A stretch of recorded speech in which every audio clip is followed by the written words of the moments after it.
Kendy was a mother of 2 adult children. Kendy was a grandmother.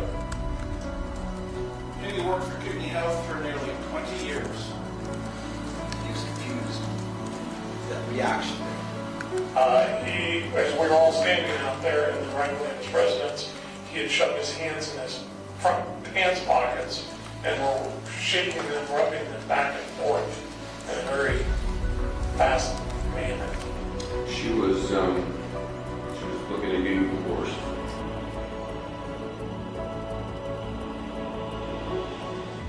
Please note that this content is for adults only. Viewer discretion advised. If you haven't yet, hit the subscribe, like, and share.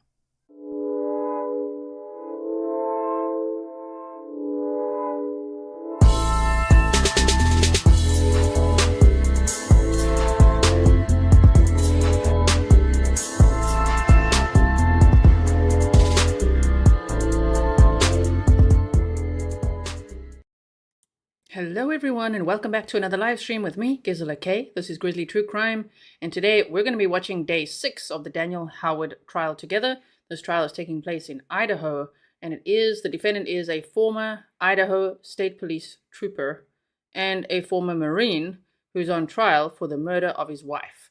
That took place on February 2nd of 2021, and it took 2 years to arrest him. And now he's also bonded out. He's on a property bond, so he's not currently incarcerated. But he is in the courtroom, so we've learned to be grateful for that, because Adam Montgomery, for instance, was not in the courtroom. In that state, a new bill has actually been introduced to make sure that people with a Class A felony are in the courtroom throughout the trial, and definitely for sentencing. So that's good to know. But in this trial, he is in the courtroom. And if I remember correctly, Kendy was 48 years old at the time. Kendy Howard, the victim, pictured on the right-hand side here. And the defendant is 58 years old now.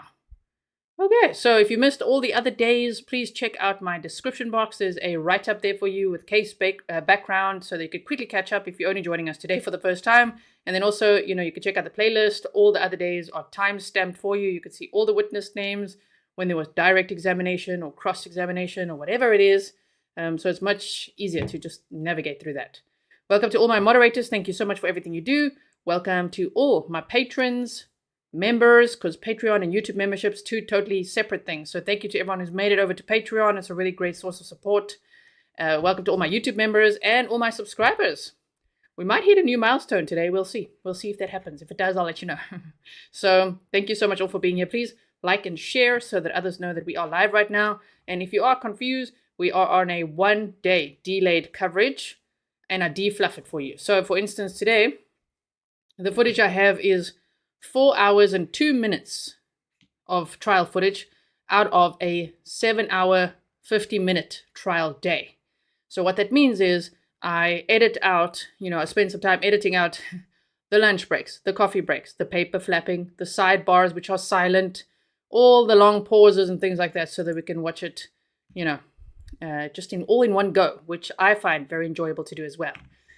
So now let's get started. Today, the court just started with the jury coming in, shuffling in, bit of fluff there. So we're going to start with the first witness for the day, which will be witness number 32. 32, yeah. Forensic Bureau says lots of defluffing. There was a lot to defluff on this day, yes indeed. From 7 hours 50 down to 4 hours. Damn. Okay. So let me get the sound going. It's all boosted for you as much as I possibly can. And of course the visuals, I've tried my best to sharpen it and make the color a little bit better. So are we ready? One more question. Beth says, are the parents of the wife in the courtroom? They were on the stand. I'm not sure if they're in the court every single day, but they have taken the stand. The parents of the victim, who the defendant never once called. He only discussed with them, I'll pay for the cremation, and that's it. Like, oh my goodness. Okay, so let's start. Good morning. Morning. Please state your full name and spell your last name for the record. My name is Barclay Stewart, Barclaystewart. How are you employed? I'm a surgeon at the University of Washington at Harborview Medical Center. And generally speaking, in what capacity do you work for Harborview? I'm a trauma and burn surgeon. Fair to say you're a medical doctor? Yes. Can you please describe your educational background? Sure. I went to college at Clemson University in South Carolina, in the medical school at the Medical University of South Carolina. I have graduate degrees from Lynn School of Hygiene and Tropical Medicine and Stellenbosch University in Public Health, and then went to the University of Washington for my residency training. Was your residency in a particular area of medicine? In general surgery. Did he say Stellenbosch University? Like Stellenbosch in Cape Town? Yeah, as you might know, I'm from South Africa. I'm living in Switzerland with my Swiss husband. That makes sense. And so Stellenbosch, if he went to Stellenbosch University, lucky him. It's a very beautiful area. If you've never been to Cape Town, that's the place to go. Anyway, sorry, side note, let's continue. And following your residency, did you go on to do additional training? A fellowship in trauma and burns and critical care surgery. And where was that? At the University of Washington at Harborview. Do you hold any other postgraduate trainings in any particular specialties? No. Do you hold any board certifications? In general surgery, critical care surgery, which includes trauma, burns, and intensive care. Would it be fair to say that you're a specialist in a particular area? Yes. What would that be? Both trauma and burns. And is this... Also, I'm playing at 1.1 speed, okay? We like that. I mean, sometimes we like it at 1.2, 1.5 speed, but 1.1 is a nice speed to listen to the trial. Is a particular area that you presently practice in? Yes. How long have you been specializing in the area of trauma and burns? For 6 years. Do you currently see patients within your specialty? Yes. And is that on a daily basis or near daily basis? Near daily basis, yes. Can you briefly describe what kind of facility Harborview is? Harborview is a very large regional level 1 trauma and burn center for both adults and children. We see patients from Washington, Idaho, Alaska, Montana, and Wyoming with complex injuries and burns. What does it mean to be level 1? It's a certification granted by the either American College of Surgeons, Committee on Trauma, or the State Department of Health, and it represents a certain amount of resources that must be available 24/7 for care of injured patients. And would level 1 be the highest and the best level? Yes. Do you also teach within your area? Yes, we teach residents and medical students as well as postgraduate fellows specializing in trauma and burns. And is that because your facility is associated with the university? Yes. Do you publish or write in this area? Yes. Do you also review others who publish and write in this area? Yes, for medical journals. Are you a member of any professional organizations? Yes. What are those? The American College of Surgeons, the Committee on Trauma, which is our national body for trauma surgeons, the American Burn Association, and the International Society for Burn Injuries. So Dr. Barclay Stewart is witness number 32. Okay, for those of you who are counting with us, we count how many witnesses, especially when they tell us how many they expect, which is 55 to 60. We looked at the witness list on day 4, I think it was, for both the state and for the defense as well. So they anticipate that the state would actually rest their case today. Of course, we 1 day behind, so they will watch that tomorrow. But interesting. Then it's up to the defense to present their case. As part of your ongoing training, do you stay current in your field on the research that others are doing? Yes. Have you ever testified as an expert before? Yes. I'm going to ask the court too if I can approach the witness. No. Jason.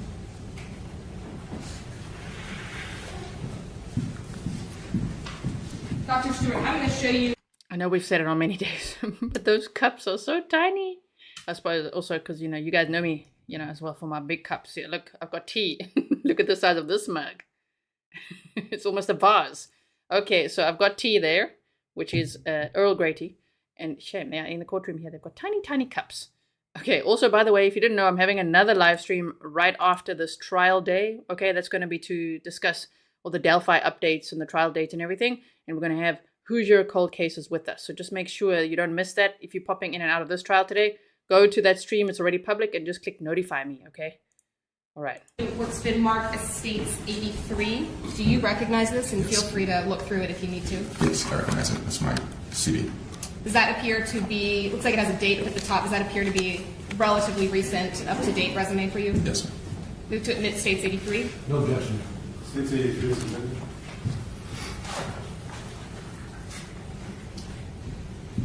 So, Dr. Stewart, might be kind of a silly question, but what is a burn?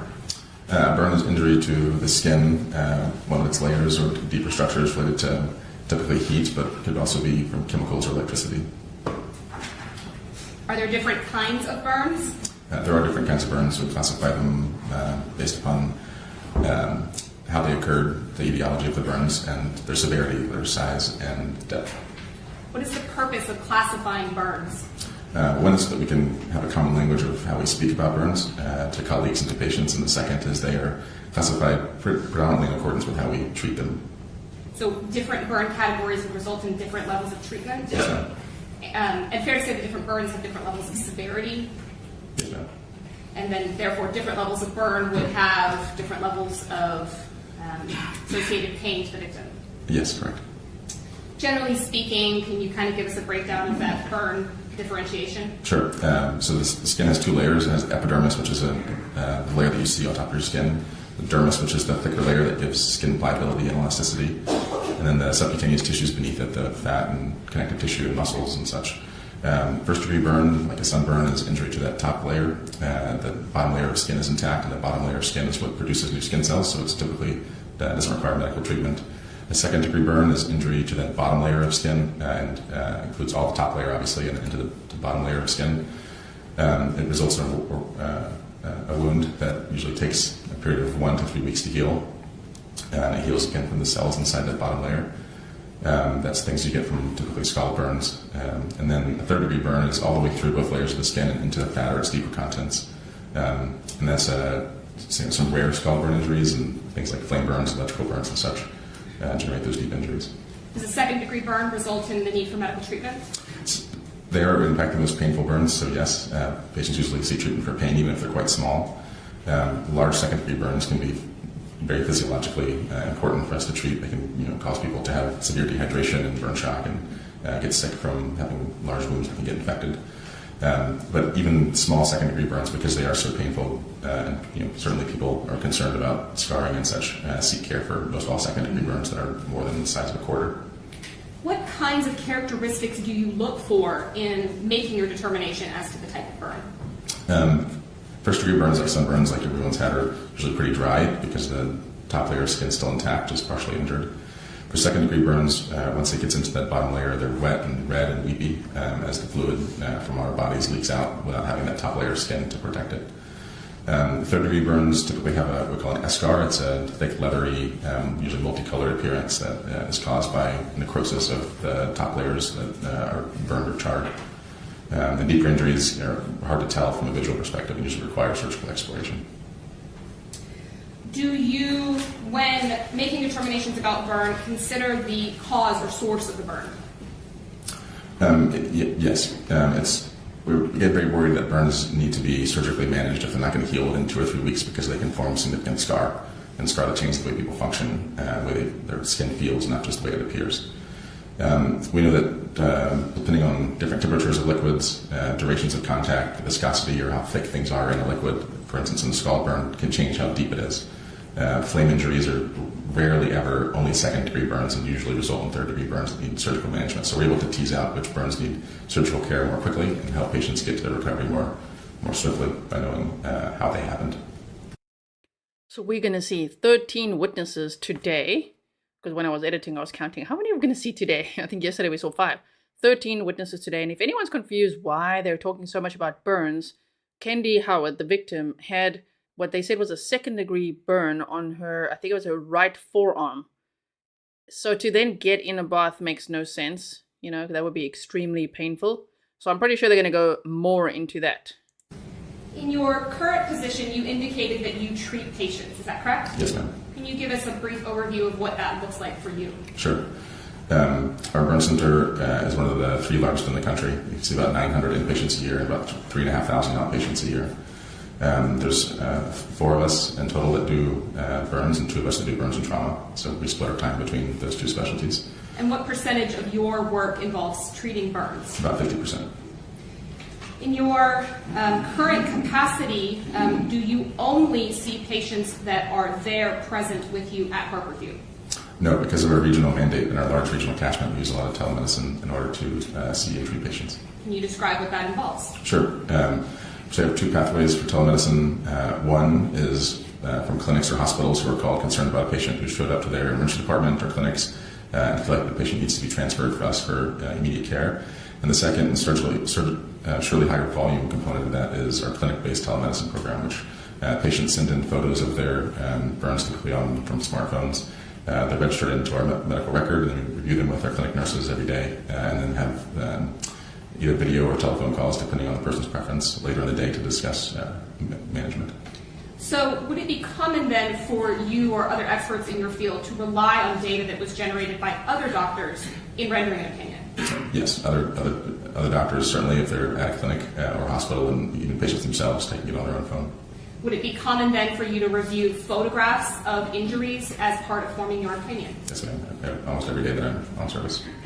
Common for you to rely on descriptions, notations from other people who have actually observed the burn versus you seeing the burn yourself? Yes.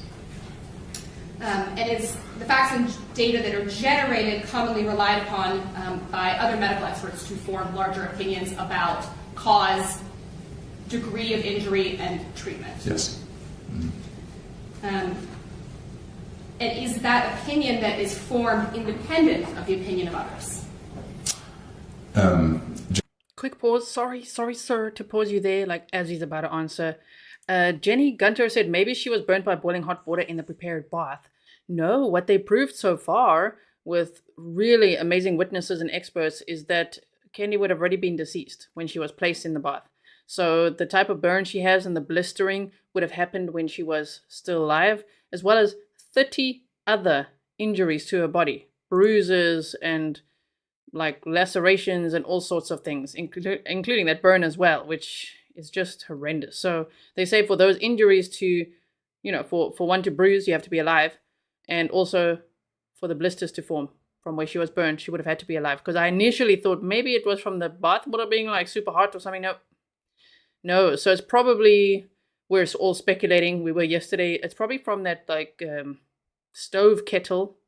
Could be from something like that, because maybe Kendy was sitting downstairs in that bar area because she had it was her file with divorce papers on the bar counter, So maybe she was sitting there first. Someone had commented on the live stream yesterday saying that there was, it looked like her robe, like a pink robe over the couch. So maybe she was just relaxing there in the bar area and then things happened from there. But if you missed, especially yesterday's testimony, that was incredible. Dr. Smock, huh? My goodness. It's all timestamped for you, so it's very easy to find. If I say names and you want to go check it out, you can easily find it. Generally, yes, although I think it's important that we see the objective information that we have and then read people's opinions so that we can kind of put together a holistic picture of what we think caused injuries and how to best treat them. Dr. Stewart, were you asked to review a suspected injury in this case? Yes. Were you provided information for your review? Yes. Can you just kind of brief overview of what you provided? Sure. Just like in seeing any patient, we try to observe the most objective information first. So the first information I was given were only photographs. Reviewed those photographs, and then were followed by medical examiner's reports of 2 different medical examinations. Were you provided photographs that were taken on 2 separate days? Yes. I'm going to show you, Dr. Stewart, photographs that have already been entered into evidence. We'll start first with states 20R. Do you recognize this picture? Yes, ma'am. Is this the injury that you were asked to review? Yes, ma'am. Based on your training and experience, would you call this a burn? Yes, ma'am. Can you tell me why? For several reasons. One, it has just a very kind of classical Gestalt image of a burn. Specifically, it looks like there's lots of the epidermis, that outer layer of skin. When you see that, it might not project too well, but if you look closely at the image, it looks like a bit of a step off from where the skin is normal and intact down to where the injury happens, and that loss of skin is pretty characteristic of a burn injury. The base of the wound is red, which is often what a deep second-degree burn injury looks like at its base. I think that the sheen over it obviously makes people think that it's a weepy injury, but post-mortem that wouldn't be the case. So I think that's just an artifact of the image. And then the wounding pattern. There's burns have kind of 3 classic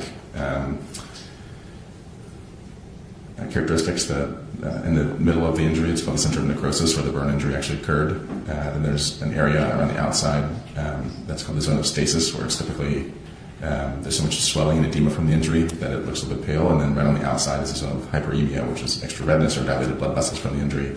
And there seems to be some mild evidence on the image of rigor mortis or hypostasis from where the zone of hyperemia would be and characteristic of a normal burn injury. I'm going to show you as well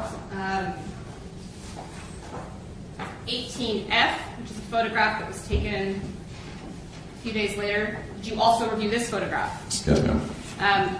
Based on your review of these two photographs together, did that change your opinion as to whether or not this is a burn? No, ma'am.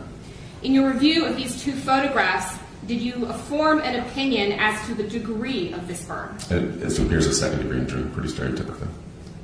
Did you form an opinion about the wound edges? As I mentioned, that step off and skin loss is quite characteristic of a burn injury. That's sometimes wounds can contract a bit as they're injured and seem a little bit taut. It's a bit hard to tell from a photograph, but certainly the step off from the epidermis to the dermis is very common for burns. Did you note anything about the epidermis? That it's missing in the area of the injury. Did you note anything in relation to eschar, as you previously mentioned? On the earlier photo, there was an eschar there, which suggests that it's either a very fresh burn or not a very deep burn, either way. And when you say fresh, what do you mean by that? Eschar forms in second-degree injuries that aren't kind of well cared for, well managed within a matter of days, as we call the exudate, or the proteins and other fluids and wound byproducts build up on the top of the wound. If it's a very, very deep burn, then the eschar forms as the heat or the chemical electricity kind of sears the skin of deeper tissue. So it was not very deep, and it certainly wasn't days old. So I'm going to take you back to 20R. So in your opinion, let me back up. Based on the information you received, you were aware that this was a injury that was present on a body that was deceased, correct? Yes, ma'am. Based on your review of this injury, are you able to form an opinion as to whether or not this was sustained before or after death? Most likely, it is an injury before death, because there is that zone of hyperemia that is visible kind of around the edges, particularly at the more distal aspects of the burn injury toward the wrist. If there's no blood flowing, it's not possible to have dilated blood vessels and to have additional blood flow to that area in reaction to the burn injury itself. Were you able to form an opinion as to how long before death this would have occurred based only on the injury itself? It's hard to tell beyond the order of hours, but it certainly is not days before. Were you able, in your review of these images, to identify anything such as blisters? Most of the blisters have been removed either by mechanical friction, which is kind of common as anything. Once the injury happens, the skin is the blisters as they form are very easily torn off and or are burned off themselves. So not uncommon not to see blisters after a short period of time. Was there evidence, though, of blistering? Blisters would have formed initially over all the spots that are red of the injury. Doctor, in your training, you are not a forensic pathologist, correct? That's correct. But are you familiar with the concept of post-mortem skin slippage or sloughage? Yes, ma'am. In your opinion, is that injury skin slippage? I do not believe so. I think it's a burn injury. I think it has a very characteristic pattern of burn injury. It's in a very isolated position that has characteristics of splattering, which is commonly seen for scald injuries. Oh, they just turned the perimeter lights on, it looks like. Do you see it got nice and bright there? Thank you all for being here. Welcome. If you're only joining now, I see there's a few people that just joined and you were asking, is this the first witness of the day? This is the first witness of the day. This is day 6 that we are watching together. And skin slippage is a systemic problem that would have happened at multiple parts of the body at the same time. Additionally, to be able to get the blisters off of that injury as it happened, that level, if it was skin slippage and it was identified later in the post-mortem period, that amount of friction that would have taken off that skin would have taken off skin elsewhere on the body. So I believe this is a burn injury. Would that injury be consistent with submersion in, say, a hot bath? No, ma'am. Can you describe why? Just the pattern of injury. Submersion injuries are typically happen when people step into a tub or a hot tub. or soaking their feet if they aren't able to feel their extremities for peripheral neuropathy from diabetes, for instance, is a quite common injury. And it's a total confluent submersion pattern of that part that's burned. In this case, someone's in there for a long time. It'd be their feet and ankles, often their buttocks up to their hips, their arms from their elbows down as they put their arms in the water. It's also not really commonly seen in people with normal minds and bodies who are able to recognize that they feel hot and then can get out of the bathtub or the shower themselves. It's usually seen in people who are very frail or have a medical problem in a shower or bathtub, like a stroke or a seizure, or who have very faulty water heating systems that produce water well over the standard 120 degrees Fahrenheit. Now, you've, I think, a couple of times now referred to this as a scald or thermal burn. Can you explain what that is and why you do that? Sure. The splattered appearance, particularly where it's thicker at one area and then both dotted with spared areas between it and potentially some dripping, again, more common with a scald than any other wounding pattern. Flame injuries tend to cause large confluent areas, and contact injuries, where someone touches or something touches them, is it's a pattern of whatever touches them, and it's 100% confluent. There's no sparing unless it's something that has indentations in it, for instance, a waffle maker or an iron. So this has a very characteristic appearance of a scald splatter. Could this have been formed by a chemical? Unlikely. Chemicals produce both acids and alkali injuries. Both cause a very characteristic coagulation necrosis pattern of the skin that leads to eschar very quickly and very early, even if it's not a very deep injury. And that wasn't present on these images. Was there anything about the location of the injury that stood out to you? The injury was on what we call the medial and volar side, or the inside of the arm. That's usually a place that's protected and hidden from the outside world. So that was a little bit a unique place to find it. Usually people are cooking or managing something, they get injuries on their hands and fingers, on the back of their hand or the top of their arm as they move things off of a stove, for instance. So to see injury on the inside of the arm, on the inside of the flank, inner thighs, inside the armpits are just very bizarre areas for wounds to occur if it's just a normal interaction with the world. In your review of this case, were you provided images from the scene? Yes, ma'am.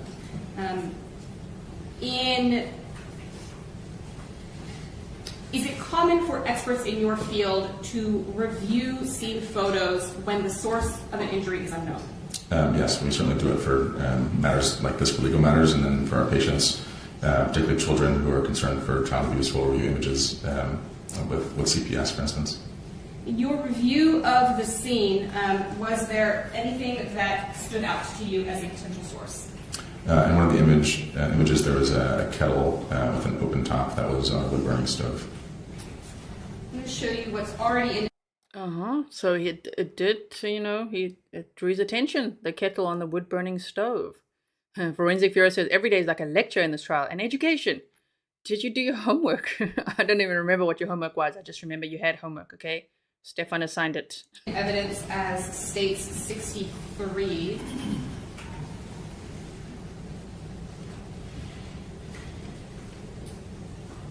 And Sure, are you able to see that picture from where you're sitting? Yes, ma'am. Was this the photograph that you were referring to? Yes, ma'am.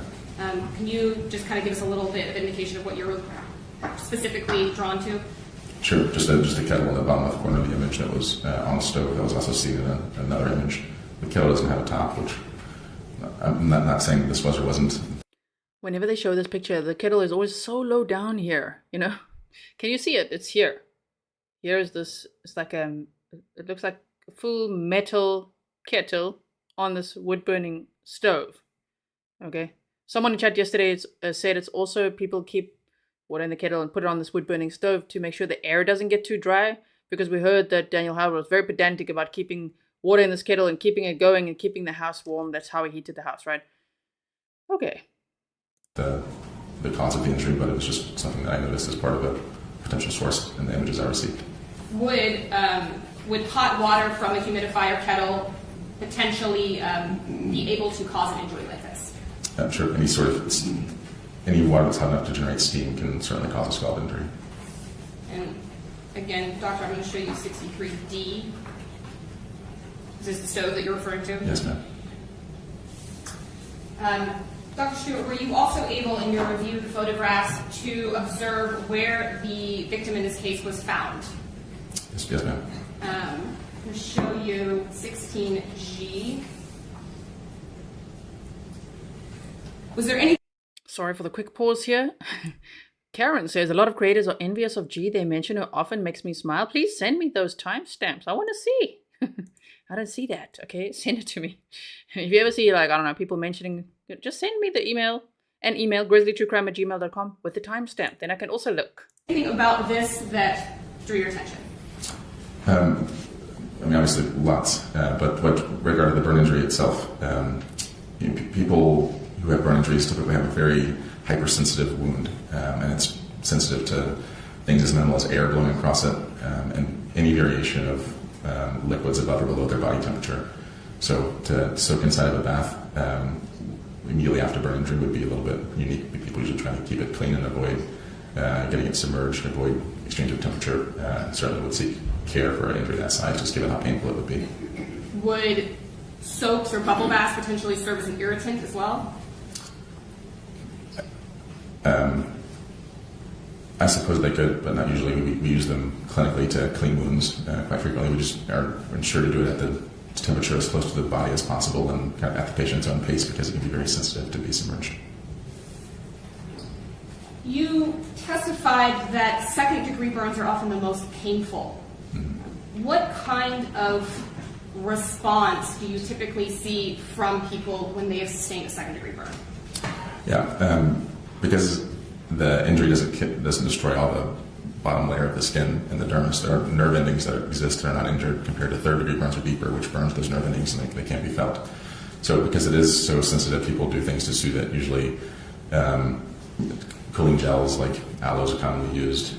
People use all sorts of kind of creams and greases to oftentimes just to prevent the air from going across it, and they keep it covered for that same reason, to make it more comfortable.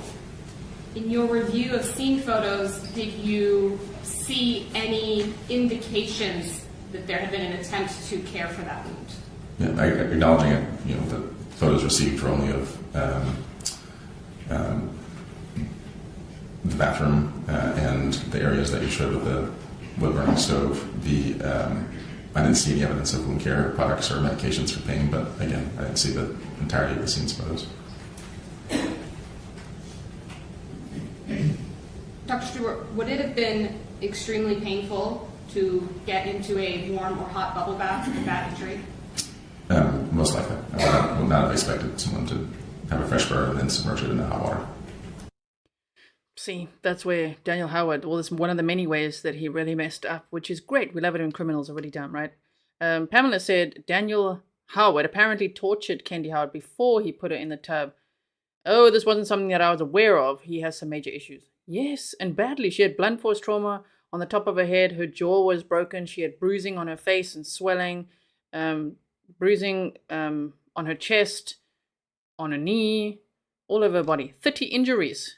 Oh my goodness. It's horrific, actually, honestly. All the things that we learned recently, it's like, whoa, it's much worse than we thought, right? It's already bad. It's a terrible case. Very sad. But that torture before murdering her, allegedly, it's too much. Karen, welcome. Okay, let's continue here. Sorry for the pause there. I don't have any other questions, Mr. Johnson, though. Thank you. Cross-examination?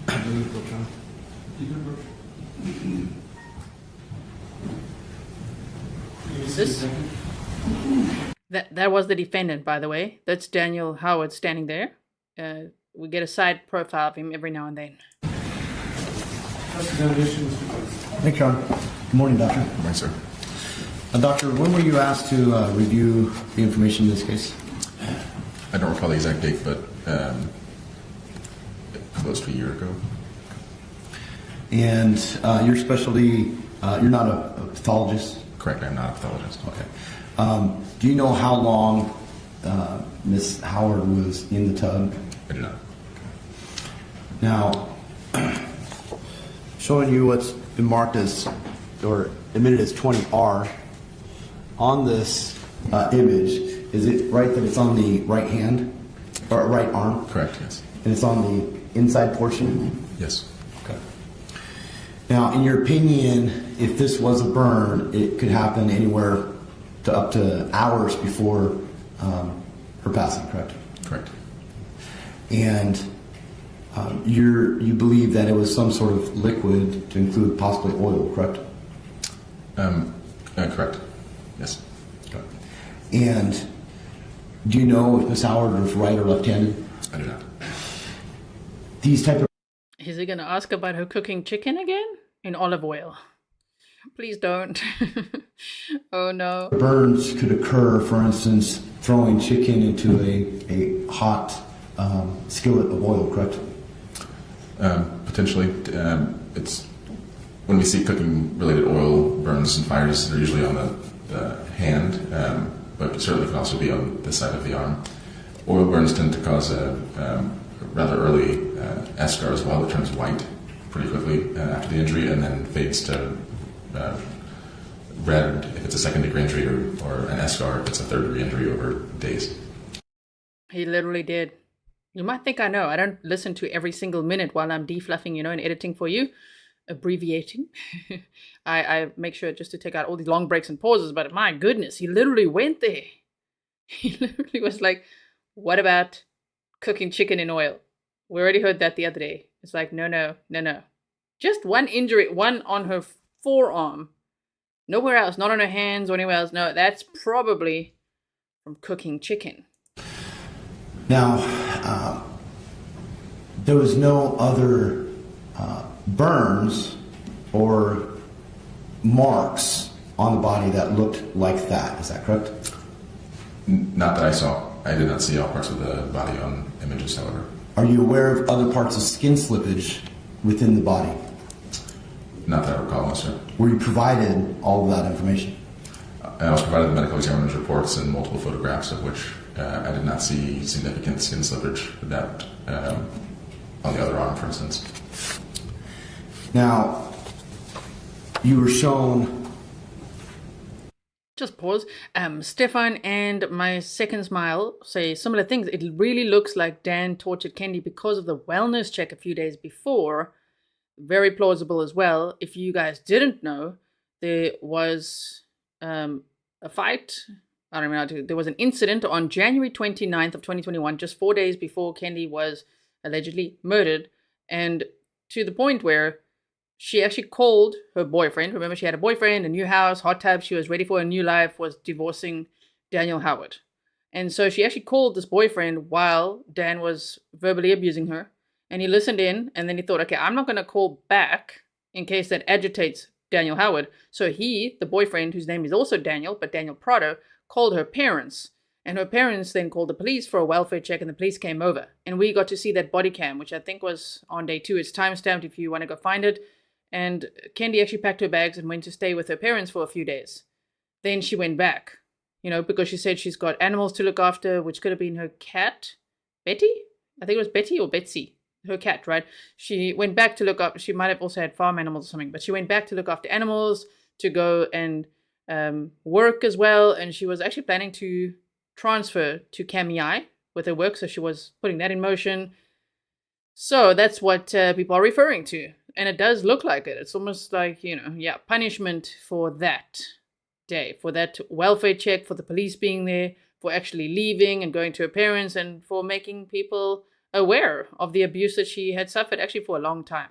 Because we also know about the domestic battery charge coming from June of 2020, 7 months before. What's been admitted as 18F. Apologize, there's a little lag. On this one, that was taken, to your understanding, that was taken days after the autopsy? Yes, sir. Okay. And you described this as a defensive wound? Yeah, I said it could be a defensive wound. Yes, sir. But there are no burns to the backside of the arm, correct? Correct. There are burns on this side as if they had hands facing outward to expose the volar surfaces. The picture of the kettle in what's been admitted as Exhibit 63 That's hypothetically a source of a potential burn, correct? Yes, potentially. Now, there was no, to your knowledge, there was no oil splatters or messes inside that house, correct? Correct, not that I was made aware of. There was no evidence of any liquid being thrown within that house, correct? Objection beyond scope.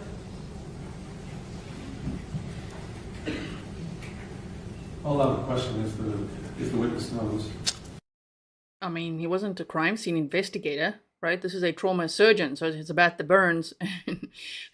Jason, the defense attorney, is busy asking about, so did you see any evidence of things being thrown? That oil, spattering? Oh, no. But in the photos I saw, I did not see any additional evidence of splatter or hot liquids being thrown. This burn or whatever it is did not cause Miss Howard's death, correct? Correct. I have no further questions, Your Honor. Redirect? Briefly, Your Honor, may I approach the Madam Clerk? You may. And approach and return to exhibits, Your Honor. You may. Permission to approach the witness with what has been already admitted into evidence as States 18P. You may do that. Thank you. Dr. Stewart, I'm going to show you a photograph that's already been admitted as States 18P. Do you recognize this picture? No, off the top of my head. No. You previously testified that you were provided photographs from both the medical examiner as well as the coroner. Yes. And when you were provided those photographs, were you only provided pictures of the arm or were you provided pictures of the whole body? I was provided a large number of photographs, not necessarily the entire body, but a large number of photographs. In this particular photograph, I'm going to be drawing your attention to this area up here. I'm going to go ahead and show this on the larger screen so that the jury can follow along. Dr. Stewart, I'm going to draw your attention to an area towards the top of the screen. I'm going to use this pointer here. Are you able to see where I'm pointing? Yes, ma'am. Is that a burn? It's certainly consistent with one. It looks like there's some of the blistered epidermis rolled up at its superior edge, exposing what could be injured dermis below. So consistent with a small second-degree burn. Looks even more shallow than the one on the forearm. Could this also be consistent with skin slippage?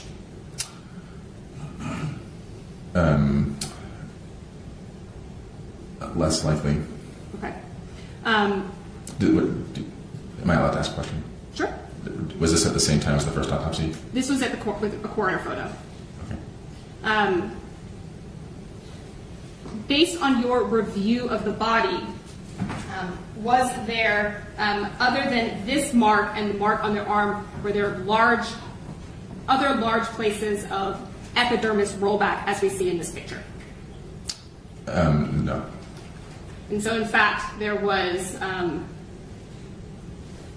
very little epidermis rollback except for in specific areas. Correct. And skin slippage often happens where there's higher amounts of friction that can cause the skin to slip from its two layers, which would happen, for instance, on the back of the buttocks, which are not as affected as that area on the hip. And if a body were, say, to sit in a bathtub for a long period of time in water, would that not result in large areas of the skin? Objection outside the scope of cross. If a body were, say, to sit submerged in water for a long period of time, would that not result in large amounts of the skin receiving that same treatment of being submerged in water for a long period of time? Correct. Skin that's submerged in water for a long time does tend to slip in and of its own self. We see that with trench foot. Not uncommonly, people who run a house with wet socks or feet of their skin, the skin of their feet will slip off. Just that example. And that occurs in large spots. In large areas. Yes. Thank you, Dr. Stewart. No other questions? Did you want any cross in that last section? No, Your Honor. Thank you, sir. Thank you, Judge. Sir, can you say your whole name? So as you can see, part of what I edit out is, when the witness, they say, thank you, you can go, and then they stand up, and then they walk in. And then the next witness, they say, who's the next witness going to be? And then they say the name, and then they walk in, then they sit down. They first, swear them in, and then I sit down. So that's also a part of just defluffing, which is also how I'm able to make it so much shorter, 4 hours for today instead of 8, basically. Okay, so we've got the next witness on the stand, which is witness number 33. Here we go. Spell the entirety of it. My full name is Brett Bromberg-Martin. My last name is a hyphenated last name. I'll spell the whole thing now. The first letter of my name is B as in Bumblebee. R-E-T-T. My last name Bromberg is spelled B as in Bumblebee. R-O-M-B-E-R-G hyphen Martin. M as in monkey. A-R-T-I-N. How are you employed? I just love it. B as in Bumblebee. He really pronunciates things very well, right? Damn, we can hear. I'm the supervising forensic scientist for the Washington State Patrol Crime Lab Firearm and Toolmark section at the laboratory located at 580 West 7th Street in Cheney, Washington. How long have you been working there? I've been working as a supervisor for approximately 2 years at this specific laboratory, but I've been employed as a forensic scientist in a firearm and toolmark section for about 10 years. Can you describe your educational background? I have a bachelor's of science in biology with minors in chemistry and psychology, and I also have a master's of science degree in forensic science with coursework specific to the job that I currently work now. You know something about firearms and ballistics? Yes. And how did you come by that knowledge? Well, in addition to grad school coursework specific to the work I do now, I started in the firearms unit of the North Carolina State Crime Lab, and there I went through their training program, which is approximately 2 years of full-time with a little bit of overtime training. And it really runs the gamut of the different types of examinations that we would perform in the laboratory in forensic capacity related to firearms and tool marks. This includes things like operability exam training and microscopic comparison training, for example. Is it possible to do an analysis using a spent bullet, a spent casing, and determine whether or not it came from a certain firearm? Yes, it is. I'm going to go get that trash can. I just love this. This witness is just, I like, he's got so much personality, right? Now he's looking for a trash can for the tissue that he just used. Look at his face. Thank you, I appreciate it. Probably should be close to you. And so, this training that you had, did you focus on that? Yes. And that went on for a couple of years? Yes, that's correct. Since then, have you actually engaged in that sort of analysis where you've looked at a gun, you've looked at a spent bullet, you've looked at a spent casing, and you've made the determination that the bullet came from the gun, the casing came from the gun? Yes, that's correct. Since I was released from training, I've worked as a forensic scientist performing microscopic comparisons between firearms and fired ammunition components for the entirety of that time between then and now. Can you summarize that procedure for us? At a very basic level, I receive a firearm in the laboratory along with a fired bullet or fired cartridge case or both, and I make test fires with the firearm shooting into a water tank, which is exactly what it sounds like, a big tank full of water that's designed to capture a bullet in pristine condition. Then I use a specialized piece of equipment called a comparison microscope to compare my test fires to one another and to the evidence items. A comparison microscope is essentially two microscopes with their own objectives for magnification and their own light sources and their own stages for positioning and orientation, and they're linked together so that I can look through one binocular eyepiece and see both stages and the items on them simultaneously.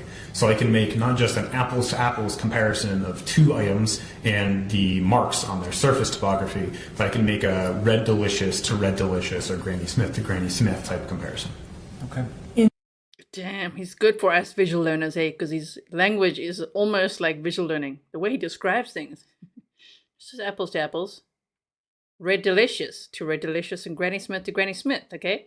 In this particular case, you agreed to analyze some evidence from an Idaho case. Is that accurate? Yes, that's correct.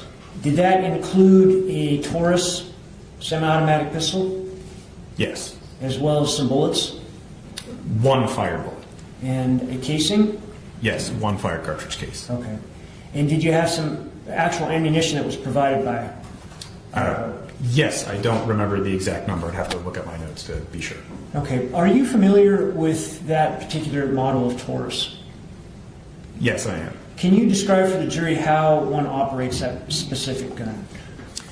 This particular firearm, the Taurus that was submitted to me in this case, doesn't have much in the way of extremely specialized methods for operating it. If you wanted to fire it in a conventional manner, you would load the magazine with unfired cartridges. That's live ammunition. Sometimes they're called rounds. And after loading the magazine, then you'd insert the magazine into the firearm. You'd pull the slide to the rear and then let it go into battery under the spring power of the recoil spring, and it would be ready to fire as long as the key lock safety on it was in the disengaged position. And you would be able to fire one shot with each pull of the trigger until your supply of cartridges was exhausted. Can you tell us what trigger weight is, trigger pull weight? Trigger pull weight is a diagnostic feature of how a firearm operates that I record in my notes when I'm doing laboratory work with a firearm. I assess trigger pull weight by what's called a dead hang weight. So with the firearm oriented with the muzzle of a firearm pointed toward the ceiling and a weight hanger through the trigger guard onto the trigger, I use weights that are calibration checked, so I know that they're a specific weight. They are the weight they say they are. And then very gently raise the gun upward until I find the weight that fully depresses the trigger. And then I'll go backwards a little bit and remove some weight to make sure that one weight down, that is, a pound or a quarter of a pound or whatever I have on the dead hang weight hanger, does not depress the trigger. And then in my notes I record the weight that was the minimum amount of weight to fully depress the trigger every time I test it. Did you determine the pull weight of this Taurus? Yes, I did. I don't have it memorized, but it's written in my notes. We're looking at your notes. Refresh your memory about that? Yes. Could you do that for us, please?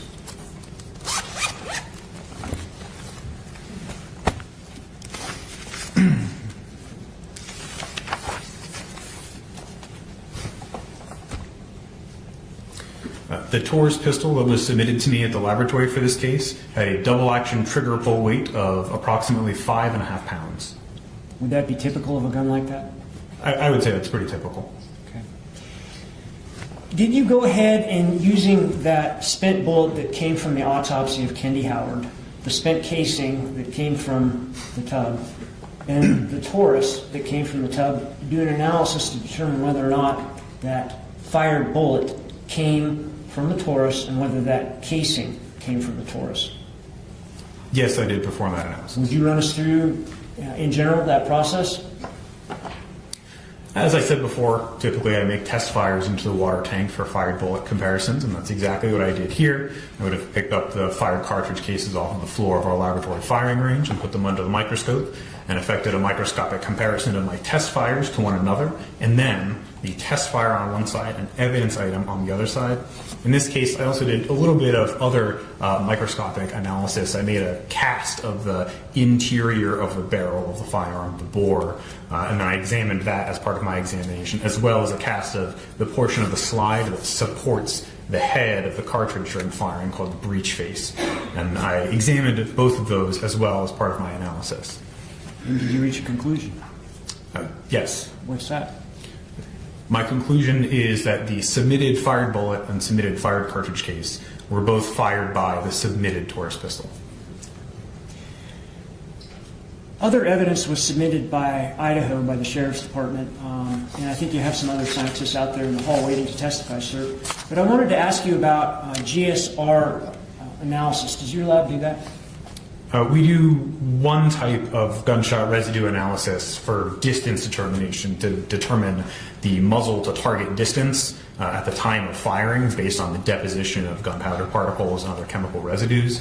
But we don't do gunshot residue, sometimes called primer residue, hand swabs. That's not something our laboratory does anymore because typically the probative value for it is very low. What do you mean by that? It transfers so readily from one person to another. and it can be washed away by just washing your hands thoroughly. That if it's there or if it's not there, it's not always necessarily significant. For example, someone who hasn't handled a gun at all, if they get high-fived by someone who just did fire a gun, that can transfer the gunshot residue from the second person's hand onto the first person's hand, even though the first person had not even touched a gun at all that day. And of course, if someone washes their hands very thoroughly, it could all be washed away as well. This means that just being in the room with a gun as it's fired can put that type of residue onto your hands or your body somewhere else. Does any other state lab in the U.S. perform this type of analysis that you're aware of? State labs, I don't know. I mean, there's 50 states, so there might be one that does it. There might be more than one. Our laboratory does it, and I don't think any other laboratories in our region do that specific examination either. I know... Oh, pardon me, I'm sorry. No, that's okay. So the Sheriff's Department sent some GSR swabs to you for analysis, and those were not tested by the Washington State Patrol? That's correct, and if I was the supervisor at the time they were submitted, it would have been me who declined them for analysis. Basically for the same reasons you've described here today? Yes, that's correct. Any questions? Thank you. Cross-examination. Permission, go to Madam Clerk, Your Honor. May? Good morning. Good morning.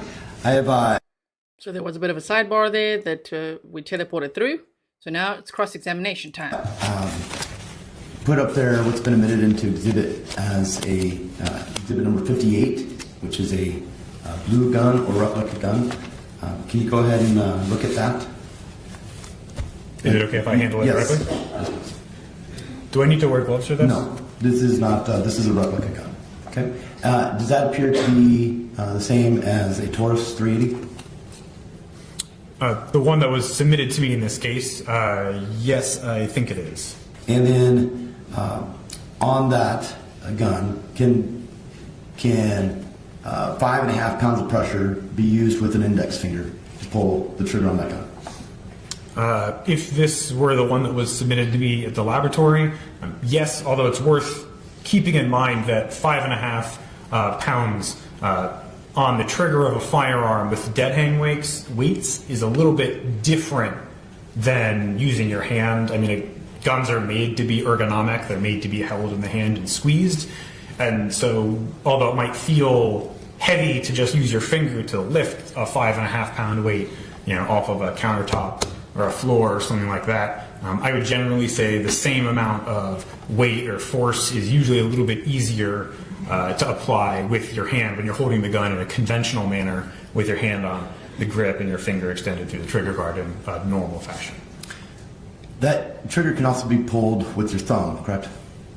Yes, that's correct, or really any digit.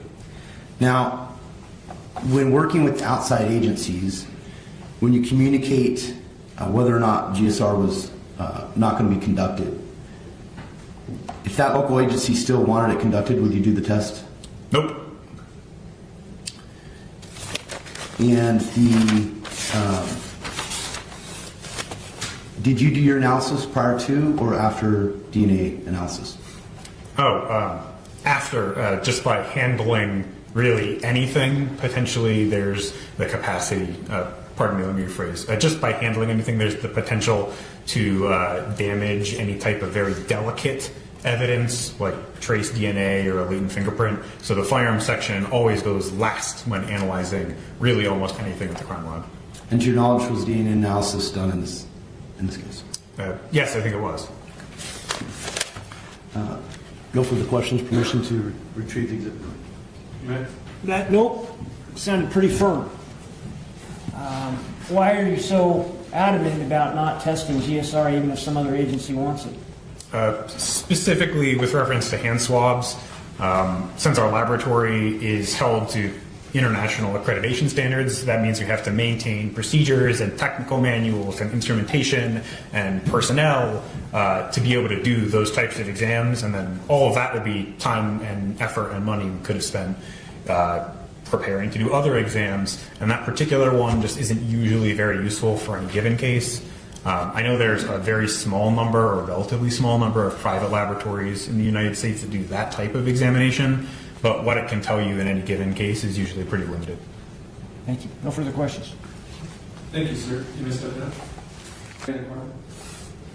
You're ready. Could you please state your full name? Okay, we've got our next witness on the stand. All these witnesses are just so good. My goodness. The state is really proving their case, in my opinion. Let me know what you think. So, let's just quickly see. Brett Bromberg-Martin, forensic scientist. So now we've got witness number 34. Okay, here we go. Name and spell your last name for the record. It is Jared Lynn, Lynn. Did you know an individual by the name of Kendy Howard? Yes, I did. How did you know her? She worked in my department at Kootenai. And when you say my department, what department was that? I worked in the supply chain receiving department. And what was your position when you were there? So I had a couple different positions. I was a supervisor for a while, and then I took the manager position also. Were those your positions when you worked with Kendy? Yes, both. How long did you know her? So I knew Kendy about 5 years. Okay, we're going to have to go to normal speed for this one. This witness, he speaks faster.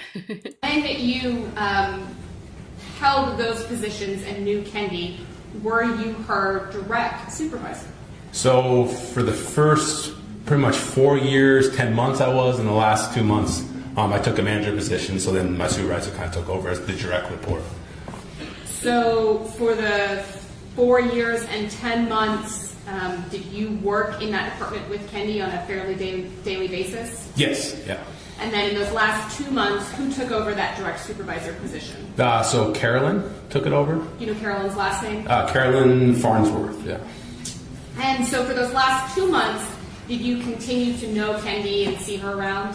Oh, absolutely, yeah. So the way that our the two positions, leadership positions worked, we're right there working in the department. Our office is right there, kind of right next to receiving and the flow of the department. So it was nice. Still saw her pretty much every day? Oh yeah, every day. Over the course of that 5 years, did you get to know Kendy? Yes. Could you describe her general demeanor at work? She was fun to work with, right? She kind of made the day fun. She would come in the door, ready to work, ready to be there. She would like to go, deliver and kind of hang out with all of our customers, which is like all the nursing floors and departments and whoever we worked with. But yeah, it was good. She was good to work with.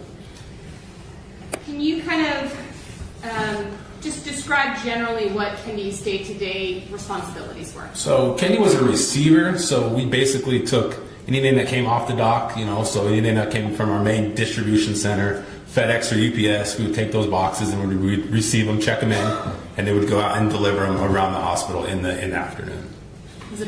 We know that Jason Johnson, the defense attorney, is already like, you receive boxes. He's going to ask about, did Kenny get bruises from work? Physical job? Physical, yes. I mean, we active. I'd say more active than physical. Definitely a lot of steps. I think we used to try to have challenges of who's going to walk the most. I think 25,000, 30,000 steps was pretty common. But now, as supervisor or manager, was it ever your responsibility to deal with injuries in the workplace? Oh yeah, yep, absolutely. And can you kind of give us just a breakdown of what that might look like? So if there was an injury on the job, right, it was to protect the employee and to protect Kootenai Health, right? So I came from Costco, and that was really engraved in me there because if you get hurt, you got to tell somebody, right? And then we would always have a process to report it, and we talked about it weekly in our huddles, and then if somebody got hurt, we'd use that as a learning kind of a learning part and kind of build off of that. So if someone got injured on the job, would you look the other way? Would I? No. How about Caroline? No. If someone came into contact with, say, a hazardous chemical and sustained an injury, would you guys look the other way? Absolutely not. Did you often, or should I say the receivers, did the receivers often come in contact with something that might burn them? Burn? No. Somebody, a box fell on them, or they sustained something that might leave a significant bruise, would that rise to the level of being reported to a supervisor? A bruise? Yeah. If something fell, you stepped on a pallet, or something, you stepped off a pallet wrong, tweaked an ankle, yeah, all those things we talk about, and it'd come up at some point. So. Kenny Did she like her job? Did she like it? Question calls for speculation. You can lay a foundation for that. I'll sustain for the moment. Defense attorney doesn't like that question. Did she like her job? Did you and Kendy ever discuss her satisfaction in her job? Yeah, we had probably monthly check-ins or at least quarterly check-ins, and we'd talk. And in the 5 years that you knew her, were you aware whether or not Kendy had worked there before you got there? Yes. Oh yeah. Fair to say Kendy had worked there for quite a while? Oh yeah, she was one of the ones in the department that she'd been there for at least, I'm not going to say a number, but a while, yeah. And in your monthly check-ins, did Kendy express to you whether or not she liked her job? Yes, yeah. Was there a point in time where Kendy indicated to you that she was thinking about leaving the job? Yes. Can you describe that? So it kind of came about when Kootenai Health acquired 2 new hospitals. One was in Clearwater and one was in Orofino. And I know she was from there, but she talked about kind of taking a job at that new hospital down there. Even though that's smaller, right? Quite a bit smaller than the hospital up here at Kootenai Health. And so we were looking at job applications, and now that kind of rose interest in her that, Kootenai Health had acquired them. And hey, they have a materials management department. Hey, they do receiving. Maybe I can go down there and do that. So we kind of talked about that and looked at the job bank and stuff. Do you recall approximately how long before her death you had that conversation? I would say probably 3 or 4 months. And in that time, that 3 or 4 months before her death, what was her demeanor? She seemed more excited. I think something, she needed a change. I think, and you could feel it. And all my team members knew that I always supported them, always used me as a reference. And she knew that, and that's why she came and we talked about it. And I was like, they're not as big as us, but hey, I can talk to somebody down there, and we can see if you're be a good fit. I think she was excited about it. So. Thank you. I don't have any other questions, but Mr. Johnson will. Thank you. Cross-examination, Mr. Johnson. Good morning. Hey. Would you describe this as a physical job that Ms. Howard had? I'd say active. Okay. And in your conversations, were they primarily about work-related activities? No, I'd say a combination of both, yeah. Okay. Did she discuss her relationships with you? Some. Okay. So did she express the affair that she had been having? No. If a person gets injured at home, would they report it to work? If it affects their work, yes. Do you think a bruise would affect a person's work? Depends on where that bruise is at. I have no further questions. Jason can tell he's not going to get anywhere with this guy. I really like the way he answers. It's like, depends on where that bruise is. Like he answers with a smile, you know? But yeah, defense attorney's getting nowhere with him. Any redirect? No, Your Honor. Thank you, sir. Yeah. You may step down. Would you please state your full name and spell your last name for the record? Sure. Carolyn Dorothy Farnsworth, Farnsworth. How are you employed? Currently? How about in February, January of 2021? Perfect. I was the materials supervisor at Kootenai Health. And just in terms of the hierarchy in that position, did you have a boss? Yeah, so Jared Lynn was my immediate supervisor. And then in your position, did you supervise others? Yes. Was Kendy Howard one of the people that you supervised? Yes. What was her position? She was a materials handler. And would she have directly reported to you? At that time, yes. On a day-to-day basis, where were you located? So my office was inside of the warehouse at Kootenai Health, and so I could be found anywhere in that warehouse area, back in receiving or anywhere in the warehouse. So fair to say that you interacted with your subordinates on a daily basis? Yes. Did you see Kendy Howard pretty much every day she was at work? Yeah, I spent 40 hours with all those folks, pretty close. What were your duties as supervisor? As supervisor, so I managed all of the daily operations of the department as supervisor, so all of the delivery of materials, receiving, delivery of the items that we received, all of that good stuff. Did Kootenai have their receivers as hourly employees or salaried? Hourly. And did they have a method of keeping track of time? Yes, yeah, we had a time clock punch-in system. Can you kind of describe that in a little bit more detail? Sure. Yeah, so there was a time clock that was right outside of our department. It was in electronics, so they would take their badge and badge in every day. If there were any missed punches or anything like that, the supervisor or the manager would get with the employee to fill those in, but they were responsible for clocking in and out. As supervisor, was it your job to review those time cards, confirm them, get Yes. people paid? Yes. And did you do that for Kendy Howard? Yes. And would that again have been just kind of in that limited time period before her death? Yeah, so there would have been some crossover between Jared, Lynn, and I at the beginning of January when I took over that position, that he would have trained me how to do that, and then it was my responsibility after that. You mentioned this is an electronic system, so computer-based? Yes. And is that maintained by the hospital for accuracy? Yes. And then did you, as supervisor, manually review those? Everyone's like, we can hear you type so fast. No, I'm like, go. Okay, trying to keep up with all of you as well in the chat. Okay, so let's continue. This speed is still good for this witness. I'll speed it up to 1.1 or so again later if I need to, okay? So for now, I think we're good. By the way, we're 1 hour into our footage out of 4 hours and 2 minutes, okay? Accuracy. Yes, so every time period before we approve timesheets, we would go in and manually approve those. If the employees missed any punches or had any edits, we would have a log that they would fill in, and that we would review and update if we needed to. And so you would have been the person to review Kendy Howard's February time card? Yes. Mission to approach. Okay. I'm going to show you what's been marked as States 51E. Do you recognize this? Yes. Do you recognize that to be? So these are logs from our Chronos time logging system for Kendy Howard for looks like January and February.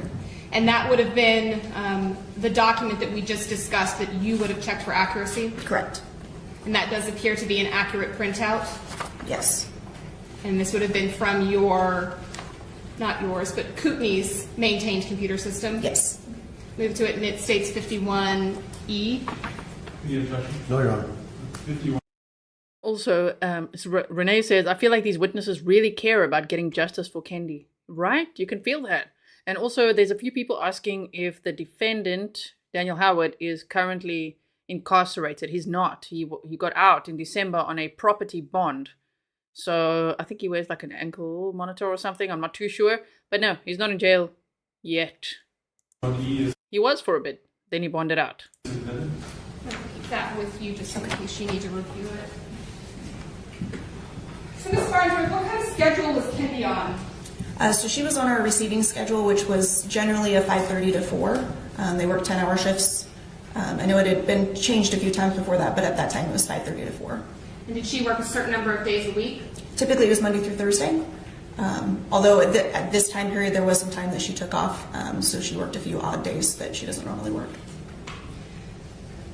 In your daily interactions with Kendy, did you come to know what her demeanor was like generally at work? Yes. And what was her demeanor at work? She was always really happy and bubbly. She was sarcastic, had a good sense of humor, but generally great to work with. In February of 2021, did Kendy ever discuss with you any plans for the future? Yes. So when I came back as supervisor, one of the first things she did is let me know that she would be leaving soon. She was planning on moving back to Camia and wanted to let me know that she would be putting in her notice at some point in the near future. And she seemed really excited about that. And I think she wanted to let me know, also, one, to be courteous because I was her new supervisor, but also because I think she was really excited about it and excited for a new change. I don't have any other questions for you, but Mr. Johnson may. Thank you. Cross-examination. Good morning. Good morning. So, Ms. Howard would work generally 5:30 to 4. Correct. So I'm going to update my banner now. Birdie B says, so he's on house arrest and tagged. Not for long. Hope the kids get everything. I hope so too. So he's on property bond. I haven't found any articles or information to say exactly how that works for him or what the conditions are or if he goes to that house every night. I'm not too sure where he's even staying, what he's doing, but I just know that he bonded out on a property bond. It was a $1.5 million bond. So yeah, he's out. Now there's cross-examination of this witness, Caroline Farnsworth. in the warehouse receiving, it'd be cold in there at 5:30. If they had the door open, if there was a truck there, sure. And a lot of times we're long sleeves. Again, if the door was open, yeah. They tend to keep the door shut when it was that cold unless there was a truck sitting there. And on her plans, were you aware of whether or not she was actually able to get a job in Kootenai? I didn't hear anything about it. Overall. I didn't hear anything about a job, no. And in her demeanor, were you aware of why she wanted to go down to Kootenai? All I heard was that she was excited to go back home. I knew that was where she was from, and she was excited to go back home. Did you discuss in her demeanor the status of any of her romantic relationships? No, not that I remember. No further questions. Any redirect? No, Your Honor. Thank you, ma'am. Thank you. And as best we can, Sure. You say you're going to say we're flying through these witnesses. That helps when we shortened the trial a little bit. Okay, so now we've got witness number 36. Am I right? Forensic Bureau, am I right? 36. Okay, here we go. please keep it in mind. Thank you. You may depart. Thank you, Judge. Can you say your whole name and spell both your first and last names? Yes. Jodie, Dewey, Jodie, Dewey. How are you employed? I'm employed with the Washington State Patrol Crime Laboratory Division. Specifically, what do you do there? I work in the latent fingerprint section, and my job duties entail processing evidence for latent fingerprints. I also compare latent fingerprints to known fingerprints. I evaluate and enter latent fingerprints into the Automated Biometrics Identification System, also known as ABIS. I prepare reports and notes to reflect my conclusions, and I testify in court when needed. Describe your educational background for us. I have a Bachelor of Arts degree in Criminal Justice from Eastern Washington University. I've also completed a comprehensive 21-month training program that was administered by the Spokane County Sheriff's Office Forensic Unit, where I worked for 18 years. I have, in regards to latent fingerprints, or friction-ridged skin, I've completed over 700 hours of training. I've compared over 3,000 cases containing over 12,000 latents. What's a latent and what's a known fingerprint? A known fingerprint is when you take a recording of the friction-ridged skin of an individual's hands in a controlled environment. This recording can be done by ink or a live scan machine, and it's a deliberate permanent recording of an individual's friction-ridged skin. A latent fingerprint, if you look at your hands, on the palmar surface of your hands, you'll see friction-ridged skin. And on that skin, on those ridges, lies dirts, fats, oils, we call those residues. And sometimes we can collect those residues from the surfaces that we touch and collect the dirts and oils from that surface. We also have sweat pores on those ridges, which exude oils and sweat. And when we touch a surface, an impression consisting of those coatings may be left behind on a surface. Sometimes that impression is visible, sometimes it is not, and it has to be developed, and we refer to that as a latent fingerprint. How does one go about developing it? Just a quick pause. You guys are so lucky because you're probably looking at your hand. I don't want to sit here going like this. It'll look so weird, like, ooh. But as they explain, and sometimes I also want to just like, oh, okay. So do it for me, okay? There are many different methods of developing a latent fingerprint off of a surface. It depends on what type of surface it is. Is it metal? Is it plastic? It also depends on what types of other evidence is potentially on that surface. Is there blood? Is there other oils and greases that we have to break through in order to get to the latent fingerprints that are on the surface? And so typically we have kind of those most used techniques, which can be fingerprint powders, which you brush onto the surface and they adhere to the moistures in the residues in the impression and develop that in a contrasting color. We also have super glue is a common process. There's a lot of different chemicals that we use depending on if it's a porous, like paper surface versus a solid surface like metal or wood. In this case, did your lab agree to do some work for the Kootenai County Sheriff's Department Yes, we did. on a case involving Dan Howard? Yes, we did. Can you describe for us what your work entailed? Yes. I received 2 requests. The first request was request number 4, and that contained items. The first item was 21-02015, and that contained a Taurus handgun, an empty magazine, and 5 unfired cartridges. The second item in that request was item 21-02016, and that contained a empty magazine that contained 5 cartridges. I also got evidence from request number 6, which was an additional request. That item was 21-02027, and that item contained a empty magazine and 6 unfired cartridges. Can you describe your work? Oh my goodness, she's got such a good memory. It's just like everything she just said. It's just like she remembers all of that.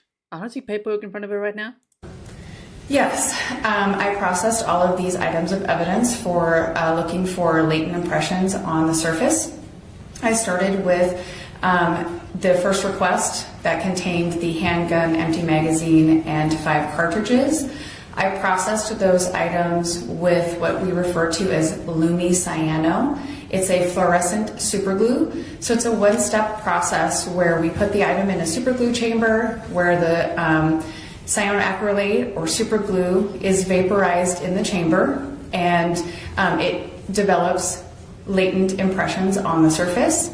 It also has a fluorescent powder component to it, so you can look at it underneath a laser or an alternate light source, and there's also fluorescent development of those impressions as well. I processed all the items on this case with this technique. On items 21-02015 and 21-02016, I did not see any ridge detail at all on any of those items. 2015 and 16 being? The handgun, the empty magazine, and the cartridges. On item number 21-02027, which was also a magazine and 6 cartridges, I did not see any ridge detail of value. I didn't see any ridge detail at all on the cartridges. I did see ridge detail that was not of value to compare to an individual on the magazine. So in short, no viable fingerprint evidence in this particular matter at all? Correct. Thank you. No further questions. Any cross-examination? Would this be a good time for a morning? Sorry. Would this be a good time for a morning recess? I was planning to. Yeah. And you have cross-examination? Yes, I do, Your Honor. Okay. Is it lengthy? It's going to be longer than direct. Okay. It is right at 10:30, which is typical. Before cross-examination, the defense attorney is asking for a mid-morning break. So they're going to take it now. Of course, we're just going to teleport right through that. Literally take a morning break. So we'll go ahead and take a recess for about 10 15 minutes. And we're back. Good morning. Good morning. You mentioned earlier that there were 6 requests that your department or Washington State Patrol crime lab received. I'm not sure in total if there was 6. I believe there were more than 6. I just know that I worked request number 4 and number 6. And that's because 4 and 6 had to deal specifically with fingerprints? Correct. And in both of those, you were not able to make a good comparison. Is that correct? That is correct. I wasn't even able to move into the comparison phase because I did not find any latent impressions of value. I'm showing you what's been marked and admitted as, there's a little lag, marked and admitted as Exhibit 16E. Now, before we get to this, is it typical when you're doing an analysis to get some background information on what the case is about? Not always, no. Did you in this case? I had very limited information on this case. Sometimes, especially when the evidence is going to multiple sections, meaning that I might work the evidence for latent fingerprints and then it goes to the DNA section and then the firearm section, which is what occurred with this evidence here. Sometimes we have information from the DNA supplemental, which is required in their section. I did not have that information in this case. Okay. And whose decision is it to submit evidence to a lab? Typically, the decision is made by the agency. So there's an agency rep, whether or not that is the chief or a detective or even an officer or deputy. They can all make that decision to submit evidence to our crime laboratory. In this case, it was a little bit different because it's an Idaho State case where obviously we work in Washington State.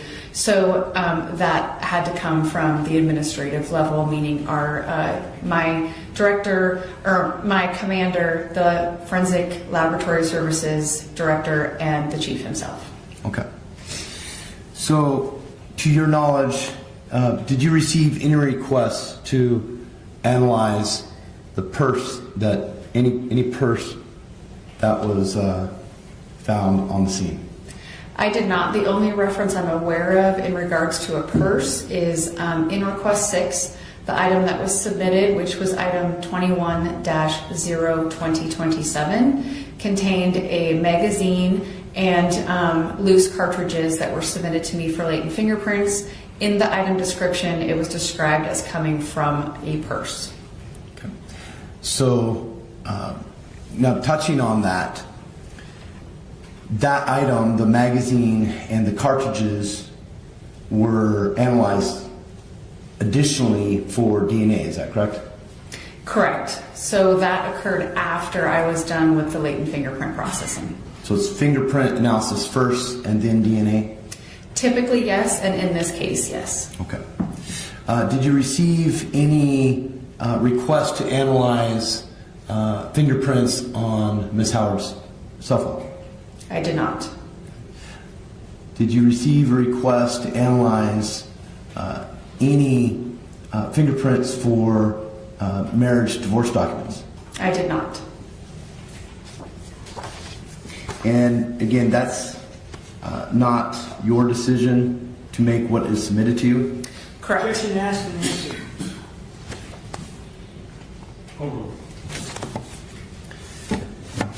Now, in your position, do you ever have to go on scene to analyze fingerprints? Not in my current position, no. But have you in the past? I have when I worked for a different agency. Okay.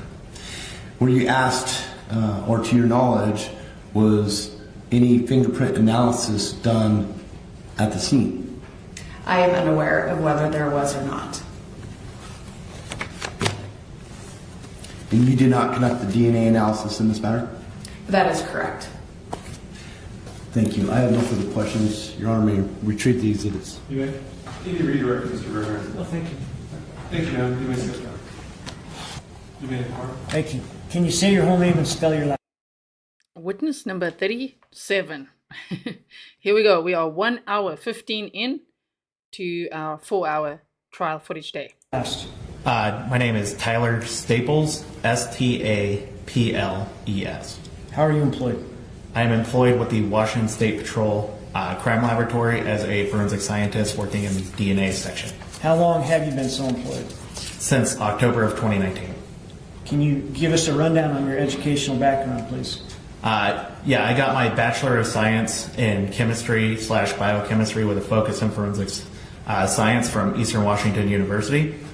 After I joined the Washington State Patrol Crime Lab, I went through an approximately 1-year training program that entailed practical exercises in the different types of testing techniques I would have to use in the lab. In order to complete that training and be approved for casework, I had to complete a practical competency assessments in all of those different types of testing techniques, as well as written and oral examinations. So has part of your training consisted of how to detect blood on some item of evidence? Yes. And you have experience in that? I do. Can you describe for us how one goes about doing that? So I'll start by looking at the item of evidence, looking for staining that looks like blood. Typically that's going to be a red-brown stain. I then test that using a biochemical test for blood, and essentially I'll collect a sample, add some chemicals, and if it turns pink, that's a positive result for that test. Is part of your training as well as your experience focus on DNA evidence? Yes. And can you describe for us how you go about doing that? Yeah. So when I'm looking at an item of evidence, I'm looking for possible sources of DNA. Typically that's going to be a body fluid such as blood, semen, or saliva. I can also try and collect what is referred to as touch DNA, or it's or trace DNA. It's a type of DNA that is potentially left behind when a person touches or handles an object. The amount of DNA that gets left behind, whether DNA is left behind, is determined by several factors. The two major ones are the length of time of that contact and the texture of the surface. So if I just tap my hand on this desk, I'm less likely to leave my DNA behind than if I rub my hand on the desk. And then if that desk was, instead of being a smooth tabletop, was made of sandpaper, I'd be more likely to leave my DNA behind on that sandpaper rubbing my hand on it. Okay. What do you need in order to conduct DNA analysis? I just need an item, and then I will examine it for whatever type of biological fluid that I'm looking for, or that touch DNA. I'll then collect that DNA. Usually I do that using swabbing. I'll swab the item to collect the DNA, and then I'll take that through the DNA typing process. I see many of you saying you hope that some of these witnesses will be at Brian Koberger's trial. We already know of one that someone said will be there, which was Detective Tolson, I think was his name. Apparently he's there. So that will be whenever their trial is. 2052. Let's hope some of these witnesses will be there, yes. This case, your lab accepted a number of items from the Kootenai County Sheriff's Office for analysis in the Dan Howard case. Is that correct? Yes. Can you describe for us the various items of evidence that you analyzed? Yes, could I... Just run through that list for us. Do you need to refresh your memory? Yes, could I refer to my report? Please. I analyzed a... Objection, Your Honor. Refresh your memory. Shame, look at his face. He's like, what? He's like, okay, I analyzed. He's like, no, objection. Did it refresh your memory or not? That was quite the objection. Kathy Irish says, hi, being a victim of DV many years ago. Sorry to hear about that. He said, I just wanted to share that I learned to keep my purse with me at all times, even in the bathroom. He would take my keys and wallet, no way to escape. That's a good point. Because Kendy's daughter did mention that Kendy liked to take her purse with her to the bathroom because she would have a phone in it and do like some admin and things. But that's another good point. It could have been for that as well. Thank you for sharing. Sure. Alright, so if you need to refresh your memory by looking at the report, and then after you refresh your memory, let us know, and then if you can testify from your memory, that's what we prefer. If you can't, we'll talk about whether or not it comes in another way.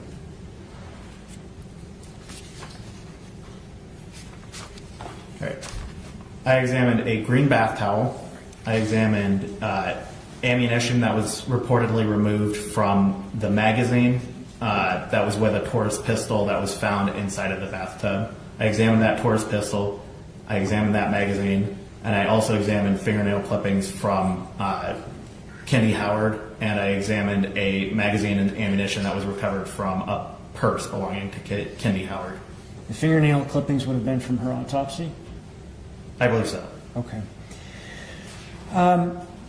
Let's kind of break this up, starting with the green towel that you got. Can you describe what sort of analysis you did on that green towel? Yes, I was looking at that towel for possible blood. I tested several stains that appeared consistent with what I would expect from blood, and I got negative results for that. So no blood was detected on that item. And was that the sum total of the analysis you did on that green towel? Yes. All right. What's the next item or items of evidence that you focused on? I tested the pistol that was found in the bathtub. Okay. And Can you describe for us what you tested it for? I was looking at that pistol. I observed red-brown staining on the grip area of the pistol, and I tested that staining using that biochemical test, and it tested positive for blood.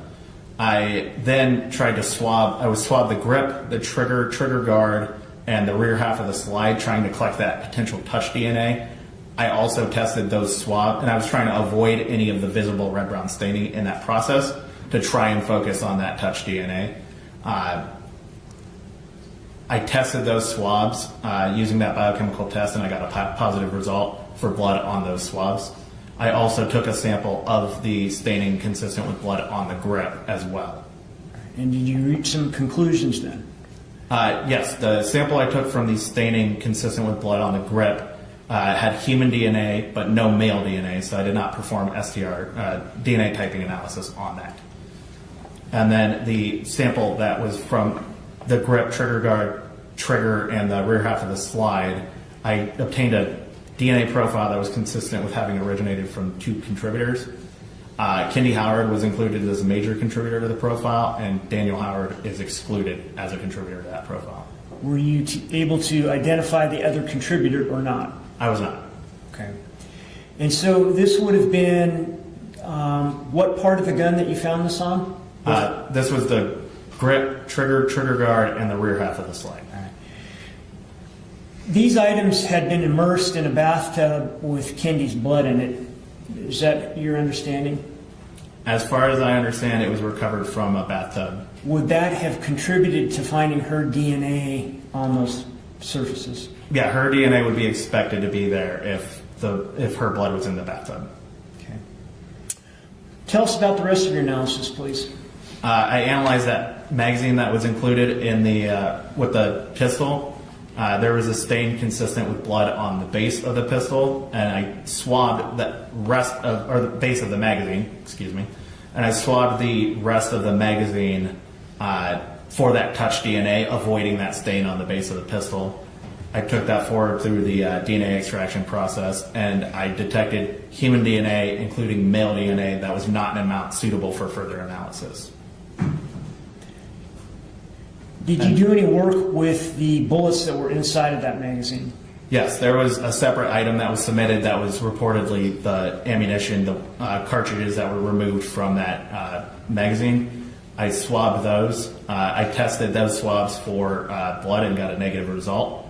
And then I took that forward through the DNA typing process. I got a profile that was consistent with having originated from 2 individuals. Kendy Howard was included as the major contributor of that profile, and Daniel Howard was excluded as a contributor to that profile. Lastly, did you perform some analysis on a magazine and bullets that were in Kendy's purse? I did. Tell us about your findings there. Once again, I swabbed those looking for that potential touch DNA. I didn't see any staining on that, so I didn't test it for blood. I ended up getting a DNA profile that was consistent with having originated from 3 contributors. Kendy Howard was included as a contributor to that, as a major contributor to that profile, and she was assumed for my analysis since the magazine came out of her purse. Daniel Howard was included as a possible contributor to that profile. Assuming 3 contributors and Kendy Howard as one of those contributors, it is 130 quadrillion times more likely to observe that DNA profile if it originated from Kendy Howard and Daniel Howard and 1 unknown contributor, rather than if it originated from Kendy Howard and 2 unrelated individuals selected at random from the U.S. population. All right, thank you. No further questions. Thank you. Cross-examination. Thank you, Ron. Good morning. Good morning. You just talked about likelihood. Is it true you use what's called a likeliness ratio? Yeah, the statistic I generate is called a likelihood ratio. And so what that is I'm comparing 2 alternate explanations for that DNA profile. One of those explanations was that the profile originated from Kendy Howard, Daniel Howard, and 1 unknown individual. And the alternate explanation is that the profile originated from Kendy Howard and 2 unrelated individuals selected at random from the U.S. population. And that statistic is the amount of statistical weight given to one of those propositions over the other one. So in this case, it was 130 quadrillion times more likely to observe the DNA profile if Daniel Howard, Kendy Howard, and one unknown individual were the contributors of the profile, rather than if it originated from Kendy Howard and two unrelated individuals selected at random from the U.S. population. And just to be clear, you're talking about the magazine that was found in the purse, correct? Correct. Now, in talking about the likelihood ratios, you working with the Washington State Patrol, there are different categories of likeliness in dealing with the likelihood ratio in DNA, correct? There are different verbal qualifiers that are recommended by a governing body, a body called SWGDAM, which is the Scientific Working Group for DNA Analysis Methods, I believe. And those verbal qualifiers, based on the range in which the statistic is, it's a verbal qualifier to help give a verbal weight along with that statistical number. So that verbal weight, for instance, if it was 0 to 400, it would be likely, correct? No, if it was 0 to 99, that would be, or 2 to 99, that would be limited support for inclusion. If it was 99 to 9,999, that would be moderate support for inclusion. If it was 10,000 to 999,999, that would be strong support for inclusion. And then anything that is greater than 1,000,000 is considered very strong support for inclusion. So the verbal weight you would give to the magazine having consisted of both Mr. and Mrs. Howard's DNA with some other individuals is very likely, correct? Very strong support. Now, when starting with the bath towel, did you review, when you were doing your DNA analysis, do you review any police reports or any information regarding the contents of the analysis? I usually get a DNA supplemental that has kind of a summary of what the allegations in the case are, and that allows me to have an idea of what types of body fluids I might be looking for, or what I might be trying to look for in the case. Because in a case where say it's a stabbing or something, or an assault, I'm not necessarily going to be wasting my time looking for semen in that case. So, with the bath towel, it was your understanding that this is the damp bath towel found in the bedroom? All I knew was that it was a green bath towel. I don't recall where it was located from, and I don't believe I have that information. Okay. So, professional auntie says no chicken DNA. I mean, could that be the third contributor? I would be surprised if Jason asked that. So, that unknown DNA, chicken? No chicken, no chicken. You received both the left and right fingernails clippings, and that was from the autopsy? I believe they were collected at autopsy, yes. You also received a gunshot residue kit that was collected at autopsy? I received a gunshot residue kit. It was submitted to me as autopsy samples. I opened it up just for inventory purposes, because I was making sure, I thought that it was going to have the reference sample for Kendy Howard. Once I realized that it was the gunshot residue collection kit, I resealed it and let the detective in the case know that I needed the other samples, the reference sample for her. Okay. So, human, well, let's start with the torus. Your understanding was Taurus was found in the tub? Yes, that is my understanding. Okay. And the DNA that was tested on the Taurus consisted of two individuals, correct? Yes, I got a profile that was consistent with having originated from two individuals. Here we go. We knew he was going to go, yeah? He has to as a defense attorney. It's his best shot. Here we go. And Mr. Howard was excluded from that Yes.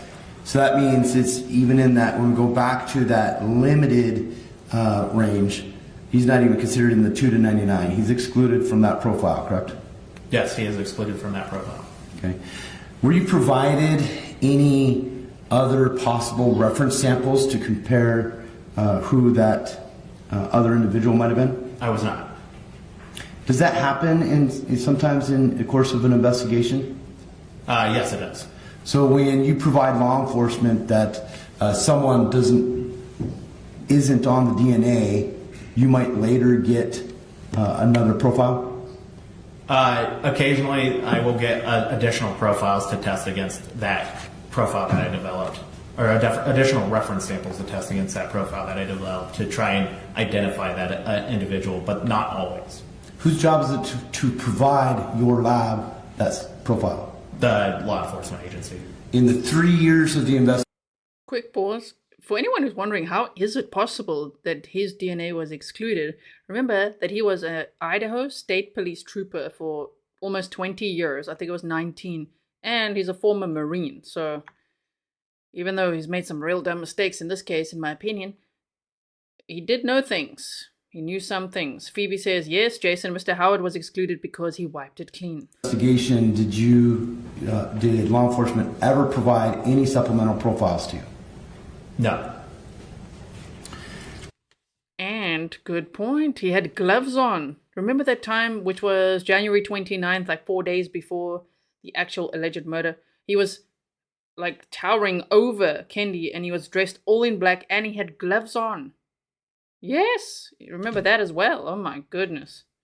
Now, the magazine that was found in the gun in the bottom of the bathtub, we talked about earlier, you tested as well. Yes.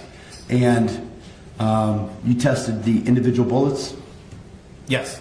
Those were submitted as a different item, if I recall. Okay. And again, Mr. Howard was excluded as a contributor for those? He was excluded as a contributor from the bullets, or from the cartridges. For the sample I took from the magazine, I detected human DNA, including low-level male DNA, and that low-level male DNA was not suitable for further analysis. So he's excluded from the bullets that were within that magazine from the bottom of the tub? Yes. But you did detect male DNA? I did detect male DNA. What did you do with the fingernails? On the fingernails, on the left-hand fingernails, one of the fingernails I observed staining, red-brown staining, and I tested that stain, and it tested positive for blood. I then collected that fingernail separately from the remaining left-hand fingernails, and then on the right-hand fingernails, I didn't see any additional blood. On the left-hand fingernails, when I swabbed the remaining nails, I tested those swabs for blood and got a negative result. On the right-hand fingernails, when I swabbed them, I tested those for blood, and I also got a negative result. And finally, you said that there was blood that was found on the grip of the Taurus. Yes. Okay. I have no further questions.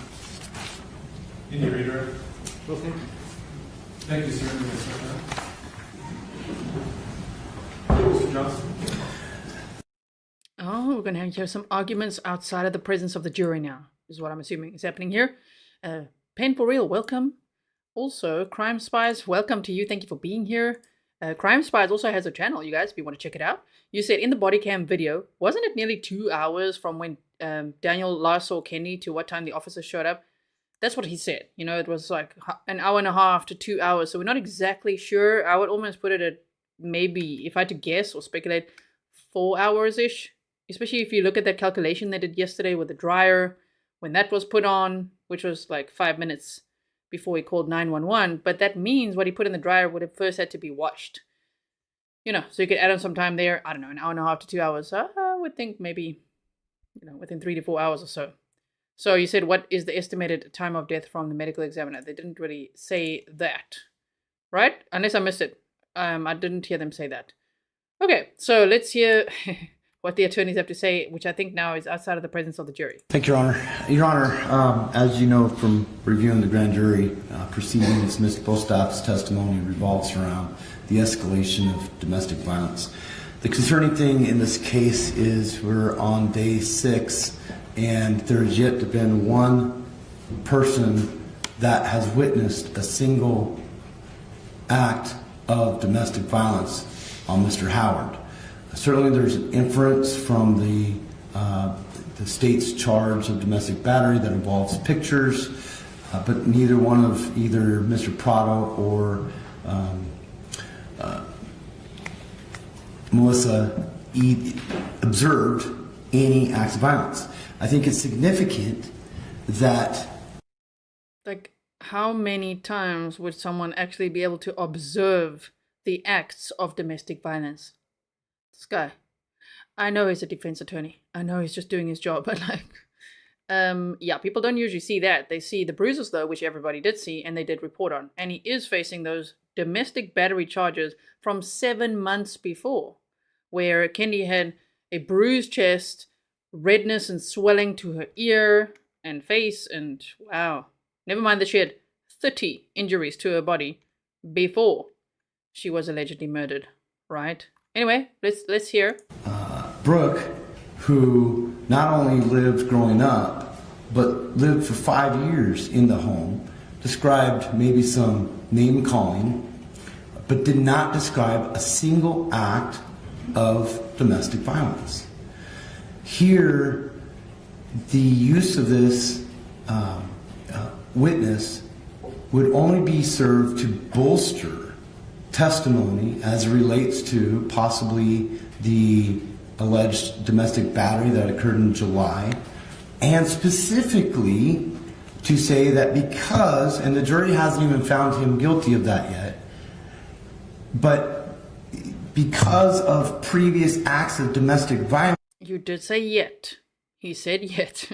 The jury hasn't even found him guilty of that yet. I like that he said that. I don't think Daniel Howard likes that. Just like, wait, what? You're my defense attorney. You're saying yet? Yes. Your own defense attorney said yet. There's an increased likelihood of a potential homicide. And the state can't have its cake and eat it too. It is used as propensity evidence. Right now, if they call this witness, there's no factual basis as of yet of prior domestic violence. It does not assist the trier of fact to determine A, whether a battery did occur in July of 2020, or B, whether this was a staged suicide in February of 2021. It does not help them other than for propensity. It is greatly jeopardizes Mr. Howard's rights to a fair trial, and I don't think it is proper to call her as a witness. Thank you. Ms. Johnston? First and foremost, Judge, this has already been litigated. And so Mr. Johnson is attempting to relitigate a 12B motion that was already well considered, well argued, and well decided. If you're wondering where the prosecutor is, the camera person didn't have them on screen right here. Sorry about that. By Judge Meyer. Second of all, I would caution this court from accepting Mr. Johnson's representations as to history of domestic violence. The state is limited in its ability to offer certain types of evidence, as it would be hearsay without a viable exception, or 404B, that the state did not believe that it could get presented to this jury. And so simply Mr. Johnson's representations do not perhaps accurately reflect the history of this case. Regardless, Dr. Bostaph is not here to comment on the history of domestic violence in this case. Dr. Bostaph is here to educate this jury as a blind expert on the dynamics of domestic violence. That is what she is here for. That is what has already been argued, discussed, and considered and ruled upon by this court. And we would ask this court to let this ruling stand and allow Dr. Bostaph to testify. Thanks, Your Honor. And again, as counsel is likely aware that the standard for 12B, while it is a complete different standard, that is constitutional issues that we attached some what we figured or what we determined were significant errors and or issues with the grand jury, and they were coupled with our 12B motions. A 12B dismissal of evidence or otherwise is a separate standard than at the time of trial. Certainly if I don't make this objection, I have to make a record and preserve it. But still, there is, and the state says that there's this evidence of 404B. Well, we had 404B hearings. If they wanted to make a case to then have an expert come in and talk about propensity evidence, we should have had a 404B hearing on that. But as of now, when they chose to call Dr. Bostaph, there is nothing before this court other than the charges alleged about escalation of domestic violence. I think it is improper bolstering. I do think it was improper for the grand jury, but I definitely think it's improper right now. And it would only be used in propensity. And so we would ask that the court not allow Ms. Bostaph to, again, it does not, her testimony does not assist the trier of fact on whether those two events occurred, and it only has the option of bolstering the state's theory. Wasn't this issue the subject of your motion to exclude Dr. Bostaph from testifying at trial? And didn't Judge Meyer issue a written opinion decision in which she cited the case law and indicated why your motion to exclude would be denied?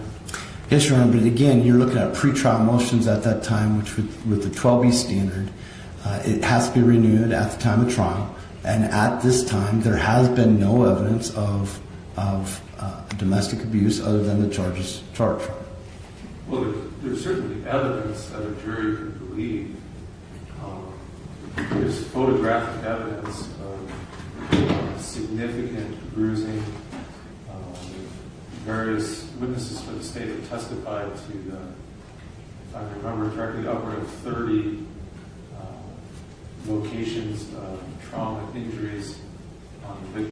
Don't you just love the judge just sets him straight? It's just like, well, there certainly is evidence of it. Like the 30 injuries to her body before she died. That, ooh. His body, consistent with domestic violence. There's certainly evidence that a jury could believe of domestic violence here. And even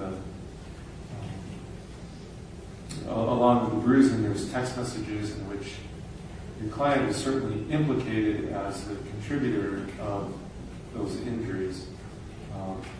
I was going to have a more further discussion with counsel about the admissibility of those statements, but you withdrew any objections because you wanted those statements before the jury. So to say there's no evidence of domestic violence, I certainly don't agree with that. There's certainly been, it's circumstantial, but there is significant evidence of domestic violence by the state. So I don't know that we're now in a different position from Judge Meyer when she ruled that this would be admissible. And so I just wanted to be clear, because I do recall this being an order on a motion to exclude this testimony from trial. And I think I also addressed this as well. And so I won't go into a lengthy explanation, because again, Judge Meyer already provided a written decision on this. And granted, I could disagree with Judge Meyer and decide it differently as a trial judge, but I don't see any reason to believe Judge Meyer's ruling. I do agree with it. And as I believe I indicated, well, counsel, I'm sorry, I don't have it immediately in front of me, but I believe I also ruled on this and indicated the admissibility or I'm just quickly going to pause as the state will make their arguments now as well. Anne says her jaw was broken too. Yes, you got to watch yesterday's testimony with Dr. Smock. They actually showed x-rays and things, and her jaw was broken. Sure. I mean, that and all the bruises and lacerations and the second-degree burn paints a terrible picture. I don't know that you directly ruled on this issue. You certainly ruled on the 404B issue to the state's intent to offer the actions of degradation and the verbal abuse that Ms. Howard sustained within her home. I don't specifically recall, Your Honor, directly ruling on Dr. Bostaph. Again, I think because the state believed that that was well-settled law.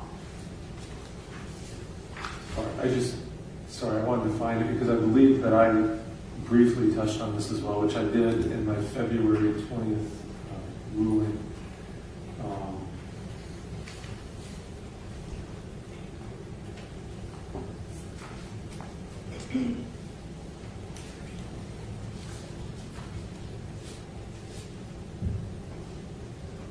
And so I am going to allow the state to present Dr. Bostaph's testimony. I agree with Judge Meyers' analysis, and I'm just going to quote briefly from her decision.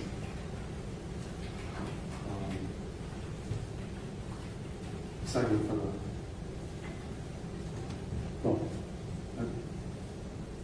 I'm going to summarize. I'm not going to exactly quote, but the Idaho Supreme Court agreed with the district court that expert testimony general to the characteristics of domestic violence and the reaction of victims to such violence was admissible.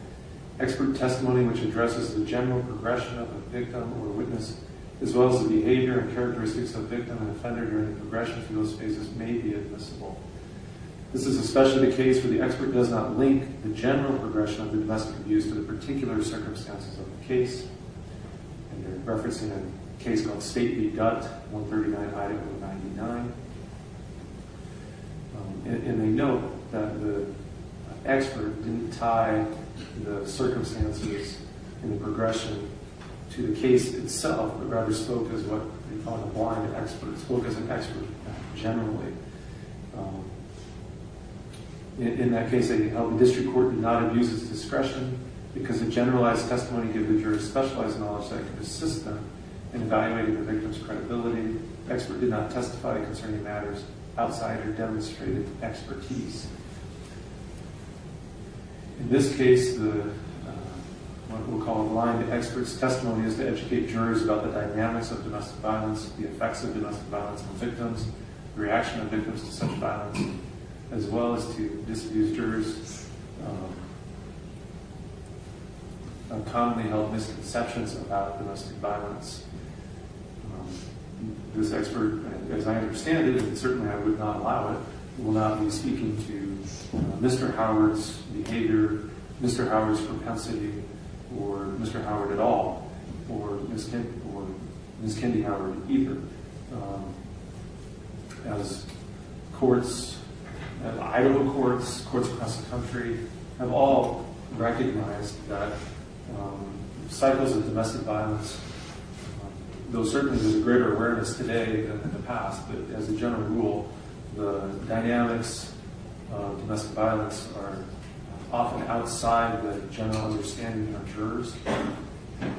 Expert testimony to explain behaviors of victims that would otherwise perhaps seem inconsistent with being victims of domestic violence is a subject that expert testimony can help educate a jury on, help them understand and interpret the evidence before them. And so I think, or I know this is admissible testimony in cases where domestic violence is present. Now, were there no evidence in this case of domestic violence, then of course it would be irrelevant. And to the extent the expert may testify to things that aren't present in this case, then those will be irrelevant and easily pointed out by counsel and ignored by the jury. But to the extent I do find that there is certainly, albeit circumstantial, there is significant evidence of domestic violence in this case. And so this testimony is certainly relevant to that, to an understanding, for example, of why a victim might stay. The stages, the progression, what, well, all of that. The council certainly understands that. And again, this was a subject of pretrial motions both before Judge Meyer and before me.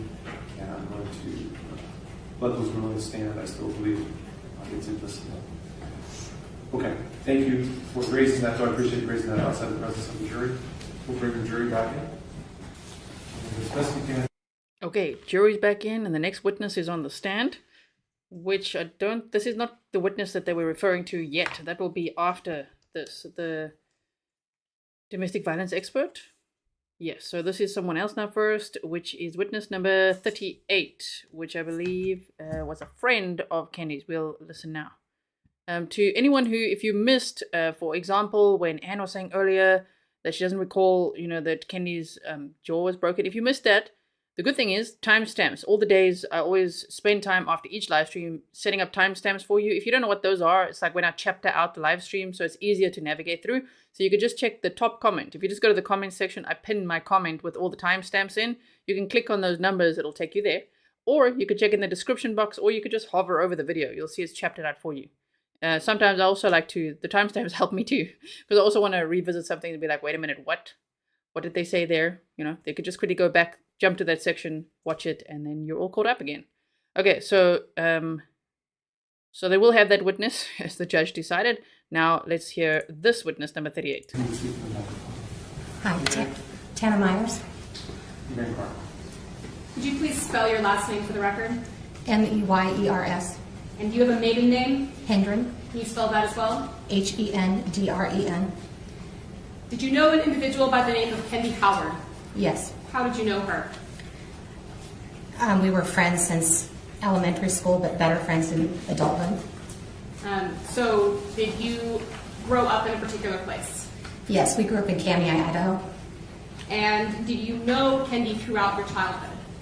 Yes. Back when you were children, did you go to school together throughout your childhood? Yes, we started about in the 5th grade when she moved to Kootenai. Is Kootenai a large place? No, we had a graduating class of 32 people, or 36 people. Shame, a really close friend of Kendy's then. My word, this must be horrible. Sending her lots of bear hugs, right? Alice Collins said Dr. Stewart, who we saw on the stand earlier, because remember, I heard him say Stellenbosch. I'm like, did he study at Stellenbosch? So Alice said Dr. Stewart did study at Stellenbosch University in South Africa, practiced tropical medicine in Kenya and Ghana, treating HIV patients prior to showing interest in injury and burn care. Thank you so much for that. Michelle says, do we just love a judge with a bit of common sense? Thank you, Judge. Yes, can he just take over all the Idaho cases now? Got Chad Daybell's trial coming up, and a few others, okay? Can he just take over the cases? Thank you. Would it be fair to say that you came to know Kendy pretty well throughout that childhood? Yes, Kendy and I actually became very good friends as adults when I lived in Coeur d'Alene. Was there a period of time where you lost touch with her and then reconnected, or did you remain friends throughout that period of time? I would say we reconnected later, like about 7 or 8 years ago. And was that, as you indicated, when you were living in Coeur d'Alene? Yes. When you reconnected with her, how did your friendship develop? Well, since I moved to Coeur d'Alene, I didn't know anyone, and she reached out to me, and we started having happy hour together and going shopping and having coffee. Would you communicate with Kendy on a fairly regular basis? Yes. And what methods would you use to communicate with her? We would normally use the Instagram Messenger app. Would you also communicate on phone, with phone calls? Yes. Occasionally on the phone, but mostly Messenger. And would you, again, as you indicated, also get together in person? Yes, we would have marathon happy hours where we would meet for like 6 hours and have a gab fest or go to shopping and see what sales we could hit at the mall. During the time that your friendship with Kendy developed, would you have characterized that friendship as close? Yes. What was Kendy's demeanor during this period of time? Well, when we got together, it was just always happy because we were having a good time as women, you know, chatting and getting to do whatever we wanted and having our coffee or maybe a cocktail. In the period of time closer to her death, so 2020, 2021, did you remain in close communication with Kendy? Yes. Had you continued to reside in Coeur d'Alene at that point in time? No. I had moved to Scottsdale, Arizona. And despite that move, did you continue to communicate with her? Oh, yes. During that period of time, did Kendy share with you any plans for her future? Yes, she did. Did she indicate to you whether or not that future included her husband, Dan Howard? For a couple of years, she had talked to me about her plans to get a divorce. Did those plans solidify closer to her death? Yes, they did. Permission to retrieve Exhibit 40 from Madam Clerk. You bet. And approach witness. You bet. Myers, I'm going to hand you what's been marked as State's Exhibit 40. Do you recognize generally what this is? And feel free to flip through.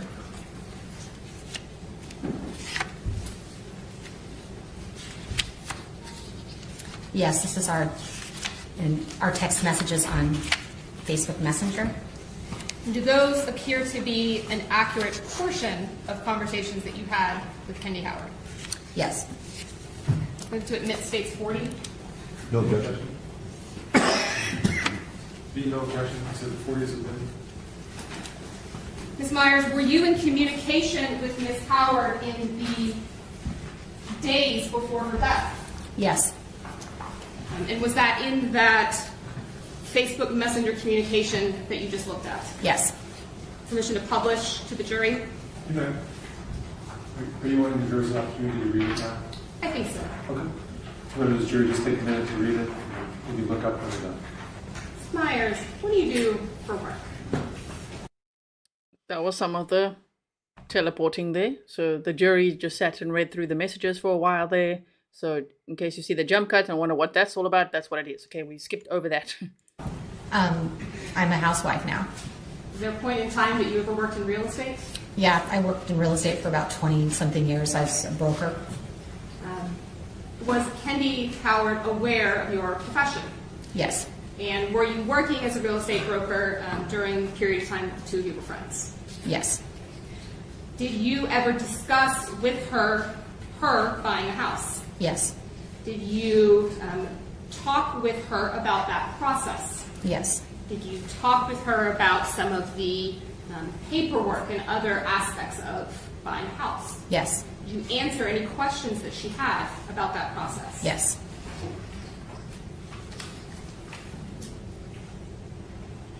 In your conversation with her about buying a house, what was her demeanor?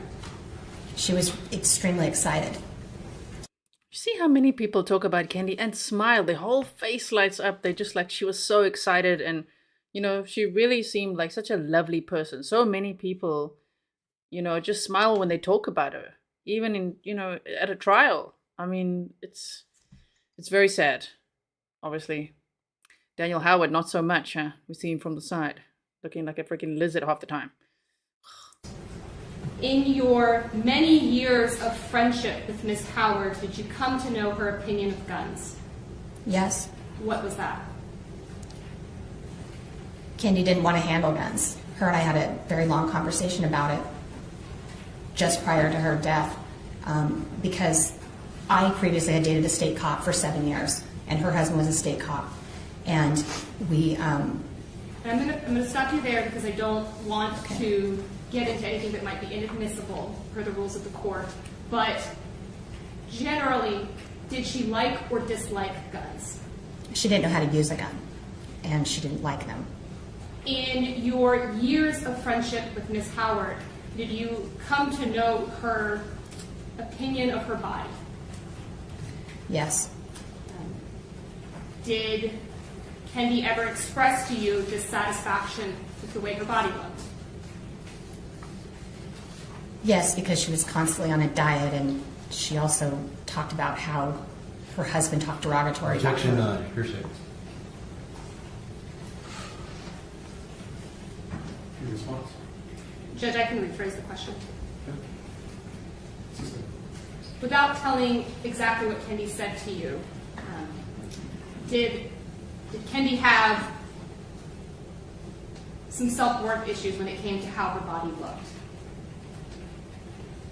Yes. Do you know how Kendy felt about being naked? Objection, foundation. You can lay foundation for that. Okay. Did you have many conversations over the course of your years of friendship with Kendy Howard about self-image? Yes. And in the course of those conversations, did you ever discuss certain aspects of her body? Yes. Did you ever discuss with Kendy aspects of her body and how it looked when she wasn't clothed? Yes. During those course of those conversations, did you come to understand how Kendy felt about being naked? Yes. What opinion did Kendy hold about being naked? She didn't want to be naked in front of anyone. What a great witness, because for Daniel Howard to think that people are going to believe that she would take her own life in a bathtub and be naked and be found by people naked, that's not going to happen. Nope. I don't have any other questions, but Mr. Johnson will. Ms. Myers, good afternoon, or good morning. Handed you what's been marked as Defense Exhibit D.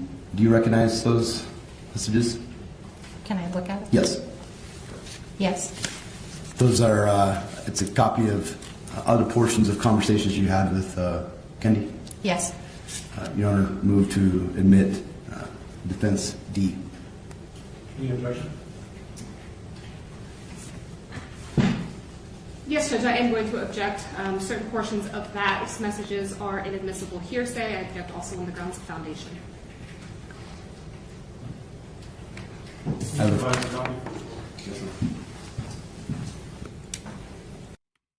Angela LD says he tore her down because he knew she was too good for him. And remember, when her daughter testified, she said that Daniel Howard would constantly, talk about her weight and her looks and mock her and say derogatory things. It's just horrible. Can I have counsel approach, please?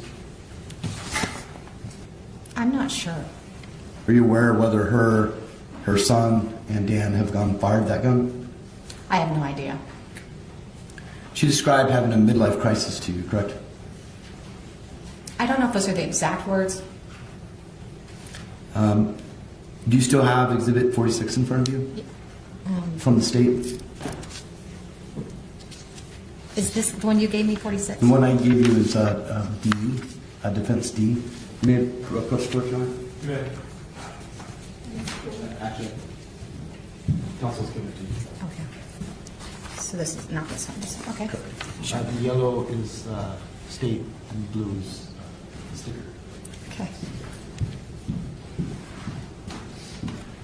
So on that first page of... Judge, I would ask that counsel accurately identify the exhibit he's asking the witness to testify from.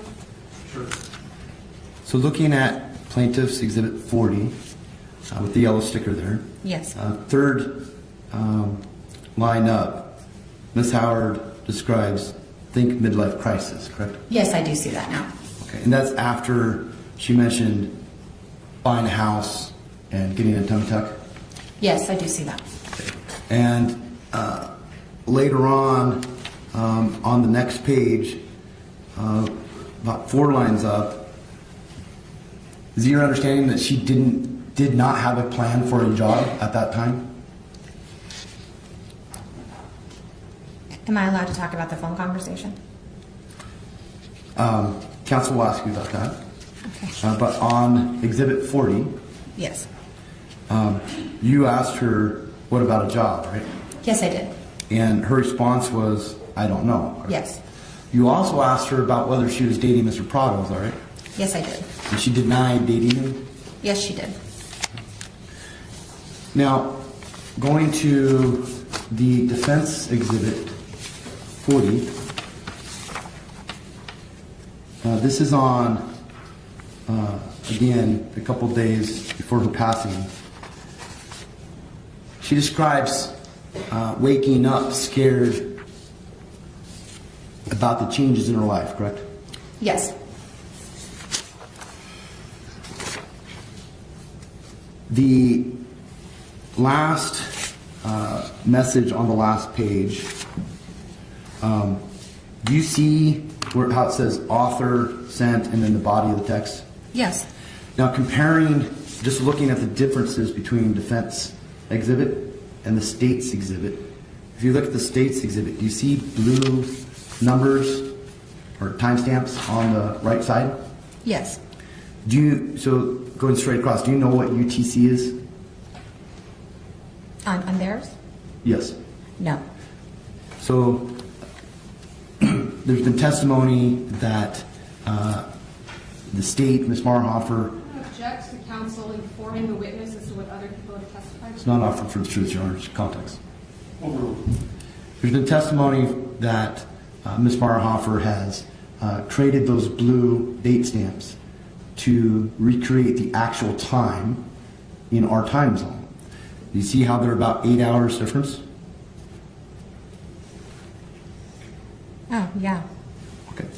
So turning back to the defense exhibit, the last page, she sent you a message at 4:50 UTC on the 3rd, correct? Yes, but that's not the time. It would be 8 hours earlier. That would be about 8:50 our time zone. Yes, that's the correct time. Because I have it on my phone and I checked as well.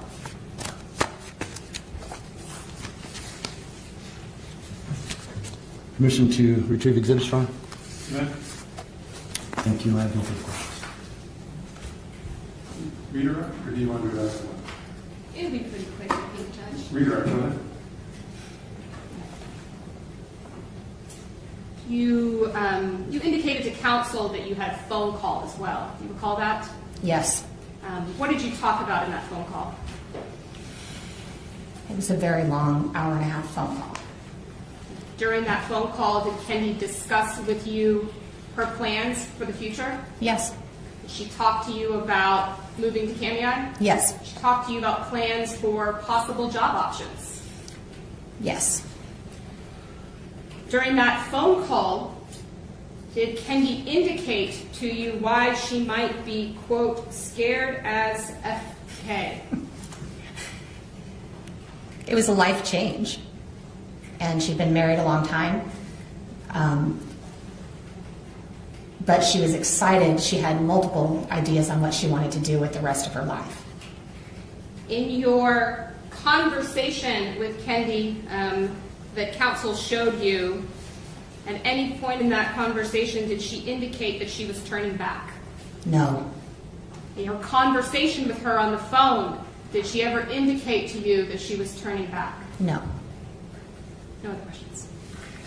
Thank you. Can we step down? All right, we're at our noon break, so we'll be in recess. We'll see you back at 1:30. You're welcome to adjust the... Sure, I think that was the quickest lunch we've ever had.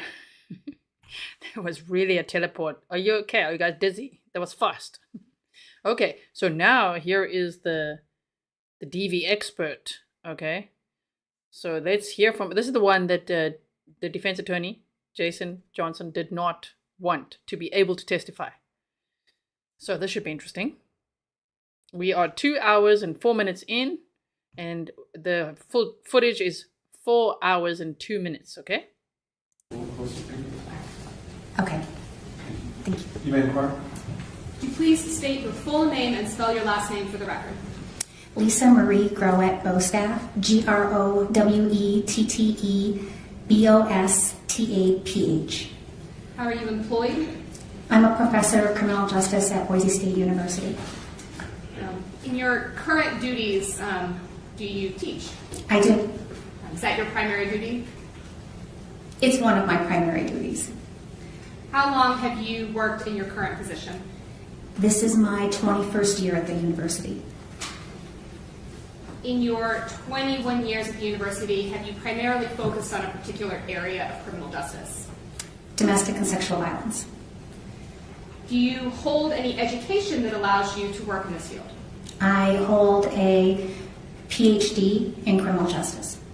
Did you go through some education before you got to that point? Yes. Can you describe that education for us?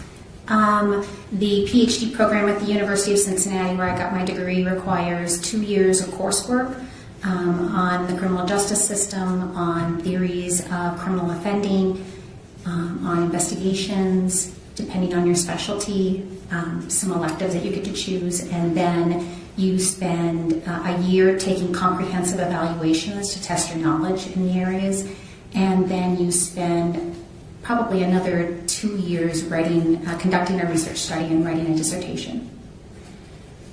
Have you also worked at other places in the area of criminal justice? I have. Can you give us a brief rundown on that? I started my career in criminal justice at the Northeast or Arrowhead Regional Corrections Agency, ARC, in Duluth, Minnesota, working in the Department of Probation, where I worked on a special project.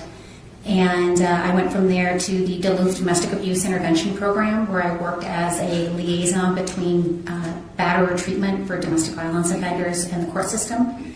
From there, I was hired by 4 policing agencies in suburbs around Minneapolis, Minnesota, to build a crime scene crisis intervention program for domestic violence, sexual assault, and child abuse cases. After that, I went to the Chisago County Attorney's Office, where I worked as a victim witness coordinator focused on violent crime. In your either educational roles or employment roles, have you engaged in any writing or publications? I have. Can you briefly walk us through some of that? There are multiple ways that professors can publish. We publish in scientific journals. I have roughly 20-some publications in scientific journals, with another 4 to 5 currently either being revised or under review by scientific journals. We can also write research reports based on the studies that we conduct. I have probably 20 plus of those research reports, 5 in the last year. Do you also review the work of others? I do. I review for several scientific journals. And as part of your ongoing work, do you take efforts to maintain being informed on the research that's being done in your particular specialty? Yes, it's required for both. If you're going to teach relevant topics to your students, you have to be current on research. Also, if you're conducting research studies, in order to ask questions that need to be asked, you have to understand what has been asked already and what has already been studied. Have you ever served on any advisory committees, particularly for either governments or court systems? I served on the Idaho Coordinated Response to Domestic and Sexual Violence, which was a statewide coordinated team here in Idaho. I served on as a parole commissioner for the Idaho Commission on Pardons and Parole for 7 years. I have served on the Behavioral Health Task Force that the governor and the legislature put together, and I served on the Criminal Justice Work Group for that. You testified as an expert before? I have. I'm just quickly pausing. I see some people in chat saying that the closed captions aren't working right now. I'm not sure why. It's all turned on my side, so sometimes YouTube might experience a glitch or two. Maybe you want to, exit the chat, come back immediately. It might help, but if not, I'm sorry about that. Everything is switched on here from my side. Michelle says, I like watching here. There's no derogatory comments. Thank you. Thank you for being here, and welcome to Grizzly True Crime, where the mods are the best. So thank you, mods, for everything you do. If you guys do want to buy the mods some coffees, you can go to my website, grizzlytruecrime.com. On the support page, there's all the ways to support the work that I do. And if you scroll down, you can also support the moderators. You could spoil them with some coffees if you want to, okay? Nightbot's also sharing that link throughout the stream. Okay, so Wow, what a witness, right? I've got the purple ribbon here, which is for DV, Domestic Violence Awareness as well. And as always, let me quickly share the DV distress signal, okay? There was someone very upset with me on X the other day saying, how dare I share this because it's not for people that use sign language. And I'm like, but it's a universal signal for distress, right? So, yes, we want to save lives. So please share this because you just never know. If you know what it means, if you see someone doing this, it means it's usually a DV distress signal, but it could be any distress signal. Maybe they've been abducted, maybe they need help, maybe whatever it is, just if you see that, call the police. They are asking for your help, okay? All right, so let's continue to listen to this fantastic witness. Permission to approach the witness? Yeah. Dr. Bostaph, I'm going to show you what's been marked as Plaintiff's Exhibit 82. Do you recognize this? And feel free to flip through if you need to. I do. That's my curriculum vitae or resume. Does that appear to be an accurate copy of your CV?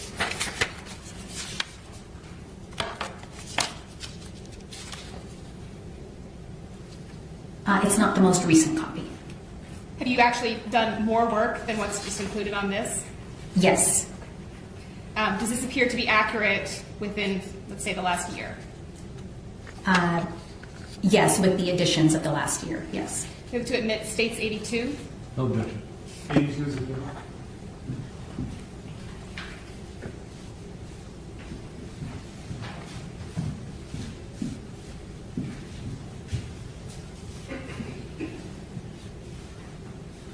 Dr. Bostaph, are you familiar with an individual by the name of Kendy Howard?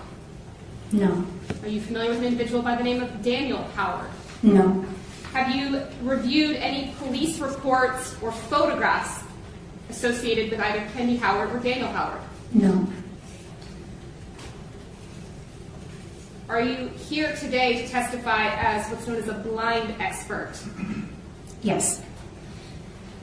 Through your training and experience, fair to say you're familiar generally with the concept of domestic violence. Yes. Can you kind of give us a broad definition of what domestic violence encompasses?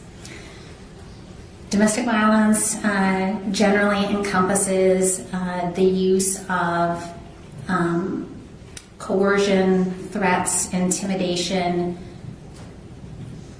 isolation, economic control, emotional abuse, in order to maintain power and control in a relationship of one person over another, usually with the threat of sexual or domestic violence, sexual or physical violence, I should say.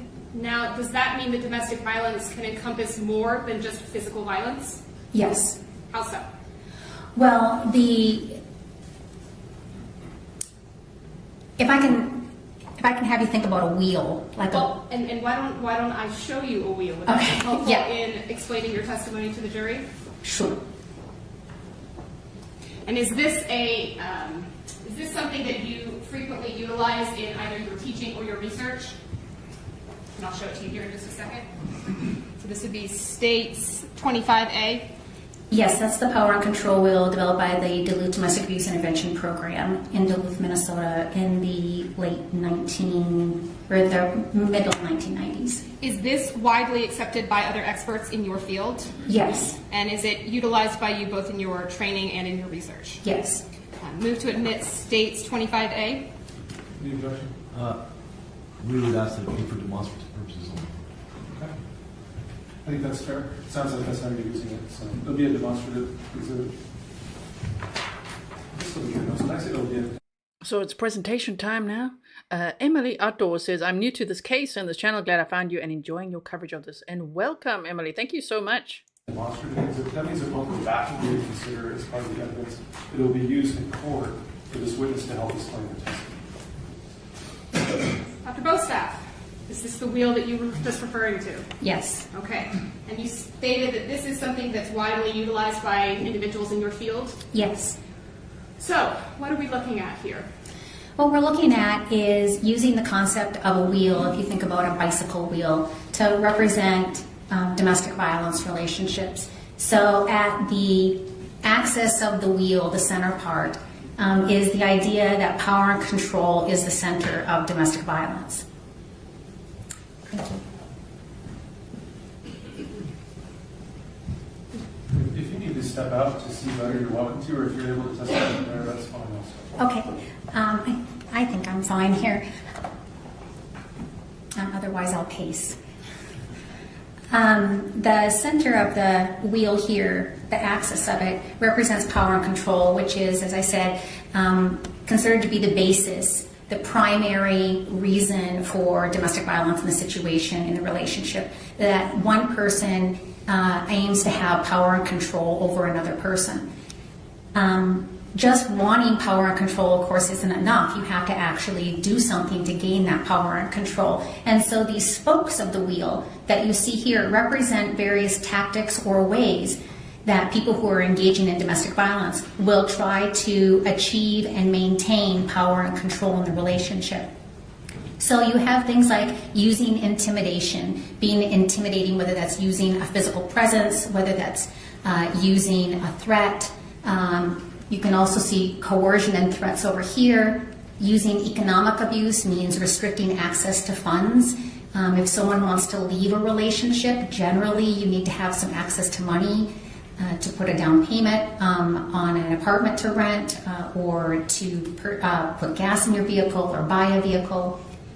And Dr. Bostaph, just let me, so we don't get in trouble with Mr. Johnson, let me ask you a couple of follow-up questions. Sure. So in this power and control wheel, does this help to explain the different non-violent ways that a domestic abuser might exert power and control over their victim? Yes, that's exactly what these various spokes in the wheel are doing. Those are the various things they do in order to maintain power and control. And does every domestic abuser utilize all of these, or some, or do they bounce around? How does that typically play out? No, it's not every domestic violence relationship looks the same. In fact, every domestic violence relationship likely looks slightly different because some people will find that some of these tactics work fine in order to maintain power and control, while others will use some of the other tactics because either they prefer them or they've been found to be more successful in maintaining power and control in the relationship. That's what makes each individual domestic violence relationship somewhat unique. Now, I see that you have physical and sexual violence on the outside of the wheel. What does that symbolize? So if you think about, once again, a bicycle wheel, you have the axis of it and you have all the spokes, but the wheel won't stay together unless you have something outside of it holding it together. And in this diagram here, the idea is that the use of physical or sexual violence, or the threat of using physical or sexual violence, is what holds all of this together. That these tactics work because of a presence that if I don't abide by what's happening with these tactics, then physical or sexual violence will be used against me. Sure, it's a very good presentation and lots of information, right? What I'm putting there in the chat is explaining, where this originated from, this DV distress signal. So I just put in the chat there, it's a signal for help that was created by the Canadian Women's Foundation, introduced on April 14th of 2020. Then it's sprayed on TikTok, and I'm trying to share it as much as I can every time we talk about DV because it could save someone's life. If you see someone do that, it's a call for help. So they mean, can you call the police or the manager or something, instead of making shifty eyes or trying to tell someone. It's a very easy way to, even if you could just, just do that and someone sees it. The reason I want to teach it the whole time is I'm worried that if someone does that and then someone sees it and they don't know what it is, at least the more that we know, we can tell everyone that we know. And it spreads even more, right? So that we could teach people what that is. It's a distress signal. Okay. Does that mean that physical violence, actually acting on that physical violence, needs to occur frequently in the relationship? No. How so? Well, if the tactics are working in maintaining power and control, then there really wouldn't be a need to use domestic or physical or sexual violence because the tactics are successful.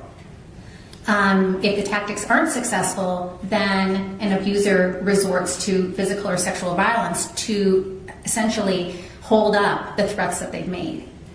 So within the wheel, these other spokes, such as emotional abuse or financial control, would these in and of themselves be considered abuse?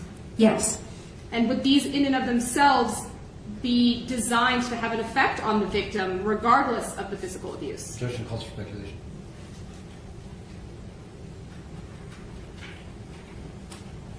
Overruled. Yes. Can you elaborate on that? Well, for example, using emotional abuse, one of the points of emotional abuse, if you think about this, is if someone is continually running you down, tearing you down emotionally and psychologically, you begin to not believe in yourself. You begin to think of yourself as something less than. People who don't believe that they are capable of things are less likely to have the ability to get up and leave a relationship. It makes it harder for them to do that. The same thing with economic abuse. Restricting access to money further isolates a victim because it doesn't allow them to go or leave in many ways that they want to. In some extreme forms of domestic violence, victims have to request money to go to the grocery store. They have to produce a receipt to demonstrate how much money they spent on it, and they have to produce the exact change. Otherwise, the abuser believes that they are hiding money. So the purpose of economic abuse is to keep victims from being able to squirrel away money that they could then later use to leave the relationship. And we've heard from many experts that Daniel Howard did that. You know, he was, and even from Kendy's family, from her daughter, that he really controlled Kendy financially to the point where even after she was allegedly murdered, he was still disputing purchases that she made. She bought some antiques. We saw those glass chickens yesterday. If you missed that, go check it out. And so she wanted to open her own antique store. And he had that mentality of what's yours is mine, but what's mine is mine, okay? Wow, and he was very controlling with that. So, when a lot of times the people if they don't understand domestic violence, they say, why don't people just leave? Wow, if only it were that simple, right? All of the reasons that this expert is explaining. You know, never mind that we've heard that Daniel Howard chipped away at her self-worth as well. And yet she overcame all that and was ready to leave. She bought a house. She bought a hot tub. You know, she was ready. As she's told her friend, we just heard that she said she's scared as F, right? But she was still like, I'm doing it. And she was so excited. And Daniel Howard, based on everything we know, was just like, nope, that's not happening. Typical, right? Now, Dr. Bostaph, do all of these forms of abuse within a domestic violence relationship result in victim behavior that can be counterintuitive? Can you say that again, please? Sure. So, the things that we are talking about, these are actions of a domestic abuser, correct? Correct. And you started to talk in your answer there about how that creates a feeling or an effect in the victim, correct? Correct. In your research and studies, have you found that there are behaviors that are exhibited by victims in domestic violence relationships that might seem strange or counterintuitive? Yes. What kinds of behaviors are commonly seen in victims of domestic abuse?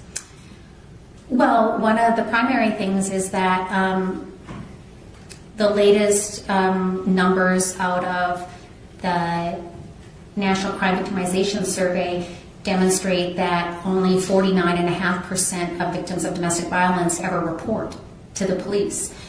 So if you're being abused, most people would think, well, it's reasonable that you would report to the police, but almost half of victims do not report to the police for a variety of reasons that may be due to religious beliefs about the sanctity of their relationship, may be due to fear that if they report, that the abuser will become even more abusive towards them, fear that the abuser could, if the abuser's made threats towards them, that the abuser would actually act on those threats against them. Are you aware of any research about that other 50%, whether or not they do report the first time they experience domestic violence? I'm just going to pause there. And as we know, sometimes, how do I say it? Victims will try sometimes 7 times to leave, up to 7 times to actually successfully leave. And when it's not successful, it's because they get murdered. That is just horrible. And if it is, amazing that they can get free from those people, right? Suzanne Chan says, we can manage this grizzlies. We may limp and be scarred, but we are here. Well, yeah, we're grizzlies with battle scars, but it's okay. We're all here together. Thank you all for being here, by the way. That's really difficult to say. It varies by studies and whether studies are actually looking at that. We conducted a study in Idaho looking at about 200 cases in one locality, one city in Idaho, and about 49% of the people who reported to the police indicate that there had been no prior unwanted contact from that person, from their partner before. And so the inverse of that would be that half of those people did not report the first time it happened. Yes, correct. What is victim minimizing? Victim minimizing is generally when an outside person, whether that's a family member, a friend, or if they're reporting, or if a neighbor reported, a police officer, for example, essentially confronts a victim and suggests that they are being abused. And in many instances, victims will minimize the behavior, meaning they'll say, it's not as bad as what you think it is, it's not as bad as you sound, he's not always like that, he's a good father, trying to minimize the perception of that individual of how bad the abuse is at home. Sometimes even apologizing for the abuser, right? We've seen that before. There's one person that always gets super triggered if I bring up the Gabby Petito case, but it's an extremely important case in the study of domestic violence. If you haven't listened to Crime Analyst, Laura Richards has done a multi-part series on Gabby Petito's case, and it's incredible how she unpacks that. She's an expert at coercive control, at domestic violence, stalking, honor-based killing. I've done some of her courses as well, so go check out thelaurarichards.com, or you could check out her YouTube channel called Crime Analyst, right? And her podcast called the same. But there is a good example of how, Gabby Petito, if you followed that case with me, she was apologizing for Brian Laundrie's behavior, right? And just being like, no, it was my fault, and I hit him first, and all of that. I mean, wow, we see that in so many of these cases as well. Sure. That's something that is commonly seen in domestic violence relationships. Yes. Is it common within domestic violence relationships for victims to return to the relationship even after physical violence has occurred? Yes. Can you elaborate on that? Yeah, the majority of, and I'll just use the term women here because in reported cases, even in unreported cases, roughly 78 to 80% of people reporting that they have been a victim of domestic violence are women. So, and for that purpose, I'll use the term women here. But the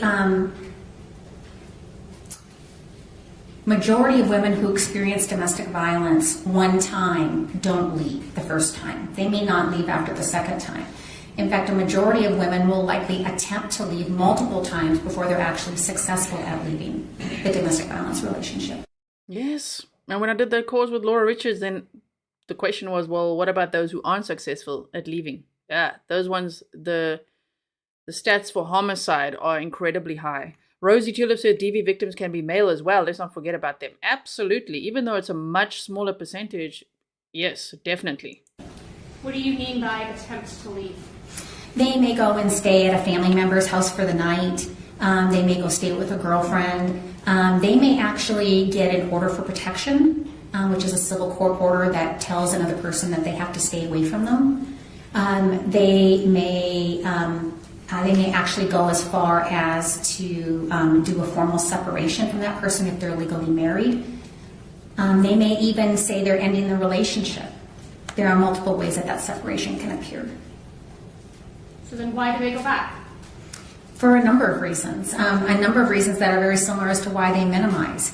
If they've experienced emotional abuse, their self-esteem has likely been really shattered.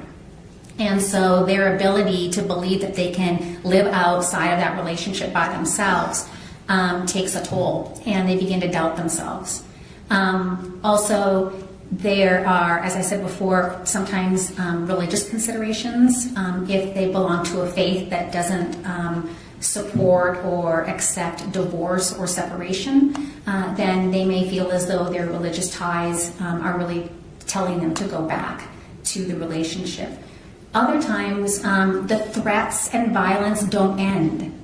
In fact, when a victim separates or attempts to separate from a relationship, the likelihood of further and significantly more dangerous levels of violence increase significantly after leaving the relationship, which is really counterintuitive to what most people would think, that once you get yourself out of that relationship, you're much safer, and that's actually really not the case for a period of time. So before we get a little bit farther into that topic, I wanted to ask you, though, a little bit more about that dynamic of leaving the relationship. Is it ever common that the domestic abuser will return to some of these tactics, or even positive tactics, to try and get the victim to return to the relationship? Sure. When a victim separates, generally what's happened, right, is this victim is leaving this relationship where someone has really wanted to maintain power and control over that person, so that person's leaving. And the abuser says, okay, well, that's really not acceptable, so I need to get you to come back. And that can take various forms. It can take forms of using coercion and threats. All of those threats that I said to you before, I said I would, you'd really get it if you left me, that I would hunt you down. I'm going to do that unless you come back. Now, for a victim of domestic violence, they've lived with these if-then statements for a very long time. If you do this, then this will happen. Or more likely, if you don't do this, then this will happen. So, and most of the time, the abuser has lived up to those things. So they believe them. When an abuser makes a threat, the victim believes it. So they can use coercion and threats to get the victim to come back, with the victim perceiving that if I'm in the relationship, at least I can see the land in front of me. I can see what every day is like. Maybe I can predict what he's going to be like. Maybe I can see if he's getting more angry, but I'm there. If I'm outside of the relationship, I don't know where he is. He could be anywhere. And so in that frame of mind, staying in the relationship actually makes sense for my safety. Now, the other side is there can be what's called a honeymoon period after a victim leaves, where an abuser will return to actions that he took when they were courting to get the victim to come back. Generally, these include promises of going to treatment, if alcohol or drugs are involved, promises of sobriety, promises that things will be better. This could entail sending gifts, sending flowers, having intermediaries go and plead his case on his behalf, friends or family who are in common. There are a number of ways that can happen. And given... If anyone's wondering why this expert is testifying right now but isn't talking about Dan Howard or Kendy Howard specifically, because she didn't know them or studied the case there, it's to educate the jury, as the judge said during that discussion outside of the presence of the jury. They're busy educating the jury on domestic violence so that, you know, it's the state presenting their case, and this will be excellent for them to know. If they didn't already know all of this, we're going to assume people know. Not everybody watches true crime all the time, and here, I don't know, at Grizzly True Crime, we discuss this stuff a lot, right? So this is such a great witness to have based on all the information that they've already shared, because they're going to think about all that now and be like, damn, like Daniel Howard checked a lot of those boxes, you know? So then the 30 injuries on her body would make sense. The financial control would make sense. And I can go on and on. The list goes on, right? And what you stated about victims frequently going back, are these tactics often successful? Yes, because victims return quite frequently.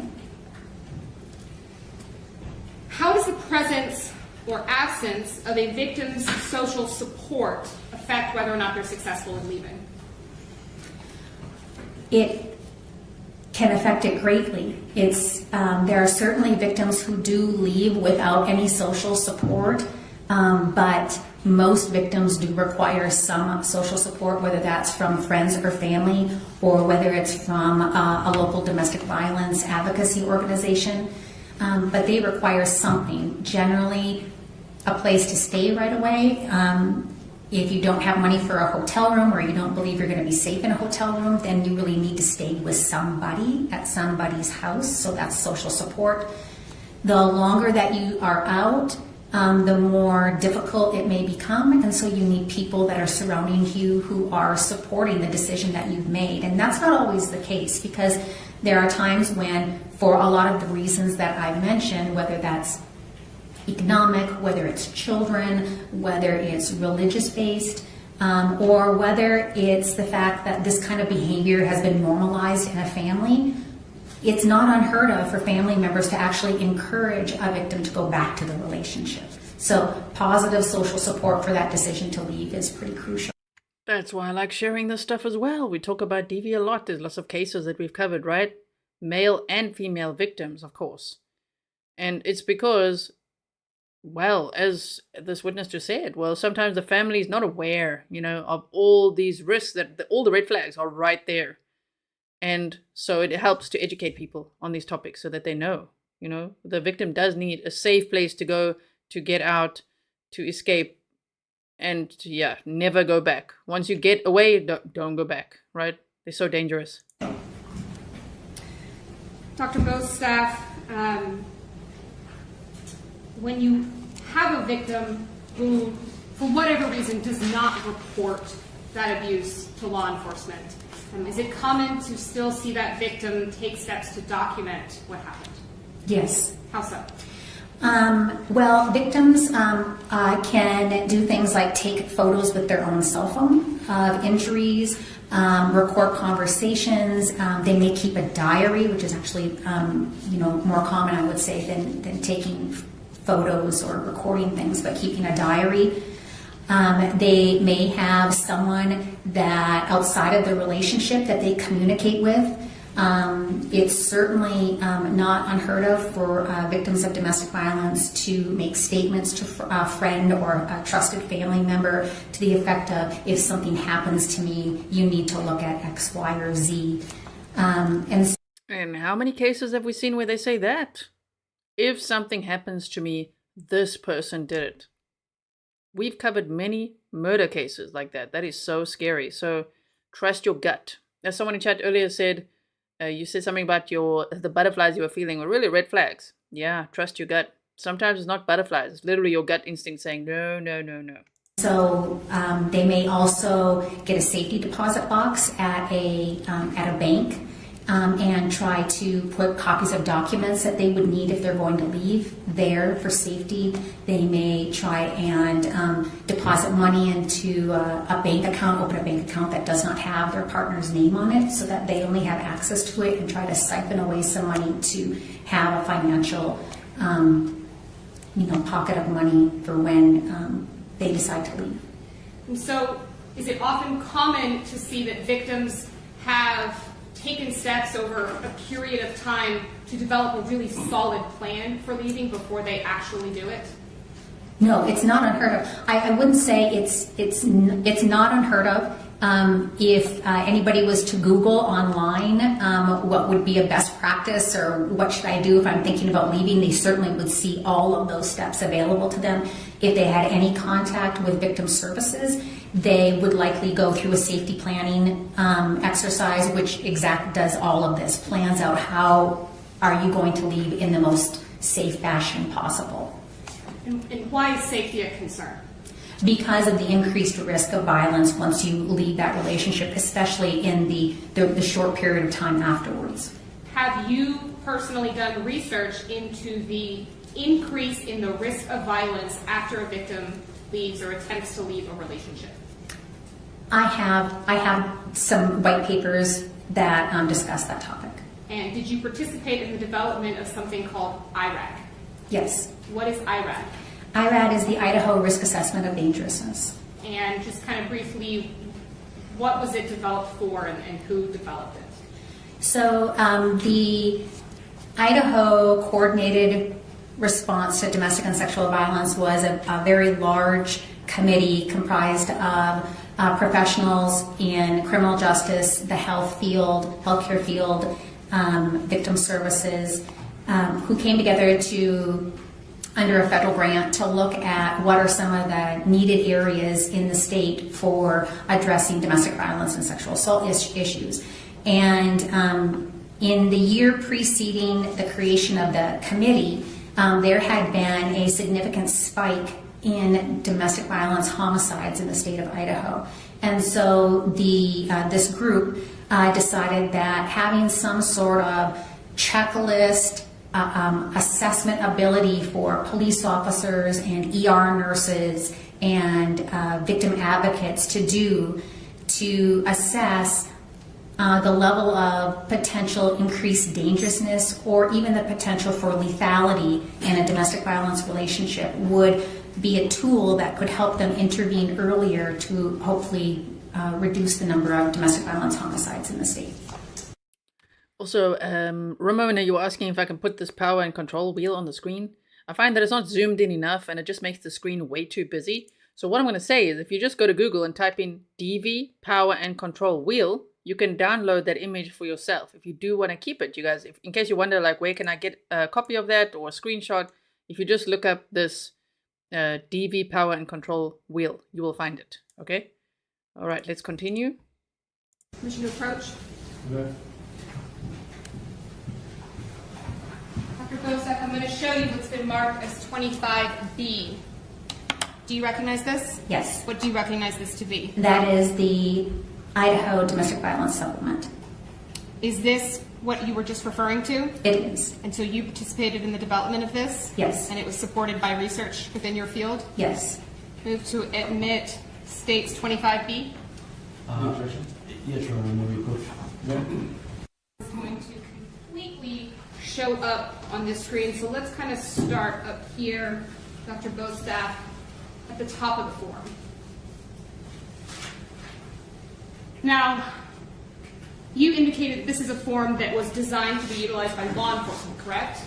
Well, it was designed to be used by a number of different aspects of the system that a victim would have contact with, but this particular version of IRAD embedded in the Idaho Domestic Violence Supplement is for law enforcement.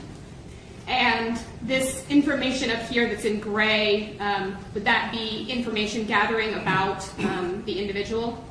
Yes, those are general characteristics about what officers are seeing up here in this area in terms of the victim and the suspect. This would be whatever medical assistance may have been offered or provided. And then this has to do with whether there were children at the alleged incident. So moving down the page, we then, can you see that? We then get into a series of boxes that are in red. Why are these boxes in red? The boxes are in red to indicate that these are the factors that go into determining the level of risk of dangerousness and or lethality in the form. And so these are factors that law enforcement would be encouraged to ask about? Yes. And again, were these factors identified pursuant to the research of yourself and others? Yes. Now, looking within these boxes, there are certain words that are underlined or in red or in all caps. Do you see those that I'm referring to? Yes. Why are some of the options designated as such? Because the research has indicated that these factors or these elements are predictors of lethality, not just increased dangerousness. And just to be clear, so what do you mean by lethality? The likelihood that someone in the relationship could end up being killed. And so just kind of looking at what we have on the screen, it's like there's 4 factors that are identified as being associated with lethality: current stalking behaviors, forcing the partner to have sex, I guess that's 5, attempted strangulation, recent separation, and extreme possessiveness. Yes, and a more recent version of this just added abuse while victim is pregnant as a lethality factor as well. Thank you, Dr. Bostaph. So, if a person has engaged in a recent separation, and if that person is scared of their partner, why would that person go back? They would go back for a number of reasons. They may go back because they are scared. I know it's counterintuitive and it doesn't make sense, but once again, if you have lived in a domestic violence relationship where threats have been made against you while you were in the relationship, and maybe some of those threats were then later carried out while in the relationship, then threats towards you about what could happen to you if you ever leave the relationship are believed to be true because they have owned up to it in the past. They've done it. They followed through on the threat. And so if I am outside of the relationship, again, it may seem more scary to be outside of the relationship than inside of the relationship. Because when I'm outside of the relationship, I don't know where the abuser is. I don't know if they're waiting out by my car. I don't know if they're going to break into where I'm staying in the middle of the night. I don't know where they are. I can't prepare. When I'm inside the relationship, I can see them, I know them. I have so far existed inside of that relationship. That relationship may seem like a much more familiar situation than if I'm outside on my own or outside with people who I love and I don't want them to be hurt as well. I'm sorry. Does that feeling of if I'm close to the abuser, then I can see what they're doing, kind of keep tabs on them, is that often seen in situations where the victim is trying to obtain something like divorce papers or a custody agreement or something like that in order to get out of the relationship? I can keep them happy to get what I need. Yes, I mean, there may be various reasons why the victim wants to go back. It could be, for example, that they were unable to leave with documents that they really need. And so in order to get those documents, they have to go back to the relationship with the idea, I'll go back until I can get these documents and then I leave. Or if there are children involved, it may be that I need to be present in the home with my children even though the abuser is there, because if I leave, then it is perceived that I've abandoned my children. And so I have to go back in order to be there so that I can eventually fight for custody for my children. It could be about a house. If I leave the home, then I may perceive that I am giving up rights to that home. And if there may be a divorce, then having left that home, I may not have a claim to that home anymore. And so it might make more sense for me to go back so that I can have access to that home and the ability to argue for that home. Dr. Bostaph, is it common that even when law enforcement might be called by, say, a friend or a family member, that even when that victim is speaking with law enforcement in a supposedly safe environment, that they still don't provide all the information? Absolutely. I don't have any other questions for you, but Mr. Johnson will. Thank you. Cross-examination. I like the prosecutor's like, but Mr. Johnson will. Like, how do you know? How do you know he's going to have questions? Well, we know he probably will. But yes. Thank you, Your Honor. Good afternoon, Doctor. Good afternoon. So you said that this was a blind expert in this matter? Yes. What were you made aware of when you were contacted by the state on this case? That there was a domestic violence, what they perceived to be a domestic violence homicide. Okay. And you're obviously aware of the caption of the case, correct? The name of the defendant? Yes. Yes. And have you followed this or seen any articles in this regarding this case? No. Okay. So going first to the, well, let me back up. That conversation you had with them, was that a lengthy conversation? No, in fact, it occurred via email, I believe. Okay. Now, that power and control wheel is, it's not like a checkbox. And let me give you an example. People in marriages can have disagreements about money, correct? Yes. And disagreements about money doesn't mean that it's a power and control wheel thing, correct? Correct. So a lot of these within the power wheel are fact dependent, and you have to get details of whether it fits within that wheel or not, correct? Yes. So for instance, if a person if two couples, or if a couple is discussing money, it would probably be inappropriate to cherry pick one aspect of a conversation, use this wheel, and say, see, it's been demonstrated as controlling power. To the form of the question. It's not to be used as a cherry pick tool, correct? I guess I'm not quite sure what you mean by cherry pick tool. I think if a singular argument that people would have in a relationship about money probably would not likely form the basis of a domestic violence relationship in and of itself, that singular argument. So, okay, I'd like to ask Jason some questions. With 30 bruises, a broken jaw, blunt force trauma, laceration, would that maybe fall under this power control wheel thing, as he called it? He's cherry picking. Of course, he's just a defense attorney. That's what he has to do. But he's cherry picking, just like, but they can have disagreements about money, right? Yeah, but if one person is hitting the other, yeah, no, this goes into that power control wheel thing. So, to characterize a person as fitting one of these characteristics, you would want the full context and information, correct? Yes. Okay. Talking about using isolation, for instance, if a person, a partner, male or female, has the freedom to do whatever they want for weeks on end, would that be indicative of a power wheel or not? Well, it would depend on what's happened before.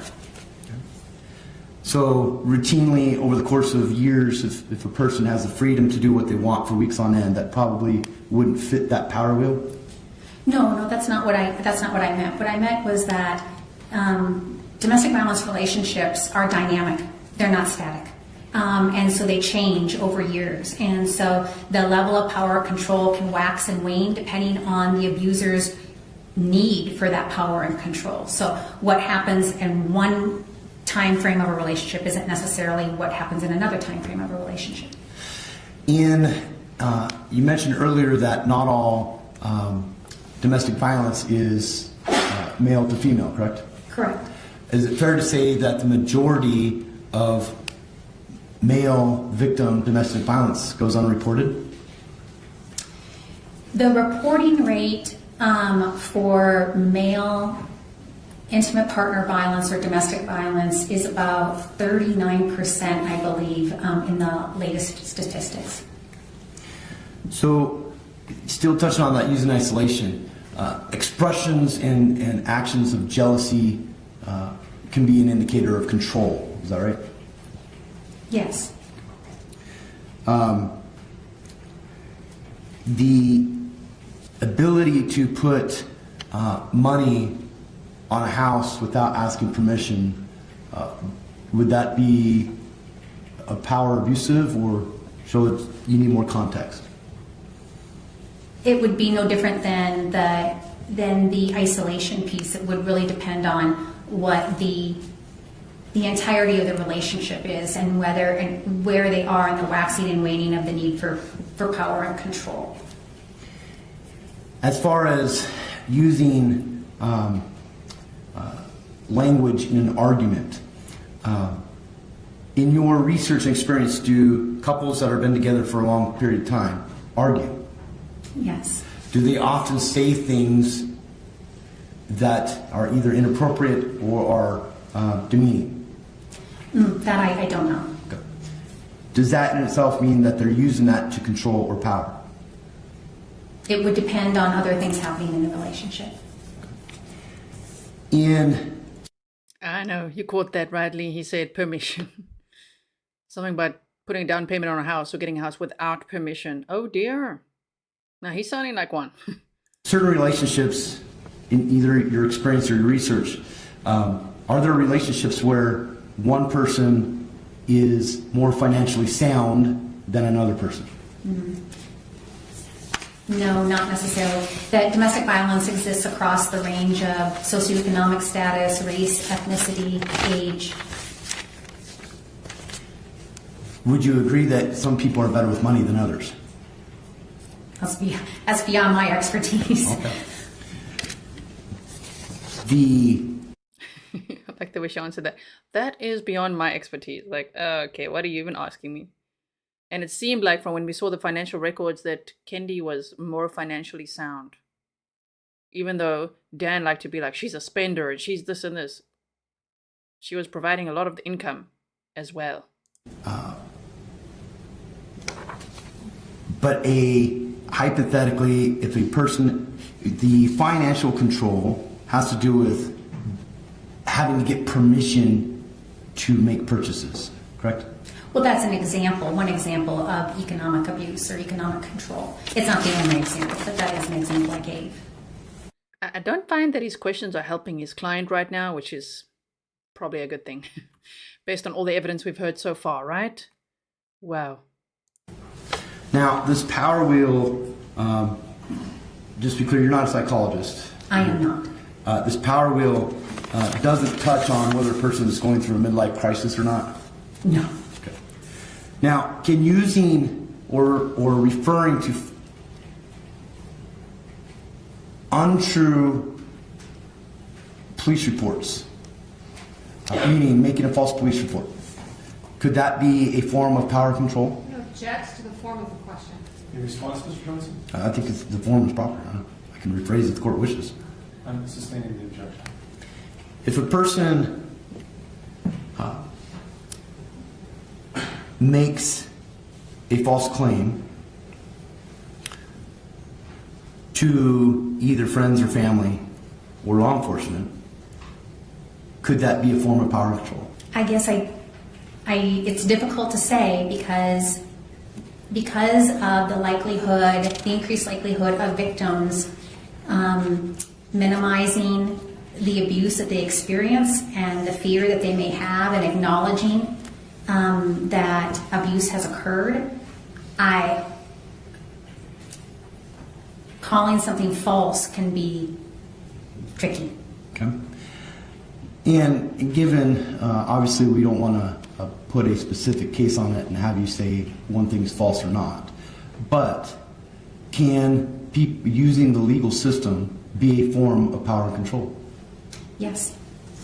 Now, as a blind expert in this matter, you can't say whether or not violence actually occurred in this case, correct? Objection to the form of the question, beyond the scope. Overruled. Can you repeat the question, please? Being a blind expert in this matter, you can't say whether or not violence occurred in this case, correct? I don't have any information about that specific case. Or whether or not there was an increased risk of lethality.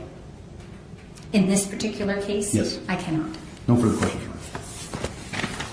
No, Your Honor. Thank you, madam. You may step down.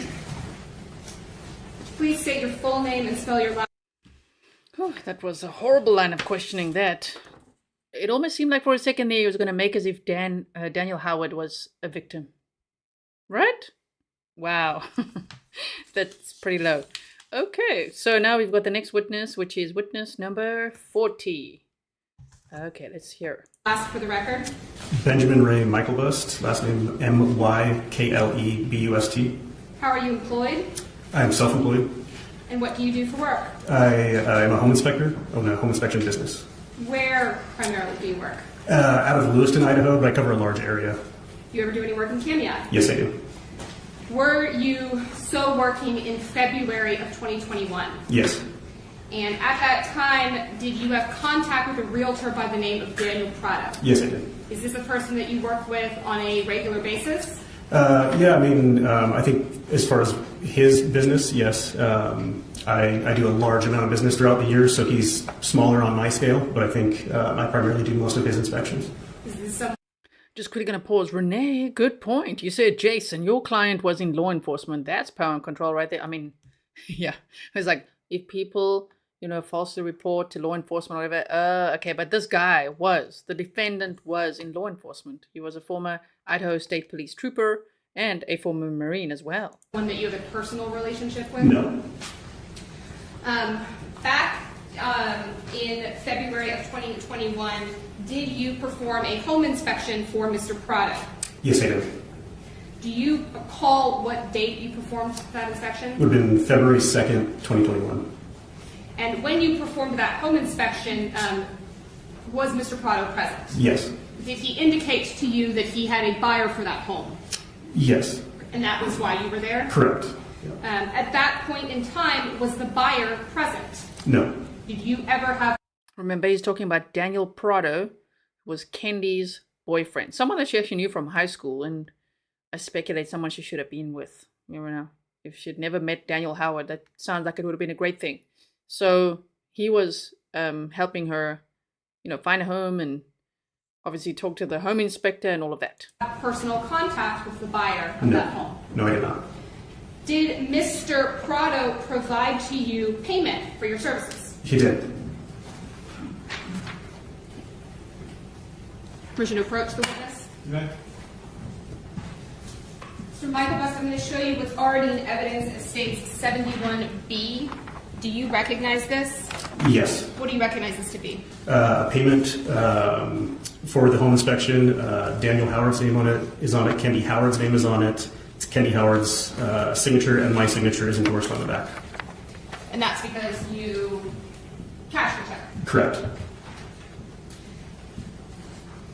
Did you subsequently inspect the home? Yes. And during the course of your inspection, did you uncover any major issues with the house? No. Did you author a report? Yes. Did you provide that report to Mr. Prado subsequently? Correct. Did you also, as you were there on the 2nd, doing your inspection, communicate with Mr. Prado about what you were seeing? Correct. And so at that point, did you indicate to him that everything was looking good? Yeah, overall. Yep. Was there anything that you observed about the house that would, in your experience, compromise the sale of that house? No. I don't have any other questions for you, Mr. Johnson-Knight. Thank you. Any questions on the motion? Briefly, Your Honor. Good afternoon. Good afternoon.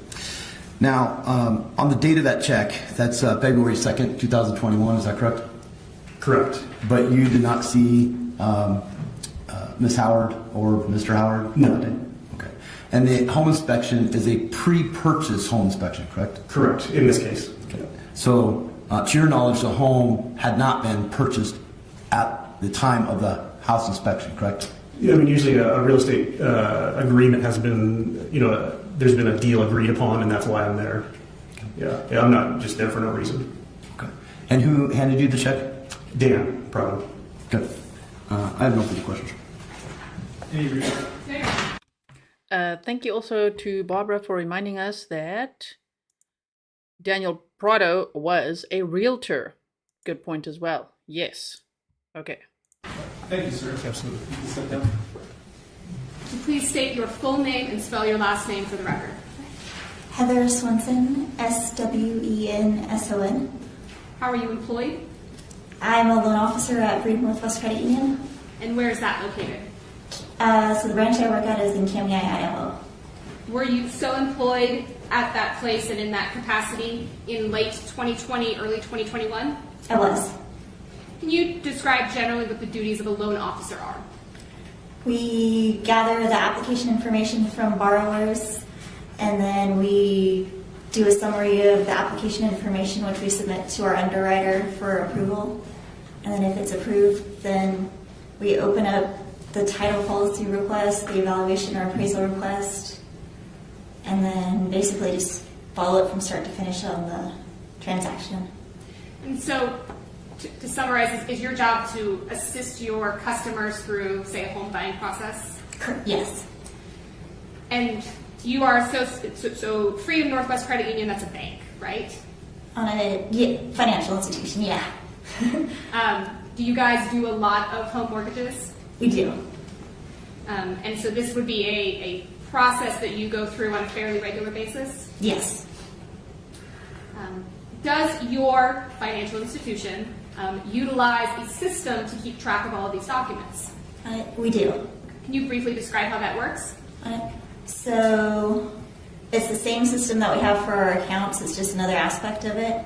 And you just input all the application information, and through that system you're able to generate documents and like all the documents necessary for the loan process. And are there quite a few documents necessary for that process? Yeah, so there's different stages of documentation that are required. So let's kind of break it down. So if a customer walks into your branch and says that they're interested in going through this process, what's sort of the first part? So going through the application information. Do you take their information? Questions about their life, their finances? Yes. So their personal information, address, birth date, social, and then their source of income, assets that they have, and then we do a credit check as well. And then, assuming that those things are provided to you, do you then move on to the next phase of the process? Yes. Okay, what's the next phase? So once I have all the information, then I do a summary of the information to my underwriter. And then if it's approved and if the borrower decides to proceed or has their offer accepted, then we continue forward through like title company and valuation and such. And so at that point, generally has the customer identified a particular home that they're looking to purchase? At times. Sometimes not. Mm-hmm. So if throughout this process, are there standardized forms that your bank, your financial institution utilizes? Yeah, so there's like a template that's used, and then it just through either the application or through manual like input and everything, it puts the personal information into that template. And are these kept in the regular course of business? Yeah. And are these checked by you and others for accuracy? On it, just by me for the. And as the papers are going back and forth, do you review them as part of your job? On it. So I review them before I send them out to the borrower, and then after the borrower is signed, then I look at them to make sure that they're all signed properly. And do you, as part of your position, work with local realtors in Cameo? I do. Is it common for local realtors to refer clients to you for a home equity loan? Yes. Do you know an individual by the name of Daniel Prado? I do. How do you know him? So he's a realtor. His office is like right next door to ours, and he refers clients to us occasionally when we have what they need for the transaction. Is this someone that you have a personal relationship with, or just know him through your business and professional? Just know him through the business. In January of 2021, did Daniel Prado refer a client to you by the name of Kendy Howard? He did. Did you meet with her? I did. Do you recall approximately what month she came in and met with you? I don't. I'd have to look at the application in it. Do you recall whether or not she already had a house in mind, or whether or not she was just kind of starting that process without a house in mind? She already had an accepted offer, if I remember correctly. And did you sit down with her and gather the personal information from her as you just described? I did. So did she provide you her name, her address, financial information, asset information? Mm-hmm. And did you compile that information into the business documents that you previously described? So I put them into the system that we gather the application information into, and from there it feeds into the loan documents. So you don't fill the document itself out, you just input the information and the computer does the work? On it, correct, yeah. So for like the application, it auto-fills that in for us. For some of the documents, like the credit score exception and that, we have some fields we have to do manually. And then you review it for accuracy? Correct. At the time that you met with her, did she make you aware that she was either considering or going through a divorce? She did. And based on her giving that information to you, did that cause concern for your financial institution? No. Is it something that you have dealt with previously? I have dealt with some members that had been recently divorced, not any that I can recall that were in the process of it at the time. Did you and Ms. Howard discuss changing closing dates or other ways that the bank could potentially accommodate her completion of divorce? We did not discuss it, no.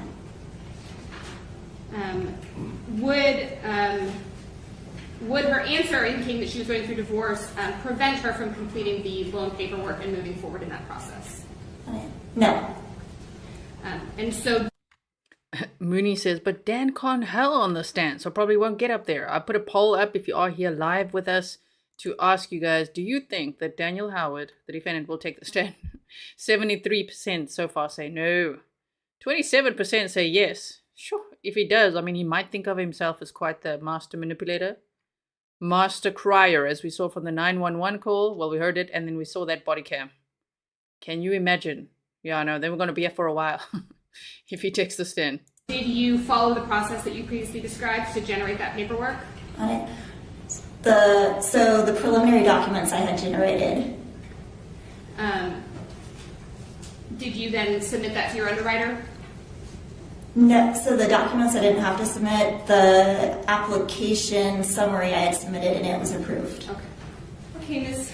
Swanson, I'm going to hand you a large pack of documents here. It's been marked as Plaintiff's Exhibit number 46. If you want to take a minute and just kind of flip through that, do you recognize these documents? Yes. What do you recognize these documents to be? So these were from my loan file for her. Does that appear to be a complete packet of all of the loan documents associated for Ms. Howard? So these are all the loan documents I had at that point. We never got to the closing point. So okay. So let's talk about, well, based on where you and Ms. Howard got, does that appear to be a complete packet? It does. Move to admit states 46. Maybe it's which one? 46 is Maybe we approach. yeah, sure. Mr. Johnson, outside of the objection you just stated to me, any other objections to exhibit? No, you aren't. I'm admitting exhibit number 46. I don't have any other questions. Any cross-examination? Briefly on. Good afternoon. Happy. So if a person comes in to your office and applies for a home loan, anyone can fill out the application process, correct? Yes. Obviously, if a teenager walks in, you're probably going to ask some questions before you let them go through the process. Yeah. They would have to have an adult on the application with them. Okay. But an adult comes in and fills out the process. At that point, you're just making an application. Is that right? Correct. And then once you're approved, you said that you would continue moving forward. Is that right? Yes. And so part of that would be income verification, job verification, etc. Is that right? Correct. Okay. So, and you said in this case that you were not able to continue moving forward in this matter. So I had started the title policy order, the evaluation was already done, and then I reached out to her to sign the preliminary documents, and I was never able to get in touch with her. Okay. Now, you would expect, you're familiar with, counsel asked you briefly about marriages and buying property, right? Mm-hmm. And obviously you're probably familiar with what's required if someone's still married and buying a separate residence, right? Correct. Oftentimes, if they want to buy that as their separate property, they would need, for instance, a quitclaim deed. Yeah. Or a release of some sort. Correct. And if they are buying that with their own proceeds, you would want to have verification of actual income from a current employer, correct? That is correct. And you had not gotten to the point of verifying whether or not Ms. Howard had employment in Kootenai, correct? So part of the preliminary documents is the request for proof of income. Okay. So. All right, and you had not received that yet? I had not. Okay. And when did you send that request for preliminary information? So I called her on a few occasions and I wasn't able to get in touch with her, so. Okay. I have no further questions. Any remark? No, Your Honor. Thank you. Thank you, ma'am. You're welcome to step down. Shame, she was so sweet. Jason Johnson's like, good afternoon. She's like, hi. So friendly. Peter Pronzo, nice to see you. Said, good evening, Gisela and Grizzlies. Good evening to you, Lieutenant Peter Pronzo. Nice to see you in chat as well. Okay, welcome everyone. If you're only joining now, you know, some people only join halfway through the day or so. We are watching day 6 of the trial together. We have 1 day delayed coverage, which gives us the opportunity to abbreviate, to shorten, to speed up the trial, because we don't sit through, like you just saw. One witness, as soon as they say they can go, I just cut out all that, where they're going to walk away and the next witness is coming up. So this would be witness number, wait for it, I'll tell you now, witness number 42, okay, taking the stand. We're still going to see 3 witnesses today, this one and 2 others. And we have less than an hour left, about 50 minutes or so of our trial footage for the day. So please like and share so that others know that we are live, or they can watch the replay or whatever as well. You may inquire when you're ready. Thank you, Your Honor. Could you please state your name for the record? Zack Jones. Is that spelled the traditional way? Correct. And Mr. Jones, how are you employed? I have a real estate brokerage here in town. And how long have you been a real estate broker? Since 2015. And as a real estate broker, do you ever participate or conduct in something that's called a valuation? Absolutely. And could you describe for the jury what a valuation is and why somebody would want one? Evaluation of property, just to know what their home might be worth on the open market, to know how much money they can make if they're looking to sell or make some sort of move in their real estate world. So if somebody wants the evaluation of their property, how do you go about doing that? I pull recent comparable homes sold within the last 6 months, much like an appraisal, and we look at square footage, beds and baths, land, outbuildings, etc., and try to find what market value would be. Okay. So do you ever meet with the person or go to their property and look at what they have? Quite often, yes. Okay. And then you said you compare that with what's currently on the market? Or have sold within the last 6 months, yes. Okay. And then at the end of it, you come up with a number of what you think their house might be worth on the market? Correct. Okay. And how long does a process like this take? I can usually do it within a day or 2. Okay. Yeah. And are you familiar with a Dan and Kendy Howard? Yes. And did you deal with a Kendy Howard through the course of your employment while conducting evaluation? Yes. And do you remember when that was? Not the exact date. Was it in January of 2021? Yeah. Okay. Okay, so what I was just thinking, when Jason, the defense attorney, Mr. Johnson, was asking that DV expert about this permission to, put a down payment on a property. Remember, it just hit me now. The other day, they said that Dan Howard was doing the same. He was also looking at properties. He hadn't yet made a down payment, but he was also looking at properties. Did he ask for permission, huh? Teabag said also, being a former police officer, Dan might think he can brainwash the jury, right? And Kathleen is reminding everyone, we have another stream later. So make sure that you are subscribed, put your notifications on, or go to that stream. If you're leaving this one, I hope you don't leave, don't go. But if you go hit notify me for that one so that I'll see you after that with a special guest today as well. Okay. And did you know Kendy Howard before this? Yes. And about how long had you known Kendy already? Quite a few years. They're family friends of our family. Did you know Dan Howard as well? Yes. For the same duration of time? Correct. Okay. And how did you know Dan and Kendy Howard? How well? How did you get to know them? From family friends, boating, stuff like that. 4-H, my stepbrother bought a pig from them every year to raise for 4-H. Okay. And so in January, Kendy reached out to you for evaluation? Yes. Okay. Do you recall why she reached out to you for evaluation? She just wanted to know how much her home was worth and the value of a couple lots in Spirit Lake as well. And then just to see what her portion would be if she were to pursue a divorce. Okay. And how were you speaking with Kendy during this time period? Most everything was via Facebook Messenger. Okay. And have you had the chance to review those Facebook Messenger texts at some point? Yes. Okay. If you saw them again, would you recognize them? Absolutely. May I approach, Your Honor? You may. Mr. Jones, I'm showing you what's been marked as Plaintiff's Exhibit 43. You take a moment and just look at that. Do you recognize Exhibit 43? Here and there I explain, in case people think, what the hell was that? A jump cut? I just edited out the moments that he took to review his notes there. Yeah. And what do you recognize Exhibit 43 to be? My conversation with Kendy. Your Facebook Messenger texts? Correct. Okay.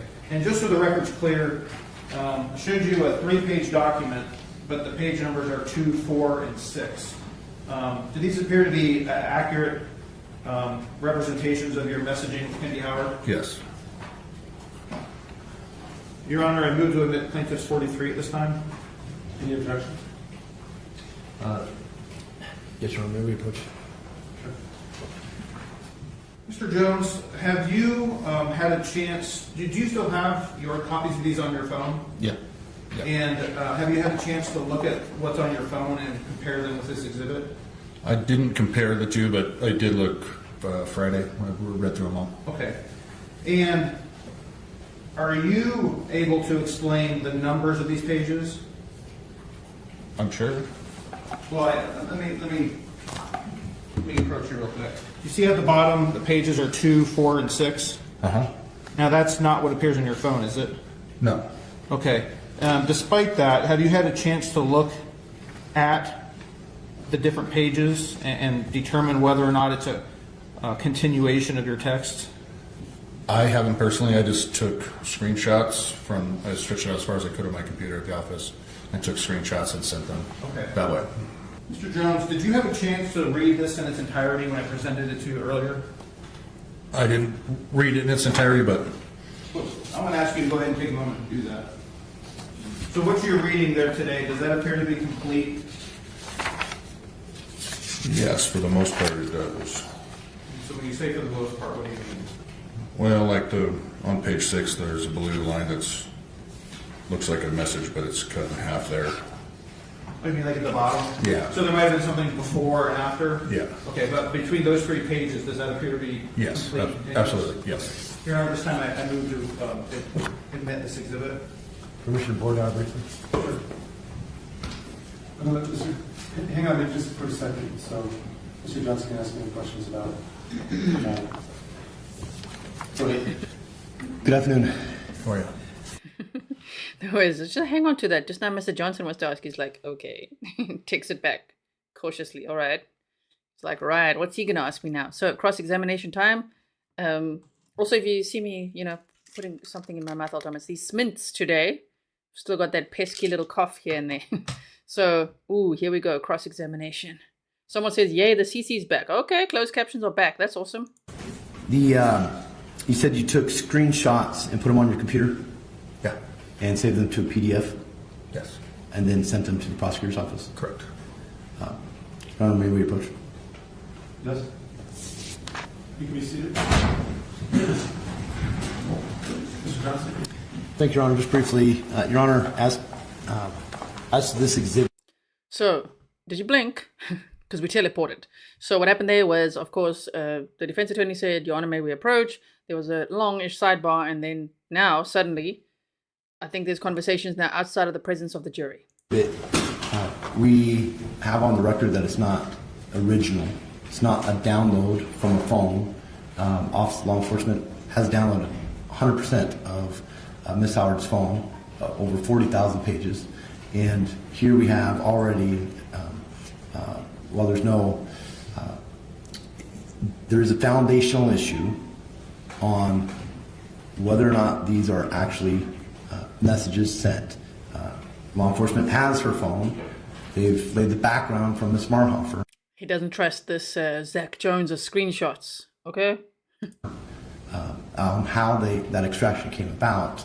At this point, to allow this document in, I think would be improper. So we'd object on to foundation and the best evidence ruling on it. Thank you, Your Honor. As a representation, Mr. Jones took screenshots, 3 screenshots of his phone and emailed them to the detective. The first page, again, this exhibit starts with page 2. The first page was the email, like here are the screenshots you asked for. For whatever reason, a blank page appeared between each of the 3 screenshots. So page 1 is the email, page 2, 4, and 6 are the screenshots, and again, for whatever reason, page 3 and 5 was just a blank screen in the PDF. Now, of course, this witness can't explain that because he's not the detective, but what this witness did is explain that however these are numbered, these are a continuous message. He was able to confirm that on the stand. So basically what the state did, Your Honor, is rather than have a blank piece of paper with the number 3 at the bottom and a blank piece of paper with the number 5 at the bottom, we just took those pages out. So we have a 3-page exhibit rather than a 5-page exhibit with 2 blank pages.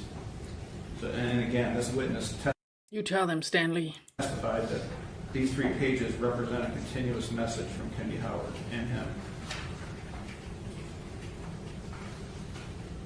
Okay. Mr. Johnson?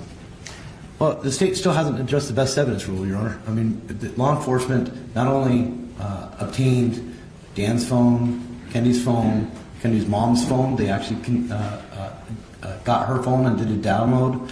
The best evidence here would have had Mr. Jones say, can you stop by, let us do an extraction of this. We already have here on the record that it's been altered in some fashion. There hasn't been any testimony that the content is, but once it's altered in one fashion, it's on the record. The best evidence would be either obtaining it from Ms. Howard's phone or having done an extract of Mr. Jones' phone. And so it's concerning, particularly with the statements, comedic statements that are referred to in a case like this, that we did have subject to 12 motions, that the foundation has not been laid. Had this come in through the digital download of Ms. Howard's phone, we wouldn't have an objection. There would be no basis for an objection. May I respond, Your Honor? I don't think the defense understands what best evidence means. Of course, when people are texting or messaging, there's going to be 2 copies of the same thing. Just because the same thing exists on somebody else's phone doesn't mean when we pull it from the other person's phone, it's not best evidence. This witness took screenshots of his own phone and emailed them to detectives. Copies are included in the definition of best evidence. This is the best evidence. This witness testified that he looked at his phone on Friday, read what's on his phone, he read what's on this exhibit today. They're the same thing, and these pages are a continuation, even though they're numbered differently.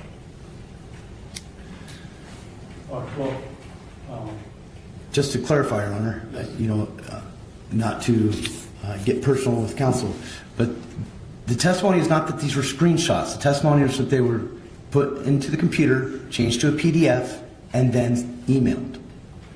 That is not best evidence. Best evidence is either a digital extraction from Ms. Howard's phone or digital extraction from Mr. Jones's phone, not an edited screen capture with the possibility of any edits and then emailed to a detective and then submitted at a trial in this case.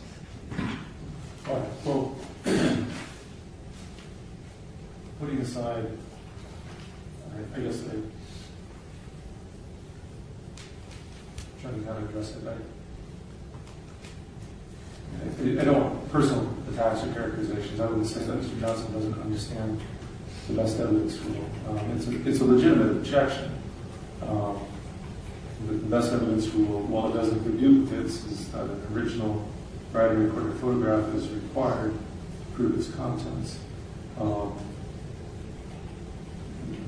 In this day and age with smartphones, the trick is we're not going to take Mr. Jones's phone and turn it into the jury as an exhibit.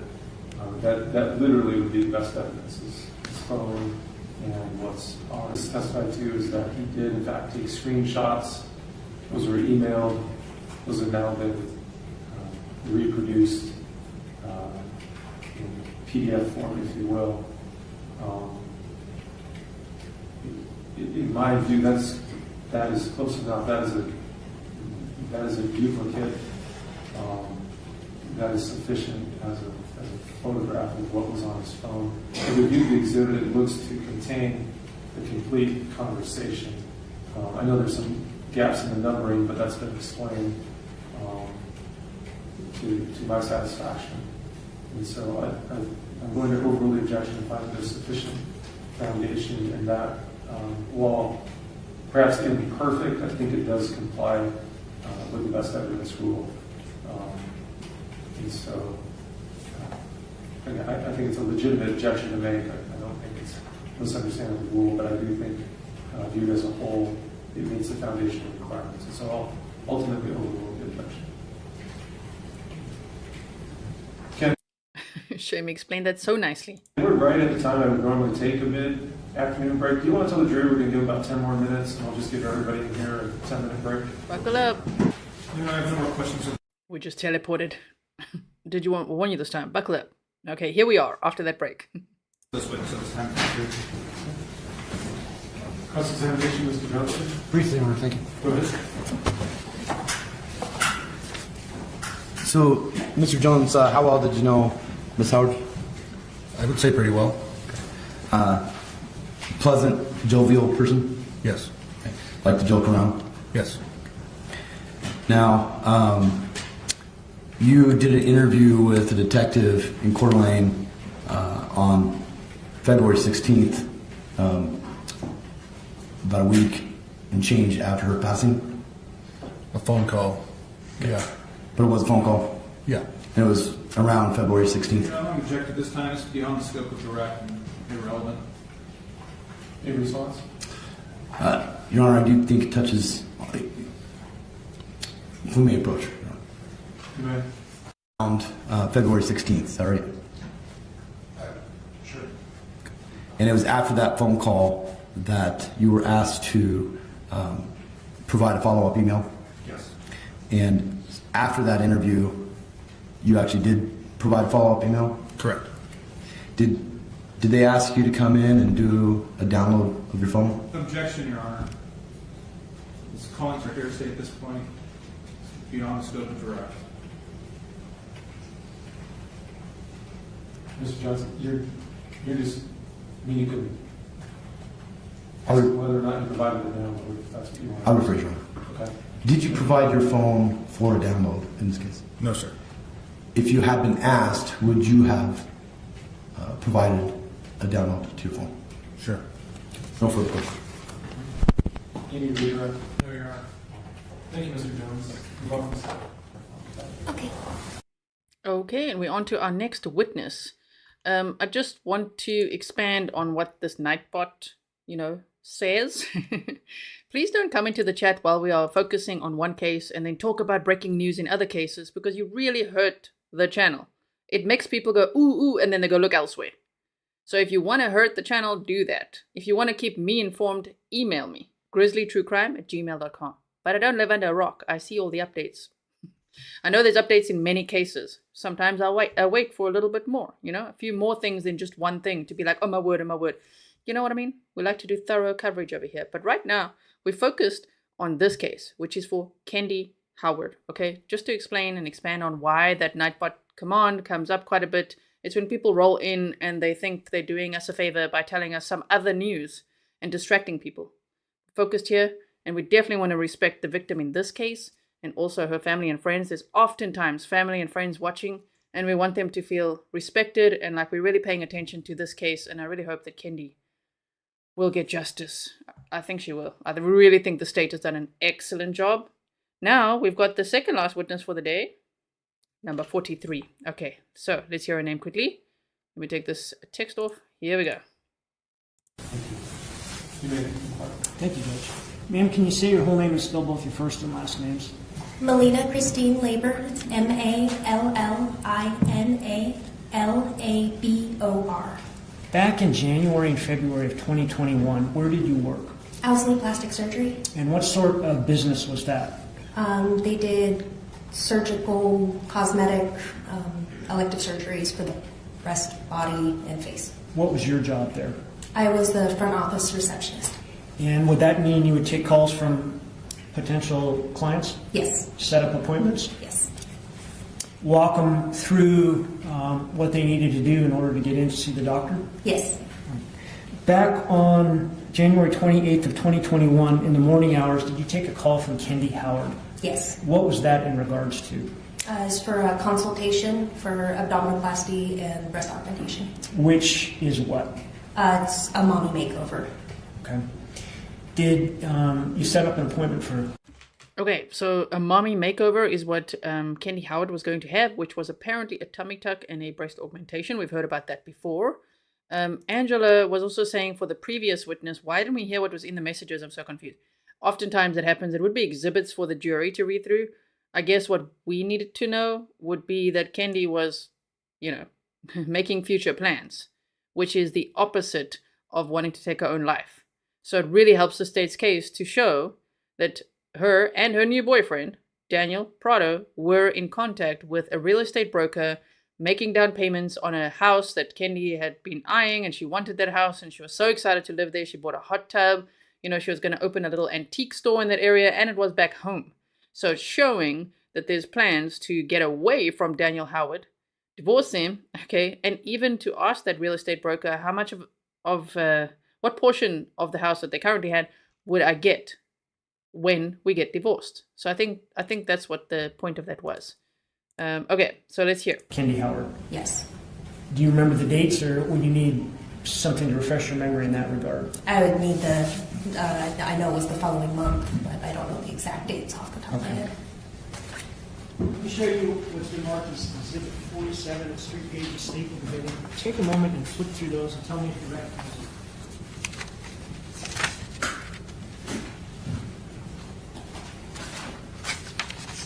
I do. What are they? They're our patient portal platform. It does all of our scheduling and holds all of the patient's records. So is that sort of information that gets generated at the time that you get the information? Yes. Is that the sort of information that's kept in the basic general course of business for that particular business? Yes. And is that something that you generated when you were an employee there? Yes. Okay. Is that an accurate set of documents in terms of Exhibit 47, setting forth the consultation date that Kendy Howard made? Yes. Okay. In order to, move to admit 47. No objection.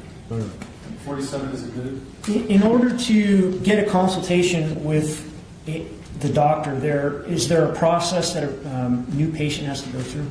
Yes, they have to complete the patient portal, which is part of the Patient Now system. Does that take a bit of time? Yes. How come?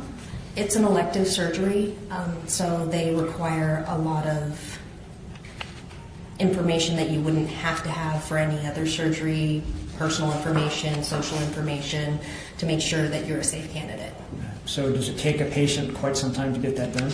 Yeah, it takes about anywhere from half an hour to more. I hadn't seen anybody less than that.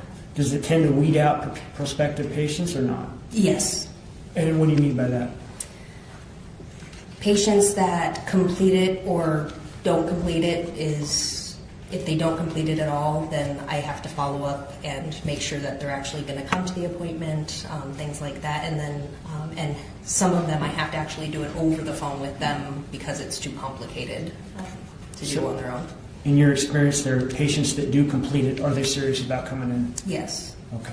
Did Kendy Howard complete hers? Yes. And what was the date, using 47 if you need to, for her consultation with the doctor after she completed that? Her consultation was for 2 p.m. on the 23rd of February. 2021? Yes. Did she show up? No. No further questions? Cross-examination. Do people who go through the initial consultation? Ooh, I worry about this cross-examination. So again, showing future plans, she was making future plans. Very excited for a new life. And the defendant was not having it, based on everything we know. I saw someone join the chat today. Welcome if you're here for the first time. I hope you'll check out some of the other days. Of course, they timestamp for you. And you were saying, hey, do you guys think that he's guilty? Yeah, just about all of us do. We had a poll earlier. 90% said guilty, and the 10% said not sure yet. Patient ever failed to follow through with procedure? They choose not to go through the, yes. Okay. No further questions, Ron. Thank you, ma'am. You may step down. Thank you, Judge. Okay, we've got 32 minutes left of our trial footage for the day. This is the final witness for the day, which is Detective Sergeant Daryl Oyler. And you've heard the defense attorney bring him up quite a bit, right? So I'm sure the cross-examination will be quite interesting. Okay, so TWT is asking when was the boyfriend's testimony. Everything is timestamped for you. I can't remember the day. I think it was day 3 or 4. But just go through the days. It's all timestamped. It will literally say the person's name. His name is Daniel Prado, the boyfriend. And you can see the person's name and how they are related to the victim or what their role is in this case, of course. So if anyone feels lost or you feel like, wait, I didn't see that, or maybe you didn't see Kendy's daughter testify, or some of the experts that have been, so many of them have been so amazing. That's the point of timestamps, okay? So let me change the text here for you. Can you say your whole name and spell your last? Yes, it's Daryl Oyler, Oyler. What did you used to do? I was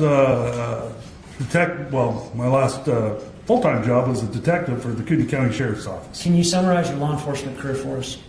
I spent about 25 years here in Kootenai County working for state and county agencies, the vast majority of it with the county.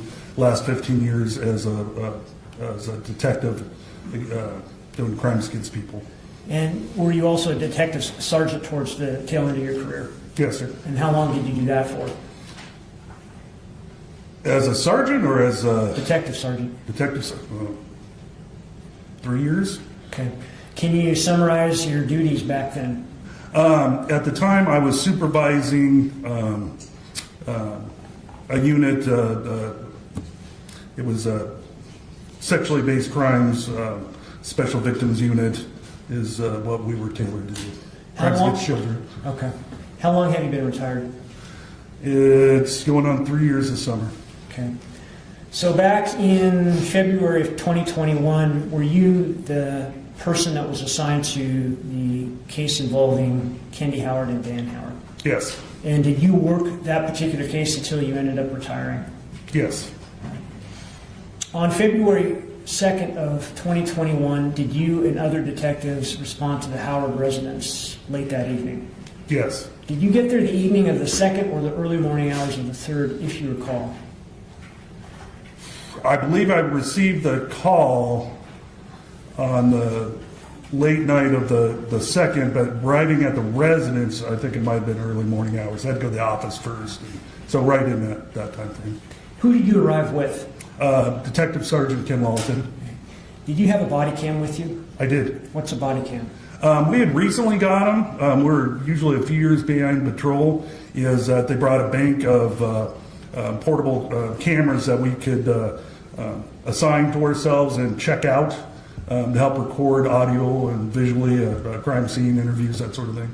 Okay. And so did you make sure to bring a body cam with you? I did. That night? Okay. When you got to the Howard residence, did you and Detective Latent walk in together? To the best of my knowledge, yes. Through the garage into that man door? Yes. All right. And then into the living room? Yes. Was Dan Howard there in the living room when you and Detective Latent walked in? I believe so. Is he here today? Yes. Please point him out, describe where his seat is. Tell us what he's wearing. He's sitting at the defense desk. He's wearing glasses, gray jacket, and a light pink button-up shirt. Oh, we're going to see more of that howling and crying. Did you end up essentially sitting there for hours with Dan Howard and Detective Latent? Yes. Was that based on having to wait for a search warrant? That was a lot of it, yes. And during those hours, did you or Detective Latent engage in conversation with Dan Howard?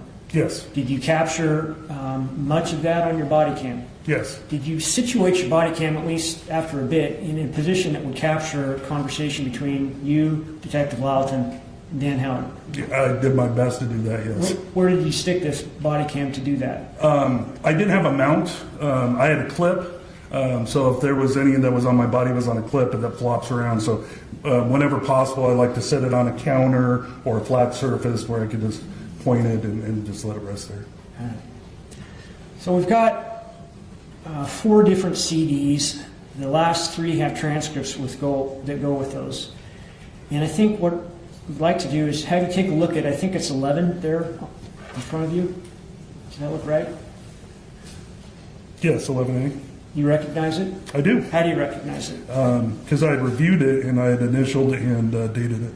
All right, so 11 is about 4 minutes long. Does that sound accurate? Yes, sir. And the sound has been eliminated? Yes. So all we're looking at is you and Detective Latent arriving at the residence? Yes. And then seeing you two with Dan Howard? Yes. And then you and Detective Latent go upstairs to check on Kendy? Yes. Does that appear to be an accurate 4 minutes without the sound of the two of you getting there that particular evening? Yes, sir. Move to admit 11. Any objection? No, Your Honor. 11 is admitted. Move to publish the same. You may publish it. Okay, so on the desk in front of you, you've got what's been marked as 12A, 13A, 14A, 12B, 13B, 14B, right? Yes, sir. Do you recognize those 6 exhibits? I do. What do you recognize 6A, 6B to be? Excuse me, 12A, 12B to be? It's one of the video recordings and the transcript. Okay, would that kind of be the next sequential video after the one we just watched? Yes, sir. And is 12B a transcript of that? Just to clarify, when they say the one we just watched, in the court feed, it was like this long part of silence, and all I could see was like a still. It wasn't showing the body cam. We've already seen the body cam, but it looked like that type of body cam, but it was just still on the screen. I couldn't see it moving or anything. Otherwise, I would have, of course, shown you, but we have seen that body cam before, so you're not missing out on something. It was 4 minutes of just showing them at the house and, you know, the defendant there. Okay? Particular video? Yes. Is the video and transcript accurate? Yes. Does the transcript track the video? Yes. And looking at 13A, do you recognize that? Yes. What do you recognize that to be? Also the same video footage, continuation of it. In a sequential fashion? Yes. And 13B would be a transcript of 13A? Yes. Is that video and the transcript of the video accurate? Yes. And turning your attention to 14A, do you recognize that? Yes. What do you recognize that to be? Again, sequential video footage from that evening. And then 14B to be a transcript of the same? Yes. Is that accurate as well, both the transcript and the video? Yes, they had been reviewed and I had marked them, so I know these are what I reviewed. Move to admit 12A, B, 13A, B, 14A, B. No objection. There's no objection. Those are admitted. And so, if any of you are here and you've missed the 911 call or the body cam, you gotta go check it out. It's on the playlist. I can't remember exactly which day it was. I think it was day 2. Oh my goodness. You've never seen such a performance in your life. Daniel Howard really put it on for a long time. Even checked to see if people were still looking to see if he should still continue with his performance, you know. So yes, Louise, thank you so much. You said, I know I'm late, Gisela, but happy 40th birthday for the other day. Thank you so much. I really appreciate it. And oh my goodness, thank you to everyone that's still sending me coffees and PayPals to wish me happy birthday. You guys are so sweet. Thank you very much. Okay, so we've got just 25 minutes or so left. Detective, what we're looking at there is, what, close to 4 hours or so of video? Yes. All right. And rather than keep you up there for 4 hours, what I'd like to do is ask you a couple other questions, and then we can play those at our leisure. All right? Yes, sir. During your conversation with Mr. Howard, did the subject of GSR testing come up? Yeah, towards I wouldn't say end of the night, basically the next morning. It had been a long night, but as we were wrapping up, yes. Okay. What was the context of that? We spoke about testing his body for gunshot residue. All right. I'm sure you all just heard what I heard. 4 hours of video. So I think we're going to be, because obviously we are a day behind, we're going to be watching probably 4 hours of body cam tomorrow. You thought that, I think it was day 2, you thought that was bad. Oh yeah, you better bring your coffee tomorrow. And did you see a reaction from Dan Howard when that issue came up? Yes. Describe it for us, please. Well, one of the other detectives was talking about it as I was facing him when the subject got brought up of having, testing for any gunshot residue on burnt powder, that sort of thing. I noticed that he started rubbing his forearms and hands against his clothing as it tried to rub something off. No further questions. May we approach Sean? Okay. You can see it. Okay, so the issue that we were discussing at the bench is, Mr. Johnson, you would like to cross-examine the detective after the exhibit has been played. Is that correct? So now this is discussions outside of the presence of the jury. Mr. Jason Johnson does not want to cross-examine the witness yet. He wants them to first play the 4 hours worth of video that they have, the body cam, then he'll cross-examine. Okay, which I think at this point it was like 4 p.m.-ish in the day or close to 5, so time was getting interesting. Well, it's a twofold thing, Your Honor. Yes, I think it's more appropriate to, if the state intends on publishing it, should publish at this time, like they've done every other witness, to release or have cross, certainly the contents, all the contents of those videos, which are, and just for the court's record, I've been provided everything in discovery. That's not a question. But the exhibits are not always equal to what's in the discovery. And in the exhibit folder that I received, I just received an email copy of the transcripts of these videos. I'm obviously very familiar with them, but as far as cutoff times and all that, it does change. If I ask a question that's not within what they just presented as part of the exhibit, I don't know. But certainly anything in those transcripts are subject to recross, or it's subject to cross, and it's within the scope of direct. And so I anticipate counsel objecting to questions because it's outside the scope of their cross, and that would be improper. So the cross-examination of this will be very lengthy on a 4 hours worth of video. The cross and the scope of that cross is very lengthy. And so what I'm trying to prevent is turning over the witness and then a bunch of objections for outside the scope. I think it's proper to publish. My suggestion was, I don't feel it's necessary for a retired detective Oyler to sit here for the 4 hours while publishing. Certainly we can get through a chunk of it for the rest of the afternoon, and we can have him back for cross-examination mid-morning or whatever, if the state doesn't want to publish the rest of them or what they want to publish them. Okay. Your response, Mr. Attorney? Well, first of all, Judge, the transcripts of Just going to pause. Yeah, I do think that Jason has a point there. Renee says, there's a point here, and Forensic Pharaoh says, makes sense to hear the video first. Yeah, if I was the defense attorney, I'd also want that, rather. Like, first play the video, then cross-examination. the videos are the same transcripts that were used at grand jury. They're the same transcripts that were discovered back on January 26, 2024 in a pleading entitled Notice of Filing Plaintiff's Redacted Audio Video Trial Exhibit. So there's no issue here about whether or not these transcripts are the same transcripts that Mr. Johnson has. He's been put on notice what we're going to use via this pleading, via the grand jury, and so that shouldn't be an issue. He should know what his cross-examination is right now because he's had access to those transcripts and the videos, so we shouldn't have to wait until this witness is 4 hours have elapsed while these videos are played. This is the state's case in chief. It's not the defense. They don't have the ability to orchestrate the events and how they unfold in our case in chief. I think there's no reason for this witness who is from out of town and had to drive up here today to stick around until 4 hours of these videos have been played. Counsel wants to cross-examine him today. He can do that. But nonetheless, I think I should be free to publish those exhibits when I want to and not at counsel's leisure. He's also got a point.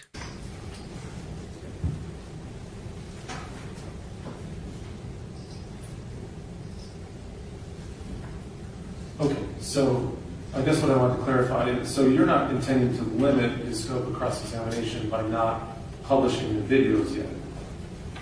Because that would be my concern. Obviously, you couldn't just...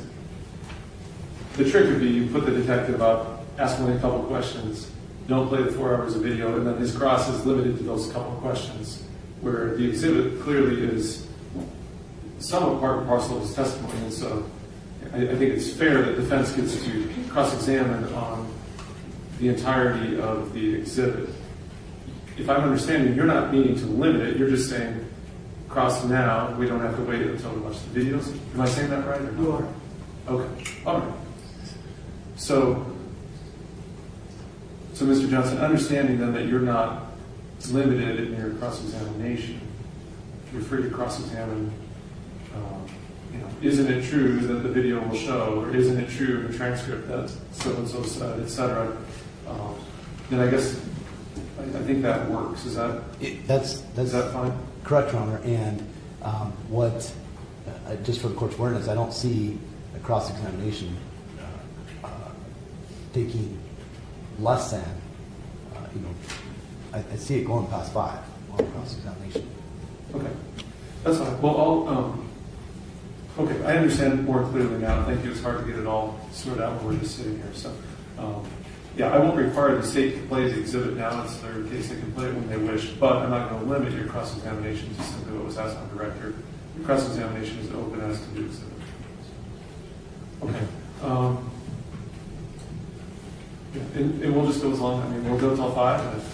And if you're not done, you're not done. So, okay, let's bring the jury back in. This is the jury. I just was having a discussion. Okay, so now the jury's back in. Now it's time for cross-examination, which it sounded like, the defense attorney definitely wants to cross-examine after the video's played, but the judge just said he's going to do some now, right? So here we go. Counsel about how this questioning will go. Mr. Johnson's entitled to cross-examination at this point, and I ruled he's entitled to cross-examine regarding the entirety of the video in the transcript. Even though you haven't watched it yet, he's still welcome to inquire to the detective regarding that. You may inquire, Mr. Johnson. Good afternoon. Good afternoon. You're currently retired? Yes, sir. Do you prefer to be called Mr. Oyler or Detective Oyler? Whatever's convenient for you. So, Detective, when you first arrived, you and Detective Latent arrived in the same vehicle, separate vehicles? I believe we rode in Sergeant Lalton's vehicle. Okay. Prior to your arrival, or as you're arriving, you had a meeting with other officers? When I got the phone call, we went down to our office to kind of gather up whatever equipment we need to do, and because the scene was a distance away, make sure we had everything that we need to go before then. When you arrived, there was other law enforcement there? Yes. And the site was secure? Yes. When you arrived, was Mr. Howard under observation? There was officers milling about around the area, yes. Okay. Now, when you made that initial walkthrough upstairs, is that what that was showing, that body camera? Yes. And you filled out a report in this manner? Yes. And are you trained to fill out, include all relevant information? I'm trained to put in my thoughts and observations, yes. And when you put in your thoughts and observations, are you trained also to fill out a report at or near the time of those observations? Whenever possible, yes. Okay. And did you do that here? I can't recall. Typically in a lengthier investigation, it's an ongoing thing. You spend all night out at a scene. You don't have 16 hours to sit down and start typing away. So it's usually an ongoing report as you investigate. Okay. And then when you're filling out that report, you're relying on your videos and your notes? For some of it, yes. Okay. When you went upstairs, there was 2 rooms to the left? I believe so.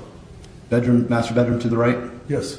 And Ms. Howard was in the center bathroom? Yes. There was another bathroom in the master bedroom? Yes.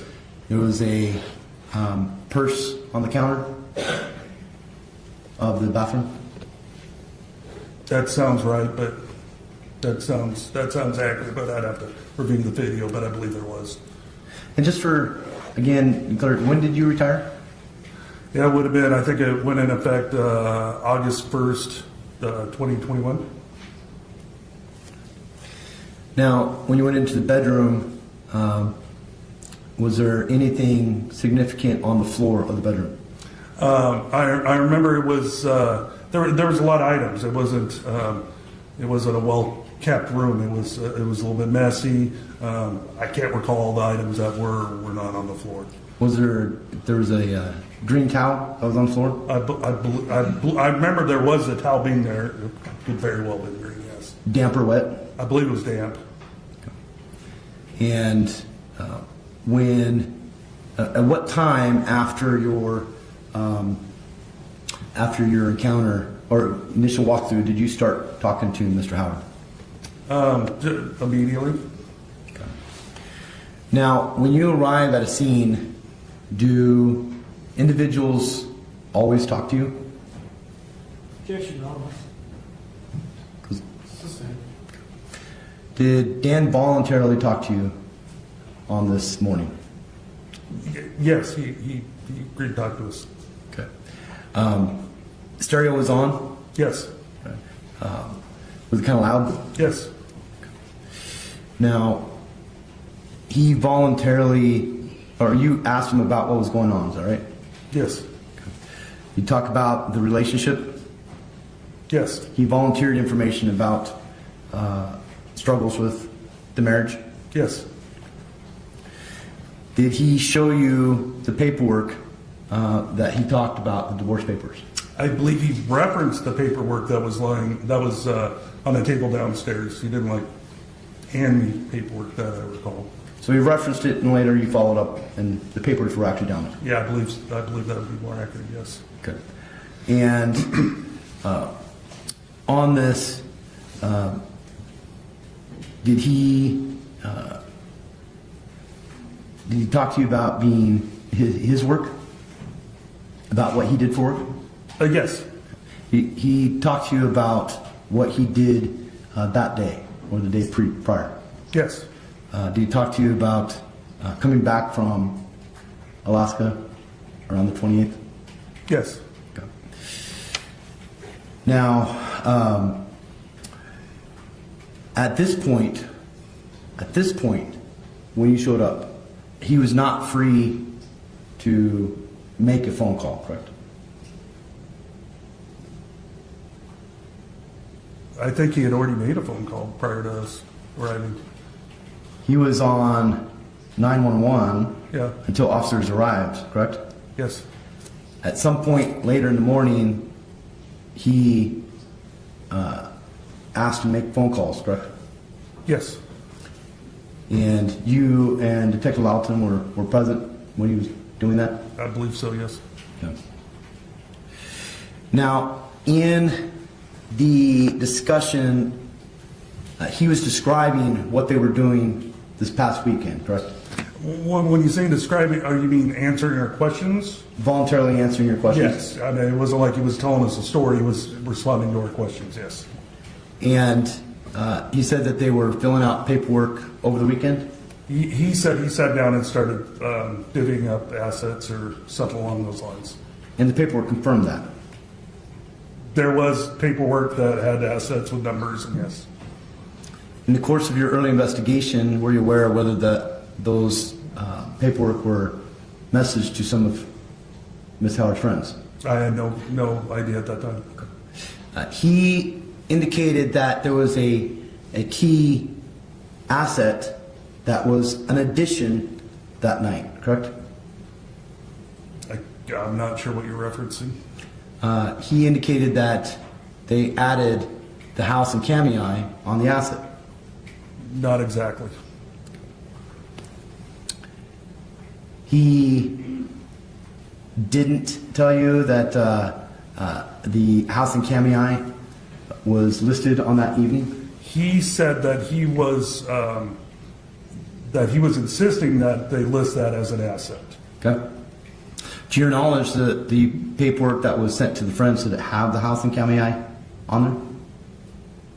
I'm sorry, can you repeat that? To your knowledge as the detective on this case, do you know if the messages sent to Ms. Howard's friends had the house in Kootenai listed on the paperwork? At that night?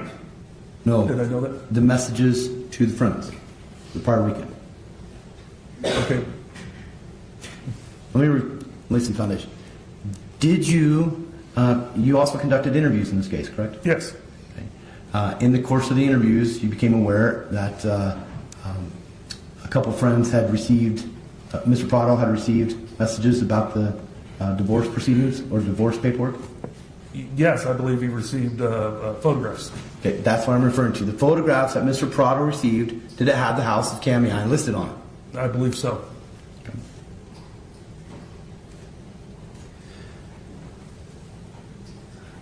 Did he express that she was upset that night about putting the house of Kootenai listed on there? Yes. Now, during the phone calls, Mr. Howard made several phone calls, correct? Yes. Do you know who all he called? I know he called his son Wyatt. I believe he called his father. I believe he called his stepdaughter. And do you know whether he called Mr. Wilkins?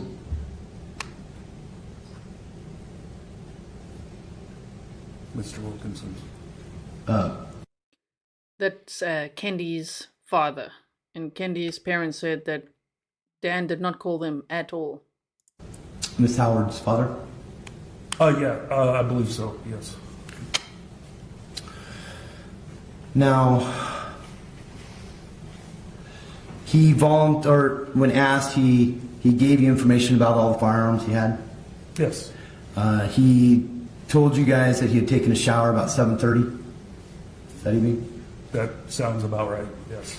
And he had mentioned that he was on night shifts in Alaska. I believe so. Okay. So taking a shower at 7:30 didn't seem abnormal? Objection, relevance as to this witness's opinion about what is abnormal or not? Goes to the GSR questions, Your Honor. I'm sorry? Goes to the GSR questions, Your Honor. Right, but whether or not he thinks a shower at 7:30 is abnormal is irrelevant. Now, in the course of talking, what time did the search warrant arrive? I don't recall. Okay. Was it somewhere after 5? Objection, this witness doesn't recall. You can try and trigger the witness's memory through his questions. So I was not. We had tasked other detectives to be in charge of that, so I wasn't documenting the times. I know it took longer than I would have liked that night. Longer than you would have liked? What do you mean by that? I would have liked to have gotten the search warrant sooner. Okay. Were you and the other detectives thorough in your investigation that night? Yes, sir. Careful. Did you observe Miss Howard being loaded into the gurney? Sorry, careful what? Did you observe Miss Howard being loaded into the gurney? I was not. I don't believe so, because I was trying to keep Dan away from, and any other family members away from that scene. You know, no one wants to, witness that. So you were present with Dan for the majority of the time? Yes. Now, Are we going to get somewhere with this line of questioning? I don't know where we're going with this, guys. I can't follow. during the course of the phone calls, there was a particular call that he made or received from Brooke. Is that right? I believe there was a call made and a call received, yes. So a call made and then a couple minutes later a call Yes. received. In the call received, Brooke was understandably hysterical.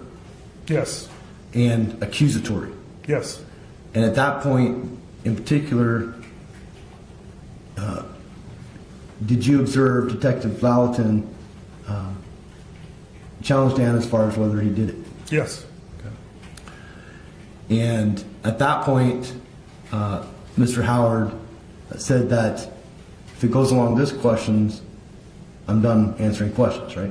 Okay. When you're talking about do it, is it, you mean killing her? Yes. As in doing it? Yes. And then, but after that, he still voluntarily answered questions, correct? Yes. Your Honor, may I have a moment? You may. Detective, We teleported through that moment, okay? during the course of the conversation with him, he voluntarily provided the code to the safe. Yes. And may we approach, Your Honor? You can be seated. We've got 2 minutes left of the trial footage. So there was a lot of may we approach, lots of silence. So I've just cut out the silence. All right, if you would continue with your cross-examination, Mr. Johnson. Thank you, Your Honor. Detective Oyler, we were talking about conversations you had with Mr. Howard. He was cooperative with you during the course of that morning? Yes, I would say so. Now, isn't it true that the GSR test was the last thing conducted before clearing the scene? I recall it being at the very end, wasn't the very last, likely, but I don't. I remember, being towards the end, if not the end. That was around 9:30ish in the morning? That sounds about right. I have no further questions. Thank you. May we hear? Thank you, sir. You may step down. Close to 5, Mr. Verheeren. How do you want to proceed? Well, I wanted to play the first of Mr. Oyler's videos, but it's about an hour long, Judge, the first one, so I'll leave it up to you whether you want to start it and stop it or start it up sometime tomorrow. Do you have a preference? We get about 10 minutes in.